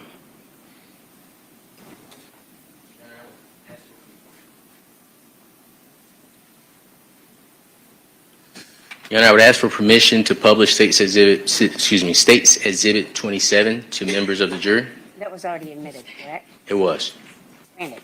Thank you.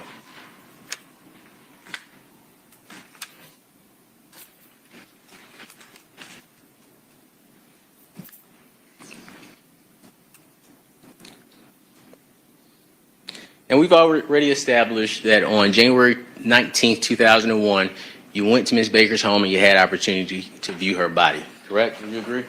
Yes, sir. In regards to the evidence located on and around Ms. Baker's body, there were hairs collected from Ms. Baker's left hand. Is that correct? Yes, sir. There were hairs collected from Ms. Baker's body. Is that right? That's correct. There was also a hair collected from Ms. Baker's buttocks. Is that right? That's correct.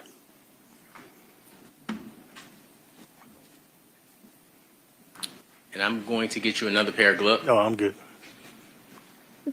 Give me 1 second. Court's indulgence. He was gonna buy some time by handing the witness some gloves.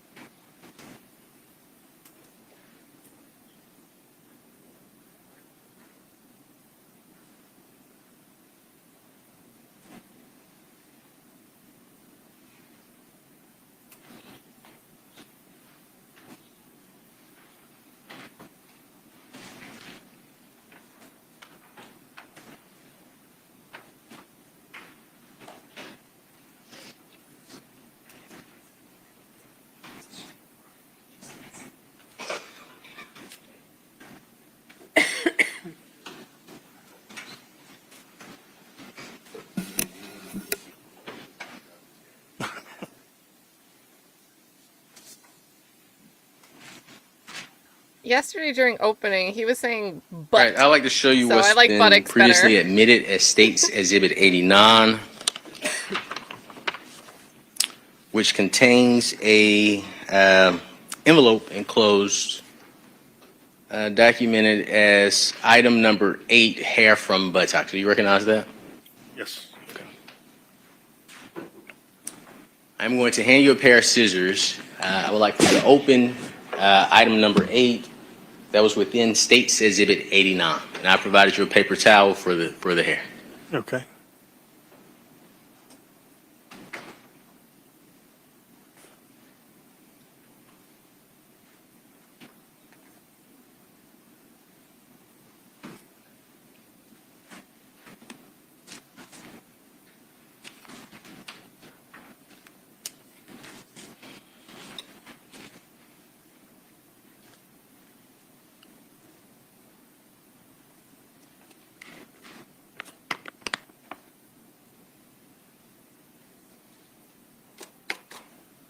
There is no hair in it.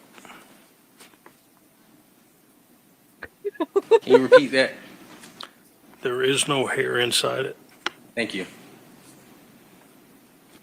Oh, Chet.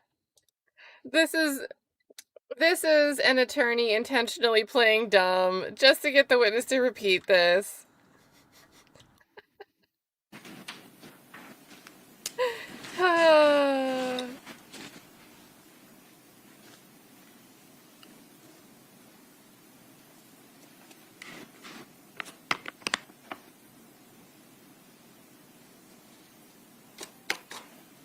There is no hair in it. Can you repeat that? There is no hair inside it. Thank you.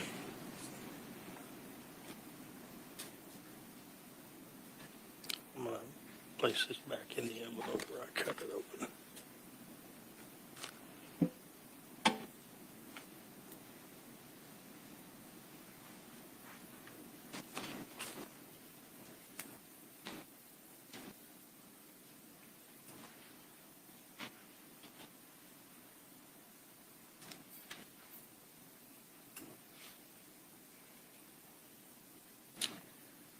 I'd like to show you what's previously been admitted as States Exhibit 88.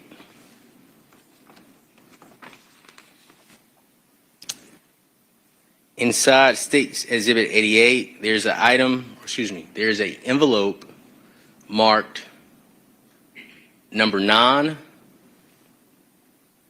hair from torso area of victim. Are you okay with opening this for me, sir? Yes, sir.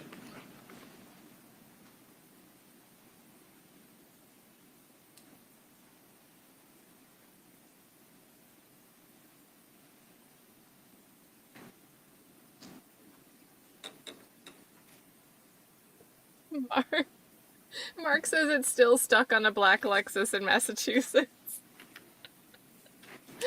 Oh.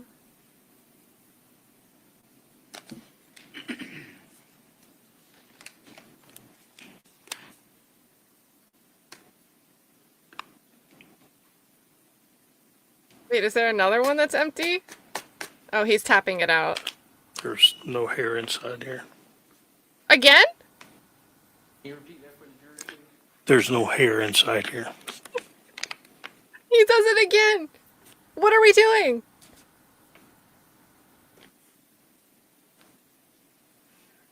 I thought he might actually tap something out of there. He tapped it just to check. Item 2I was this Oral Swab B. Break for a second. Oh, do we have a Yes, you can. Ladies bathroom and gentlemen, break or a motion? I'm going to ask you to go into the jury room for a couple What of are we moments. Please doing? don't discuss the case. Why do we have 2 empty envelopes? Because earlier we only heard about Exhibit 31. Like, hey, I'm just realizing this now that this is empty, and it's supposed to be the pubic hair that was recovered from Tara Baker's buttocks. I didn't know there were 2 empty envelopes.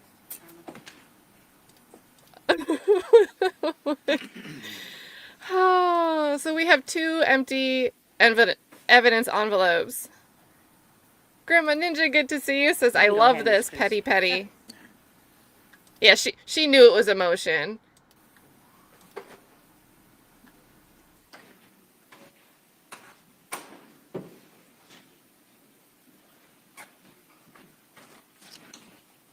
Shirley, we have a box for you.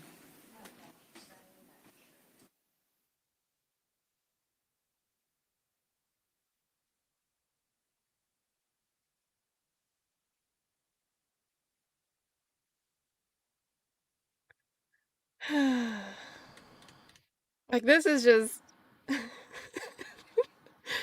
Welcome to Georgia Trials.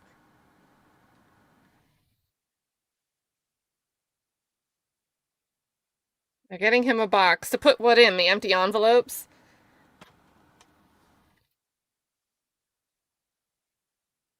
Yeah, did it evaporate? Oh, man. If it was sealed, how did he know there wasn't any in there?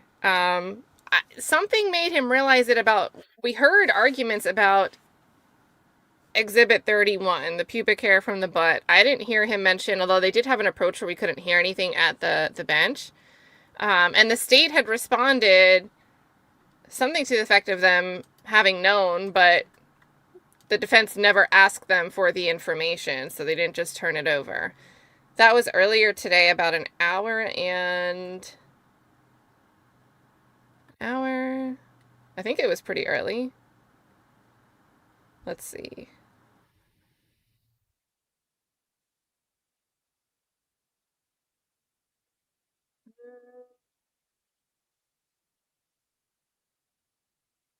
Okay, about 52 minutes into this stream. So...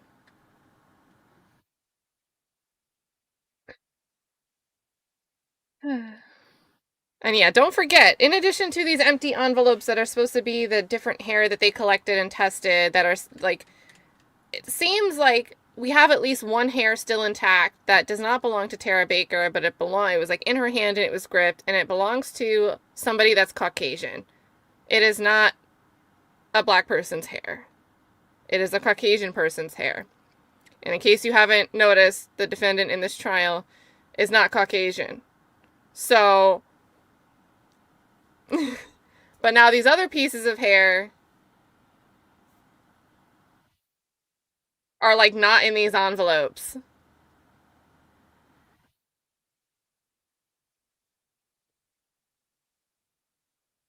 Yeah, so the envelope is now the evidence.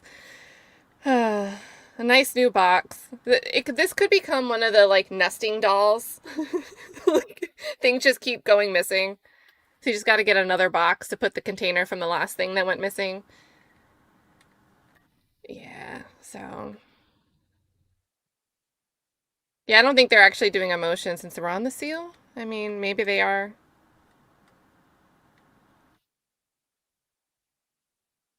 Well, in the meantime, since we're out of We're all the way caught up. We can watch the guy tap the envelope again.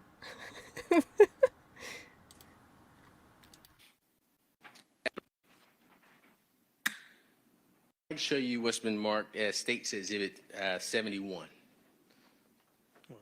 Nope, not yet. Okay, and where the power transform.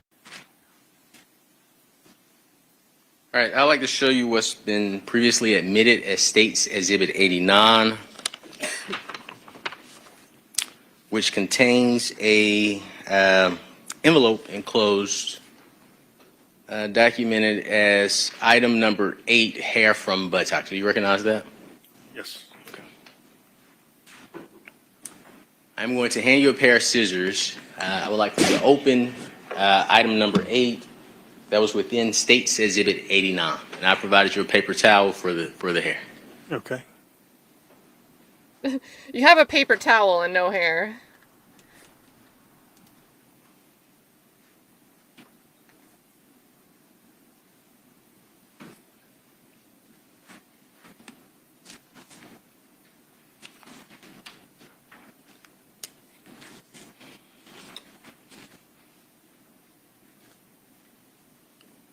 %90 close rate. Not really specifically this case, but Scott DeMeester. There is no hair in it. Can you repeat that? There is no hair inside it. Thank you.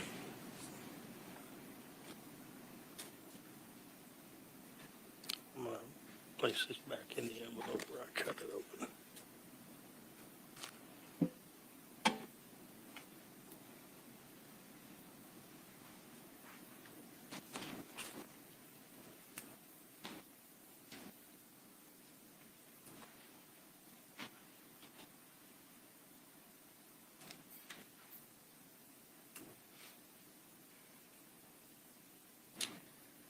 I'd like to show you what's previously been admitted as State's Exhibit 88.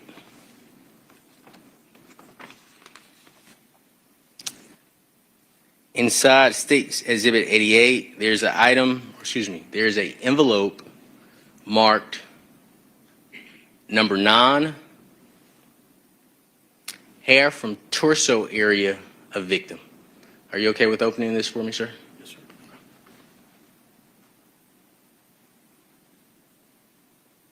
And he's like in disbelief, like this guy, now that he's getting another envelope that's supposed to have a hair, he really checks to make sure it's empty.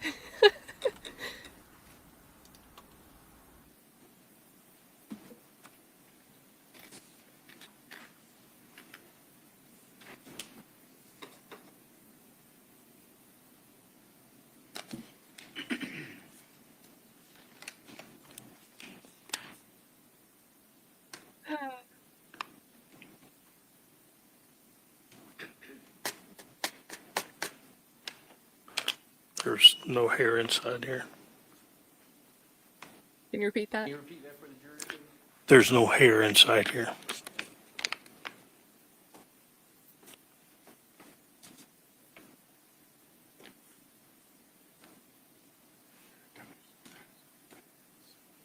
All right, so then they're gonna take this break or whatever. Look at him. Look at his face. Can I take a break for a second? Bathroom break, if it's okay. Yes, you can. Ladies and gentlemen, I'm going to ask you to go into the jury room for a couple of moments. Please don't discuss the case.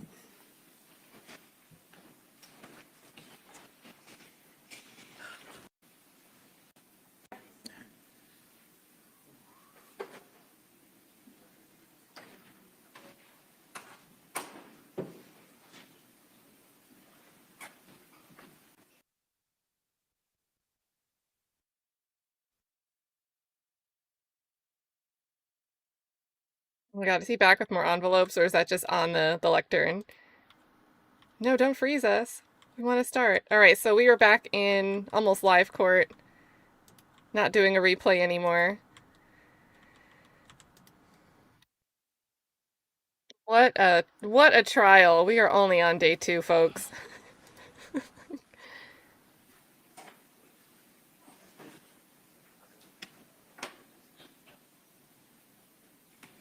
I don't know, Math Hawk, because there was stuff at the bench that we couldn't hear for quite a bit.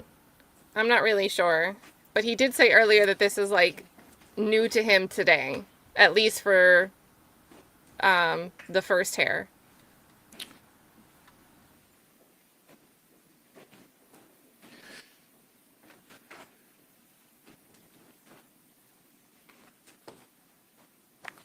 Although at the same time earlier he referred to it as 31. Mr. Chris, you have the floor. Thank you, Your Honor. But that could have been an evidence Lieutenant number. Leedahl, did you collect hairs and put them in those envelopes? Yes, Okay, so at one point in time, there would have been hair in those envelopes. Is that correct? that's correct. Oh! Thank you, sir. This is not good for the state. This is not good for the state. That is the answer the defense needed here. Wow.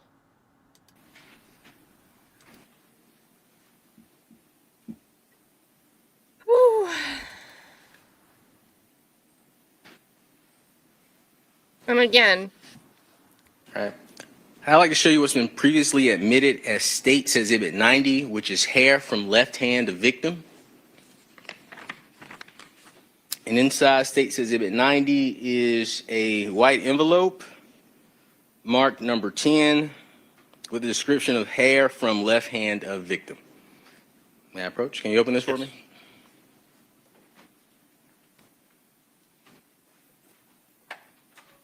I wonder if he's like anxious about opening anything now.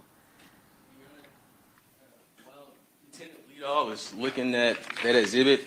I would like to mark empty envelope number 8, which is the envelope that was supposed to contain the hair from Ms. Baker's buttocks, as defense exhibit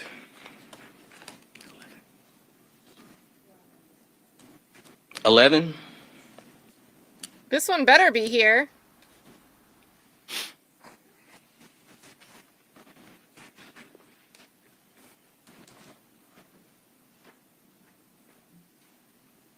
Which I'll separate from State's, I think 27.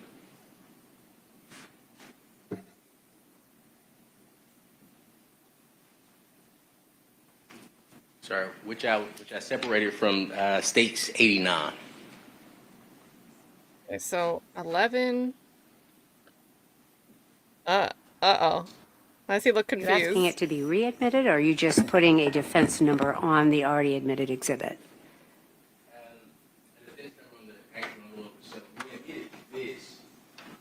You want it on the envelope?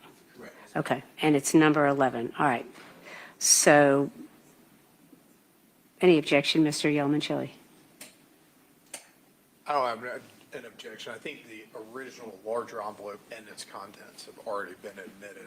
However, I don't have any objection All to right. labeling the interior envelope. I will admit it in that manner. Yes, ma'am. Also, the envelope that was in State's Exhibit 88, which is the empty envelope containing, well, that would have contained hair from the torso of the victim. I am admitting this as defense exhibit 16, Your Honor. All right, Mr. Yeoman-Chili, any response? Just the same response, Your Honor. All right, I will admit it. Okay, it has been, the whole package has been admitted as State's exhibit, but I will admit it as defense 16 in this manner, without objection. Lieutenant Leedahl, can you tell me the number of hairs that were in State's Exhibit 90? From this, none. There was 0 in here. There are no hairs in on State's Exhibit 90?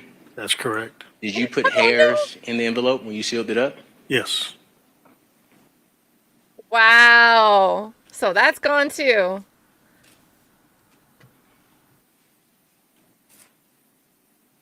Your Honor, I would like to mark as defense exhibit 17, the empty envelope that would have contained the hair from the left hand of Miss Tara Baker. Wow. This is Any objection, Mr. Yeoman-Chili? No objection, Judge. All right, I will admit it in the same manner as before, without objection.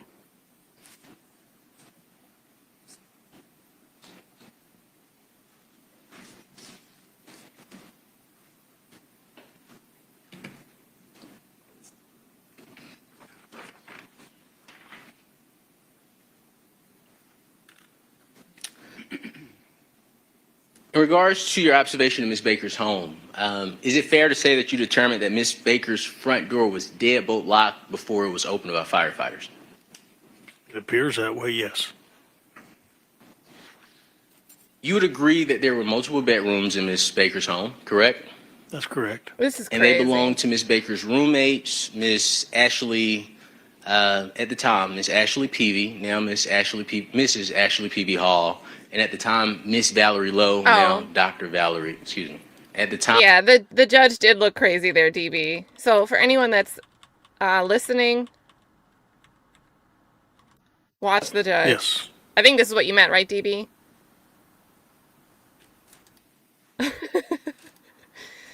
So we'll jump ahead. That's correct. And they belonged to Ms. Baker's roommates, Miss Ashley, at the time, Miss Ashley Peavy, now Mrs. Ashley Peavy Hall, and at the time, Miss Valerie Lowe, now Dr. Valerie, excuse me.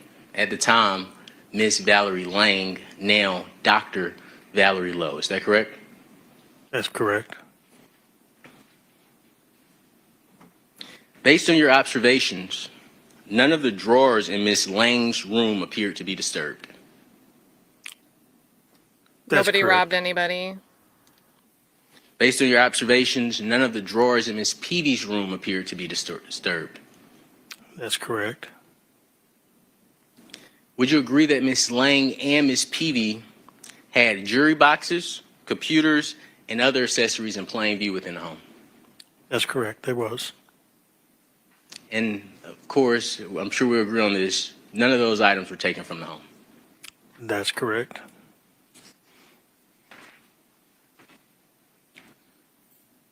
You also had the opportunity to walk through the living room and the common area of the homes. Is that correct?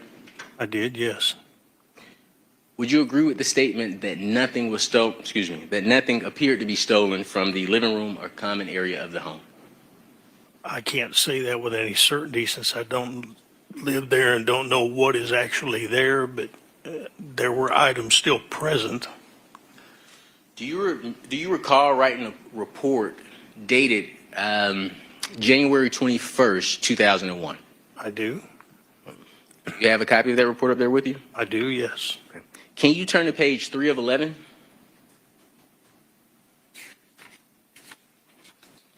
Okay.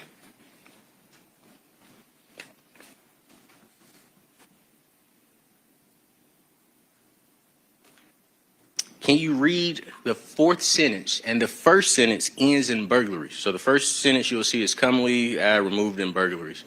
Can you read the third sentence from that period? Some items have been moved after the fire, indicated from markings on the floor. Read the sentence before that one. The living room and common area of the residence contain furniture and a television/VCR. And can you read the next sentence? Nothing appeared to be disturbed prior to the fire. Thank you. Okay, this is critical because it seems like the state is going to try to have an out-of-court statement from Brenda Sweeney, who was the girlfriend that the defendant was living with at the time. So even though there's an association at an address near the home where Tara was living with the defendant, he wasn't actually staying there at the time, according to the defense. He was living with his live-in girlfriend, Brenda Sweeney. Brenda Sweeney, after she's had a couple strokes years later, again, this is a cold case, it's 25 years old. She's had some strokes, she's under tension, she's being interviewed, and finally she says, you know what, God came to me and showed me that Faust went and robbed somebody and set their house on fire. He burglarized the home, he set the house on fire, and he stole a television. So I think that's why that's so important, that this stuff is not disturbed. And yes, So the it's fair jury to is say here. that nothing appeared to be disturbed in the living room and common area. That's correct. Now, you also then had opportunity, and I believe I provided you with an exhibit, the state provided you with an exhibit as well, but we can agree that you had an opportunity to examine the window in the kitchen area, right? Yes, sir, I did. Now, you would agree that the blinds were down on both the window on the door as well as the window in the dining area? Yes, sir, they were. Thank you. I believe The you window discussed was this with the closed. state, but during your examination of the home, you learned that several items had wipe marks. Is that right? The door area, the front door near the peephole and other areas, white marks probably from just general cleaning throughout the course of that door being there. I can't say when the white marks occurred, but there were marks there that were picked up when I put fingerprint powder to those surfaces. So is it fair to say that we don't know if the white marks happened after Ms. Baker's murder, nor do we know if the white marks happened before Ms. Baker's murder? That would be correct, yes. And those white marks were present on the stove. Would you agree with that? I don't recall if there was any on the stove. Sure. Can you turn to page 9 of 11 of your January 21st, 2001 report, please?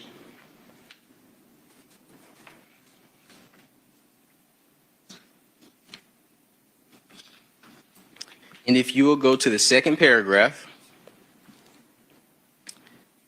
in the fourth sentence from the bottom, that starts with "in processing the front door." Can you read that, please? Thank you, Great Granny, In for processing the the front amazing door, brain stove, fund and window sill contribution. markings similar to one wipes the surface with a rag were found. The markings on the front of the door were consistent with a person looking out the peephole and placing left hand on the door. The white mark where the left hand would have been as well as along the door edge. White marks were also found on the window sill in the dining area. Thank you. Now, when Ms. Baker was found, you would agree that she was completely naked. That's correct. There were no clothes around her that were notated in your report. Is that right? That's correct. And a towel was not found near her body. That's correct.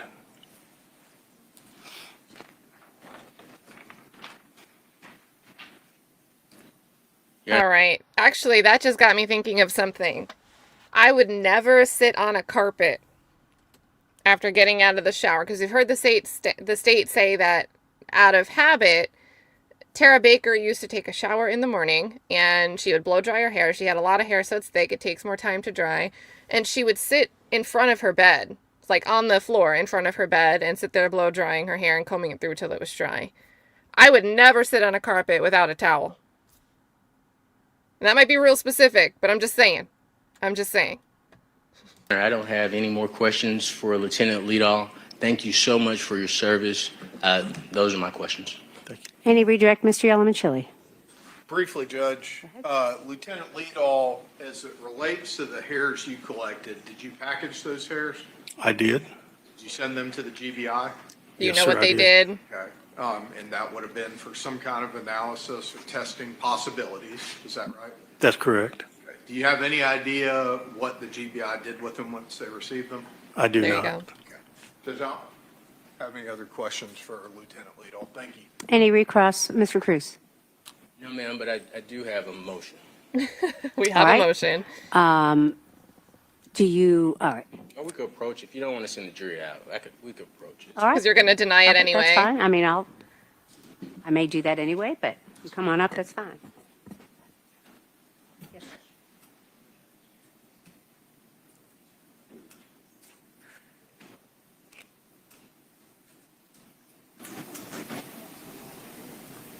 All right, ladies and gentlemen, I am going to send you into the jury room for just a few moments. Don't discuss the case. Be with you shortly. Thank you.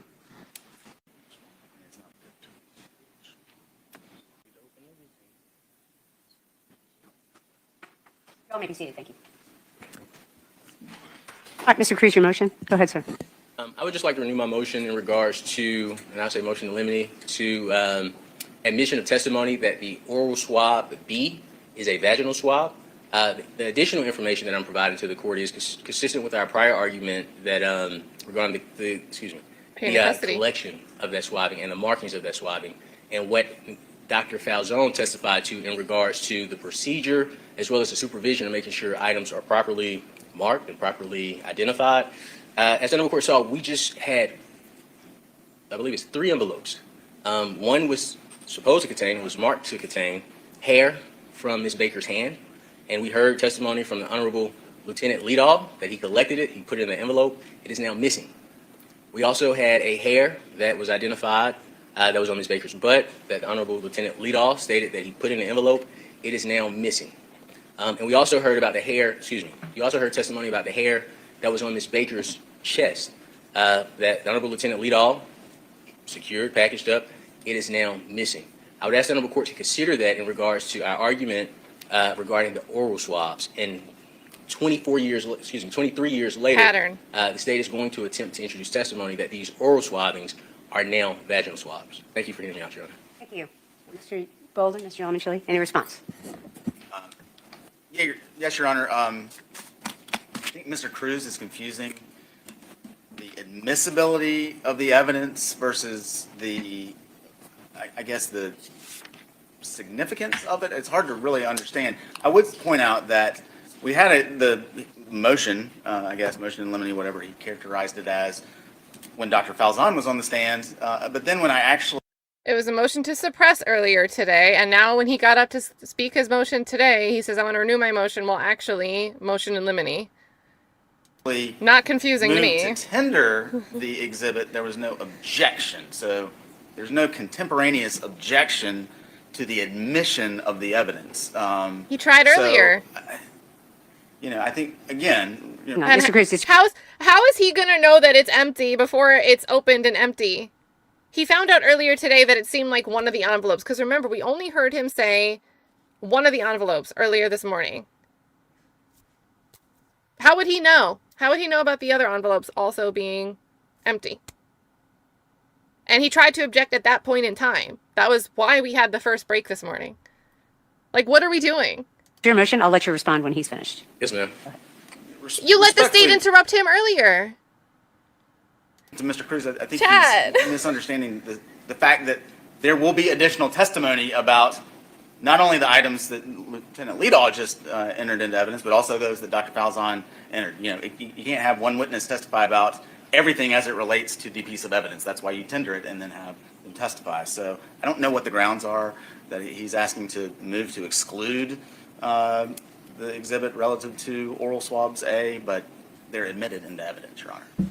Thank you, and thank you. If I may, Your Honor, as I mentioned when I learned about the swabbings today, this is a motion that I brought up as this issue came to my attention. If the Honorable Court is willing, if we come in tomorrow and provide the Honorable Court with cases, and just to clear up Mr. Bowden's, if I misstated anything, so when it comes to chain of custody, the state has to establish an appropriate chain of custody before evidence is admitted. If not, if there's an issue with the chain of custody, and I provide the Honorable Court with the case or cases regarding this issue, that evidence is to be excluded. We have a chain of custody log, and one of the biggest issues with the chain of custody log is the same way those items were packaged here today. They're the same way on the chain of custody log. And I said, well, maybe because it was improperly marked, they just put it in this way. But actually seeing the packages ourselves, and I should have opened it. I didn't even think about opening it to see if something's actually in the box. I would just ask the Honorable Court to allow us to have it in. I'll present the case law. Pursuant to chain of custody, I'll be able to present the chain of custody report to the Honorable Court. And the Honorable Court has already heard the testimony from Lieutenant Leedahl about what he collected and what's missing.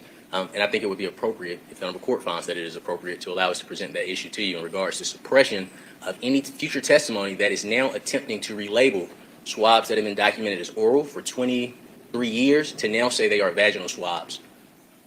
Thank you. Thank you, Your Honor. All right, so I'm going to deny your motions, Mr. Cruz, and this is the reason for them. You are asking the court to kind of venture into the purview of the jury. There has, first of all, I agree with the state that the evidence you are complaining about with the doctor expert we had this morning was admitted into evidence. The issues that you're referring to right now with regard to any evidence that has been admitted with this witness goes to the weight of that evidence. And the argument you're making about about chain of custody is an argument that you are entitled to make to the jury if you choose to do that. But what you're arguing is the weight of the evidence. And so I'm going to deny your motion, Mr. Cruz. Yes, ma'am. All right, thank you. One question for you, Your Honor. Yes.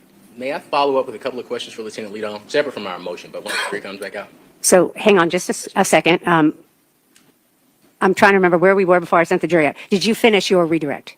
Yes, Your Honor. Okay. I asked a single question, or Okay. single question, but 3 questions, I think. Right, and I have not yet asked you if you had any recross. Is that correct? He indicated he did not have recross and thanked Lieutenant Leedahl for his service. Okay, that's correct. All right, I'm going to deny your motion, Mr. Cruz. Can you bring the jury out, please? I do remember that now.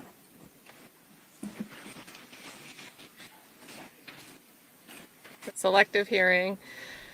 So chat, we have hands in the chat for this trial because there's like this portrait behind where the witnesses sit, and one of the hands of the portrait always looks like it's just sitting like this over the witness unless the witness moves. So that's the theme of this trial so far. I guess we could also do an empty envelope as a theme for this trial. We're starting to rack up our inside jokes for this case.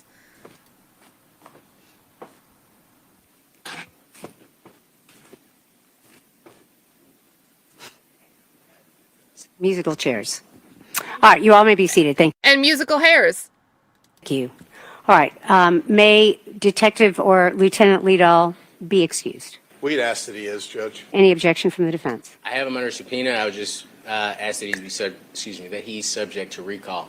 I spoke to Lieutenant Leedahl. He explained to me his schedule. Okay. The Honorable Court will allow, if we have an Subject to opportunity to call recall. Lieutenant Leedahl back, we would just ask if he would prefer that we allow him to do it via WebEx. I can add to that, Your Honor. Okay. I have no objection to returning back. I would just need enough notice because I live 30 minutes away. And I'm also possibly testifying sometime next week in DeKalb County in a state court case, and I don't know the exact date. So other than that, I'm free and able to come at any time. Thank you, sir.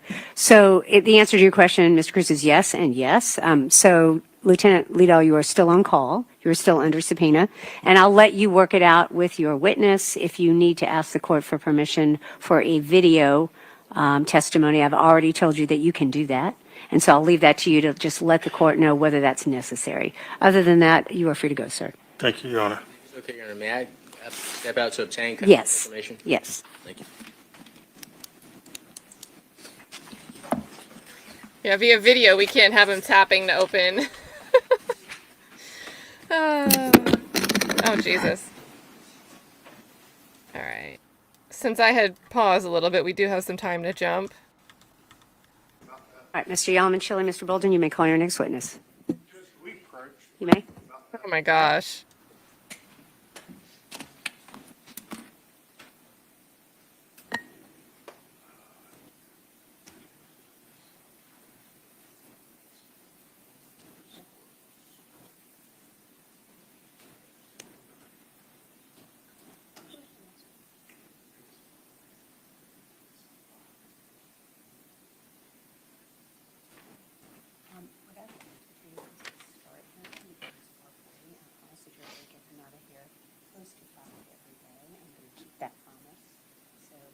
Problems with that when he's coming back? Is that what you know?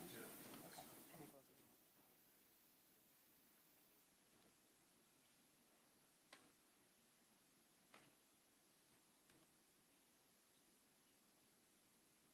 I think that makes sense. That may take you that time to know. We'd like to voir dire the witness with regard to that. I'm acting like I can hear it.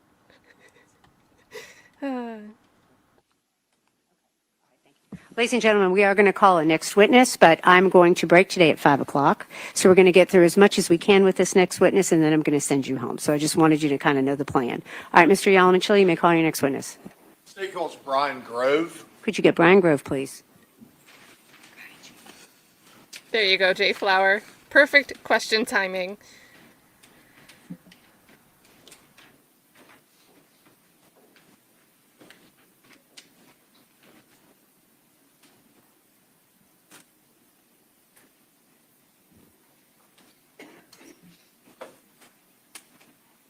Do you think it's Brian with an I or a Y? Sir, if you would, please raise your right hand and take an oath. Do you swear or affirm the testimony you'll give to the court today will be the truth, the whole truth, and nothing but the truth, so help you God? I do. If you could, please have a seat and state and spell your name for the record. Brian Grove, Grove. Dang, we won't know. And Mr. Grove, where are you currently employed? I'm a fire protection engineer with the Bureau of Alcohol, Tobacco, Firearms, and Explosives. ATF. And how long have you been working for the ATF? About 26 years. All right. And if you give me just a moment, my computer's not exactly cooperating with me.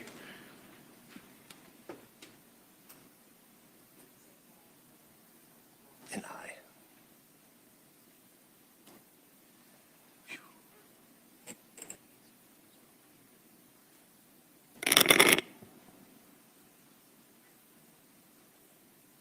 And if you could, please describe your work experience with the ATF. I'm a fire protection engineer, so my job is to help ATF certified fire investigators with the science part of their investigations. What's the, well, you already talked about the role of a fire protection engineer at ATF. What is the field of fire dynamics? So fire dynamics is the science of fire, kind of the physics of fire, how fires start, how they spread, how buildings interact with fire, how people interact with fire. Anything really dealing with the physics or the science of fire. Just ask him what happens if And there is how wet. does your expertise assist fire investigators? So fire investigators are asked to figure out where a fire started, and then if they can do that, how a fire started. So we get involved with those processes, as well as timeline and some other things. And so if we could, starting with your undergraduate degree, do you mind going through your educational background? Sure. I have an undergrad degree, Bachelor's of Science in Fire Protection Engineering from the University of Maryland, as well as a Master of Science, also in the same field from the University of Maryland. And besides those degrees, do you have any licenses or certifications? I do. And what are those? I'm a registered professional engineer in the state of California. And what's required to obtain that designation as a registered professional engineer? So typically you need a 4-year degree from an accredited university, as well as 2 years of work experience under another registered professional engineer. And then you also have to sit for an 8-hour exam that all engineers would take, and then another 8-hour exam that's specific to your discipline. Have you ever been a part of any kind of presentations or written any publications? Yes. Okay. And approximately how many presentations and publications have you been a part of? Publications, probably about 10. Presentations, hundreds. Have you done any teaching in the field? Yes. All right. And what topics have you taught on, and approximately how many times have you taught? So we teach state and local fire investigators, as well as our fire investigators. Those are generally who we teach. Also attorneys sometimes, just on the sort of the science of fire. And how many cases approximately have you worked involving fire dynamics? I've been with ATF for about 26 years, say 20 cases a year, so over 500.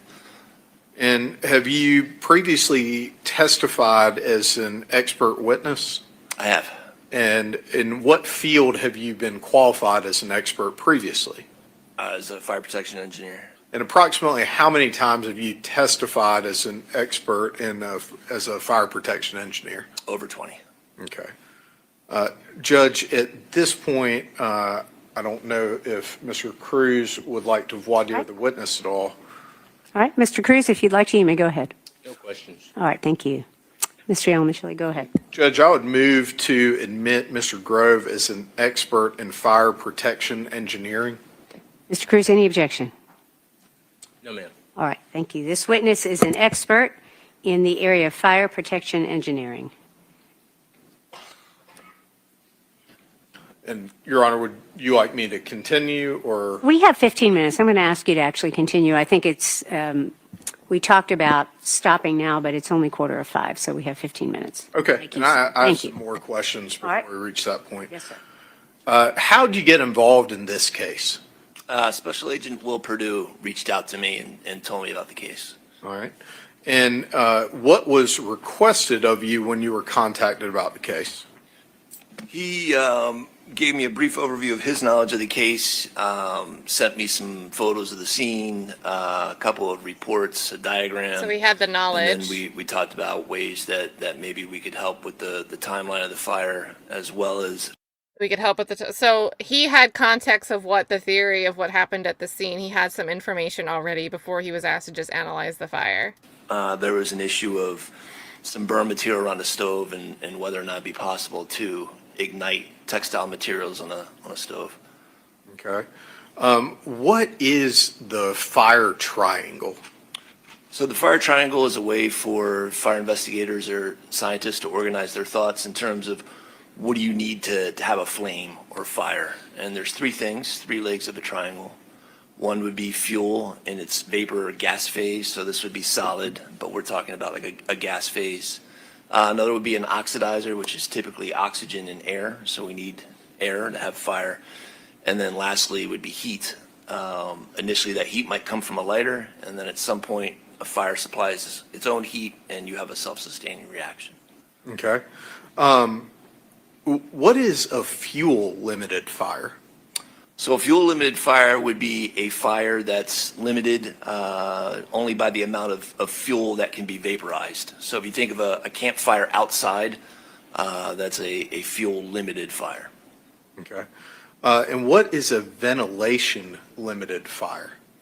So a ventilation-limited fire, at some point, if you take that campfire, let's say a couch, maybe you burn the couch outside, it's a fuel-limited fire. You bring that couch inside, and it gets large enough and it's burned for long enough time that it consumes the oxygen in the room, and then ventilation becomes the dominant factor in the size of the fire.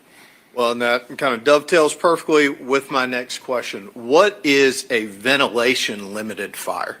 So a ventilation-limited fire, the size of the fire is dictated by how much fresh air you can get to the fire.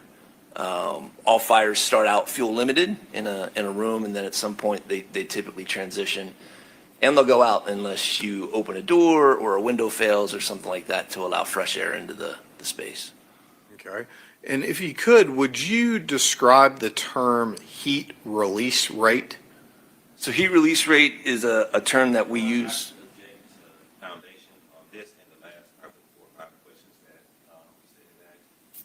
Sorry, your objection is to foundation? Yes, And can you elaborate on that objection?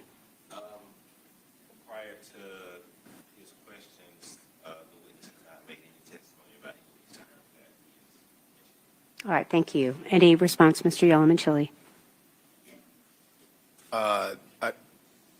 I'm not sure exactly how to respond to that, Your Honor. I'm not sure that Mr. Grove could have just, without my having asked a question, started explaining these topics, but it's certainly a foundation based on his knowledge, training, and experience has been laid for him to describe these topics, since he's an expert that's taught extensively in the field of fire dynamics and engineering. I'm going to overrule the objection. You may continue. Okay. Could you please describe the term heat release rate? Heat release rate is the power of a fire, the intensity of a fire. Really, we're looking at its size. So if you think of like a 60-watt light bulb or a 100-watt light bulb, that's the power of that light bulb. We're interested in the same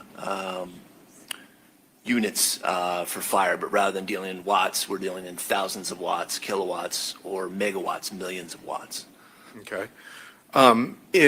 Is part of your preparation for testimony after your work on this case, did you create a PowerPoint in order to facilitate a discussion of the Overruled. You may continue.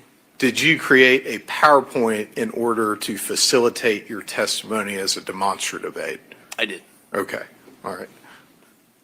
Your Honor, before admission of the PowerPoint, can I have opportunity to review same? Yes. Or publication, forgive me, before it's Okay. published to the jury. Well, can I see both counsel dimension real quick? Thank you. Oh. And then the jury has to leave soon, or is going to leave soon anyway.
right, thank you. All right. Ladies and gentlemen, we have decided this is actually a good stopping point, even though I was trying to make use of every single minute before 5 o'clock. I'm going to release you all to go home and come back tomorrow morning at 9 o'clock as scheduled. I want to tell you a few things. Obviously, the same instructions apply. I'm going to continue repeating those. It's important. Please don't discuss the case, of course, with anyone. Please don't do any research or go to any of the locations that you may have heard about. Don't go on the internet, of course, and do any independent research or study about anything you may have heard in court. Crazy. I do want to talk a little bit about comings and goings of the courthouse. We haven't really talked about that. I really appreciate everybody wearing your juror badge. So certainly it is very important that when you get out of your car to come into the courthouse that you're wearing that. It's very important that everyone in the courthouse knows that you are a juror in a case and that no one can talk to you about the case. So it's very important to keep wearing those. Thank you very much. When you come in the morning for your 9 o'clock hour, please come directly to this courtroom, and we're going to have you go into the jury room as there are snacks in there and drinks, and Mr. Terrell makes great coffee, and so there'll be coffee in there for you, but please come straight to the courtroom. Every day that you leave, you're going to be escorted on the elevator by a deputy. And so as soon as I release all of you, if you'll go out into the hallway, there will be a deputy there waiting to escort you to the elevator. Deputy will ride down with you, and then you can go to your cars. And that's kind of the process we're going to use. Does anybody have any questions or anything they need to tell the court before we go? Very good. Thank you for your service today. I'm going to release all of you. See you tomorrow morning at 9 o'clock. Thank you.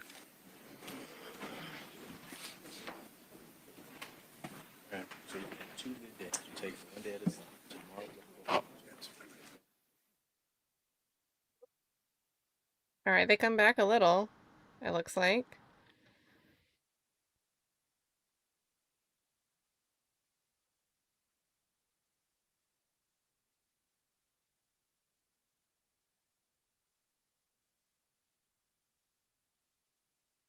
Maybe.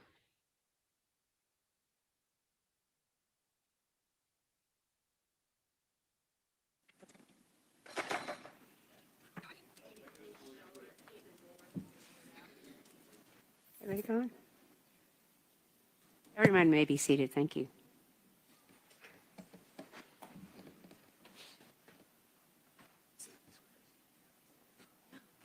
Just going to wait for that door to shut. Thank you very much. All right.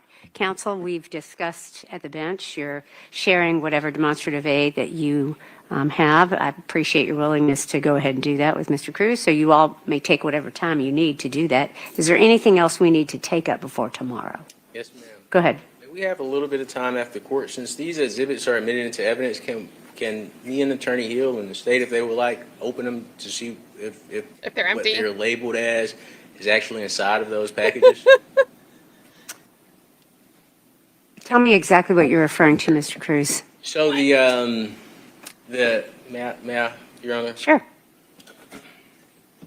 Look at the co-counsel's face here. May I, Your Honor? Sure. Right here. It's like, really? They don't know what we're talking about?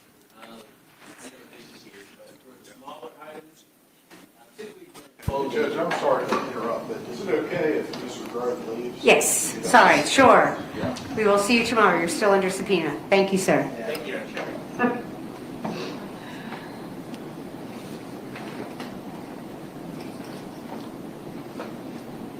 All right, go ahead, Mr. Cruz. I'm sorry. Oh, okay. No, that's fine. I mean, that's absolutely.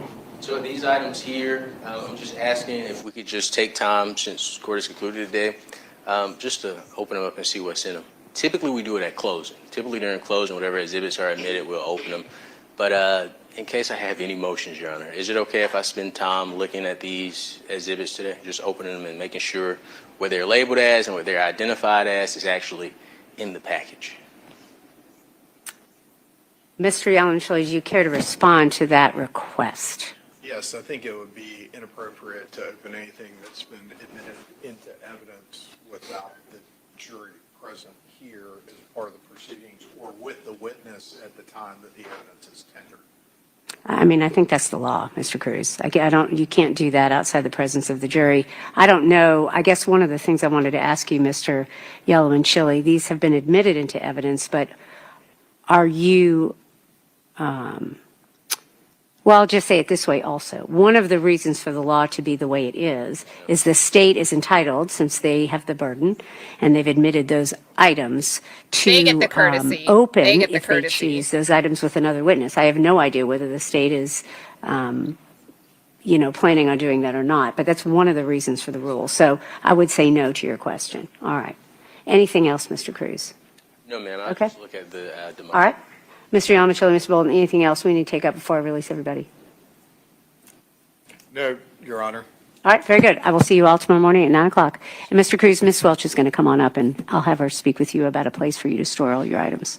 Thank you. All right, thank you. Court is adjourned. Oh, well, yeah, why is she giving advice? Open it through another witness. So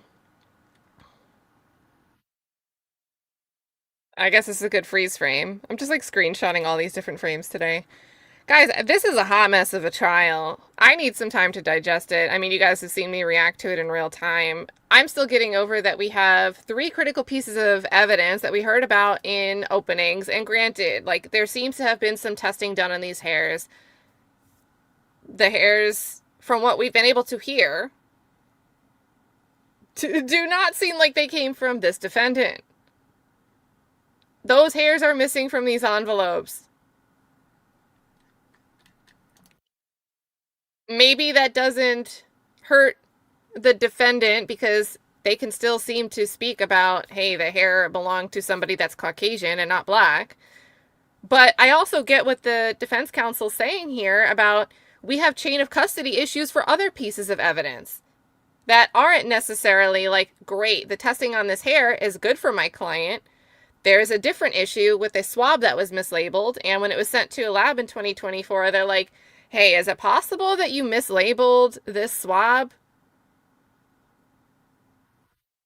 So again, using the chain of custody issue on an issue that the defense was able to play really well in front of the jury, it's also still a problem because of a different issue with the oral B swab.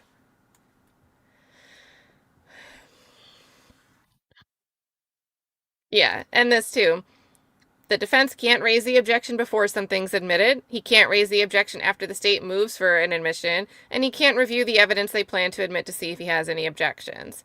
And then that's like tangible evidence. But then when it comes to, this is our first expert witness that we have taking the stand, not a fact witness. And they don't give him the PowerPoint. They don't give him the PowerPoint. And it seems like, I think it's kind of 2 issues, right? It's also talking about the release rate, and we're not sure if that was part of his qualification through the voir dire. So, yeah, like, what if the swab was never even in there, and they just did a repeat testing on, who knows? Yeah, is it hair or buttock hair? Singular buttock. Yeah, Pierre, that's the answer. The answer that you want is in the question that you state. Pierre says, again with Georgia, what is going on? It's Georgia. Here we are. I'm thinking about, I really want to read the motion to disqualify the judge. So I might just pop back up in like 30 minutes, you guys, on a different stream. If you want to join back for that, or maybe I'll change my mind last minute. Maybe we could do it tomorrow. I don't know. But I do think I'm pretty solid on not starting and watching this in real time. I don't think I can watch this at one speed. So if you guys like what we did today we started at 11:30, so 2.5 hours after court started. And we still caught up like an hour and a half before court ended. So court was in session for what? 8 hours total, and the stream currently is only 5 hours and 31 minutes, even though I've been pausing. So I'd like to start at noon tomorrow. So if you don't see me live and you see court has started, don't worry. We're going to watch this whole thing. I think we should just start late and skip all the breaks because there's a lot of dead time here. So let's plan for starting at like 12 Eastern every day. We'll skip the breaks. For this motion, I think I'm going to come back in 30 minutes. I want to go eat something. I'm hungry. And then I'll come back and we'll read that motion. So see you guys in a little bit if you want to come back. If not, remember you should be able to replay that before we start tomorrow in case you want to see the arguments raised. We did take the sneak peek earlier with the defense taking issue with, we keep communicating with the court on motions and notifying the court like, hey, you still haven't responded to that motion even though you're supposed to have issued an order by now, and we get no answer. But the state seems to get an answer right away. So we got to see one of the issues they raised. So with that, I'll be back in like, oh wait. Defense Diaries is doing Jason Autry tonight. What time are they doing that? I'll fire up a stream in 5 minutes. Give me 5 minutes just to create the stream. I'll be back. They're doing their stream at 6, right? 6? So we'll read the document in 5 minutes. And when we're done reading it, we'll redirect over to Defense Diaries. So see you guys in 5 minutes instead. All right? All right, bye guys.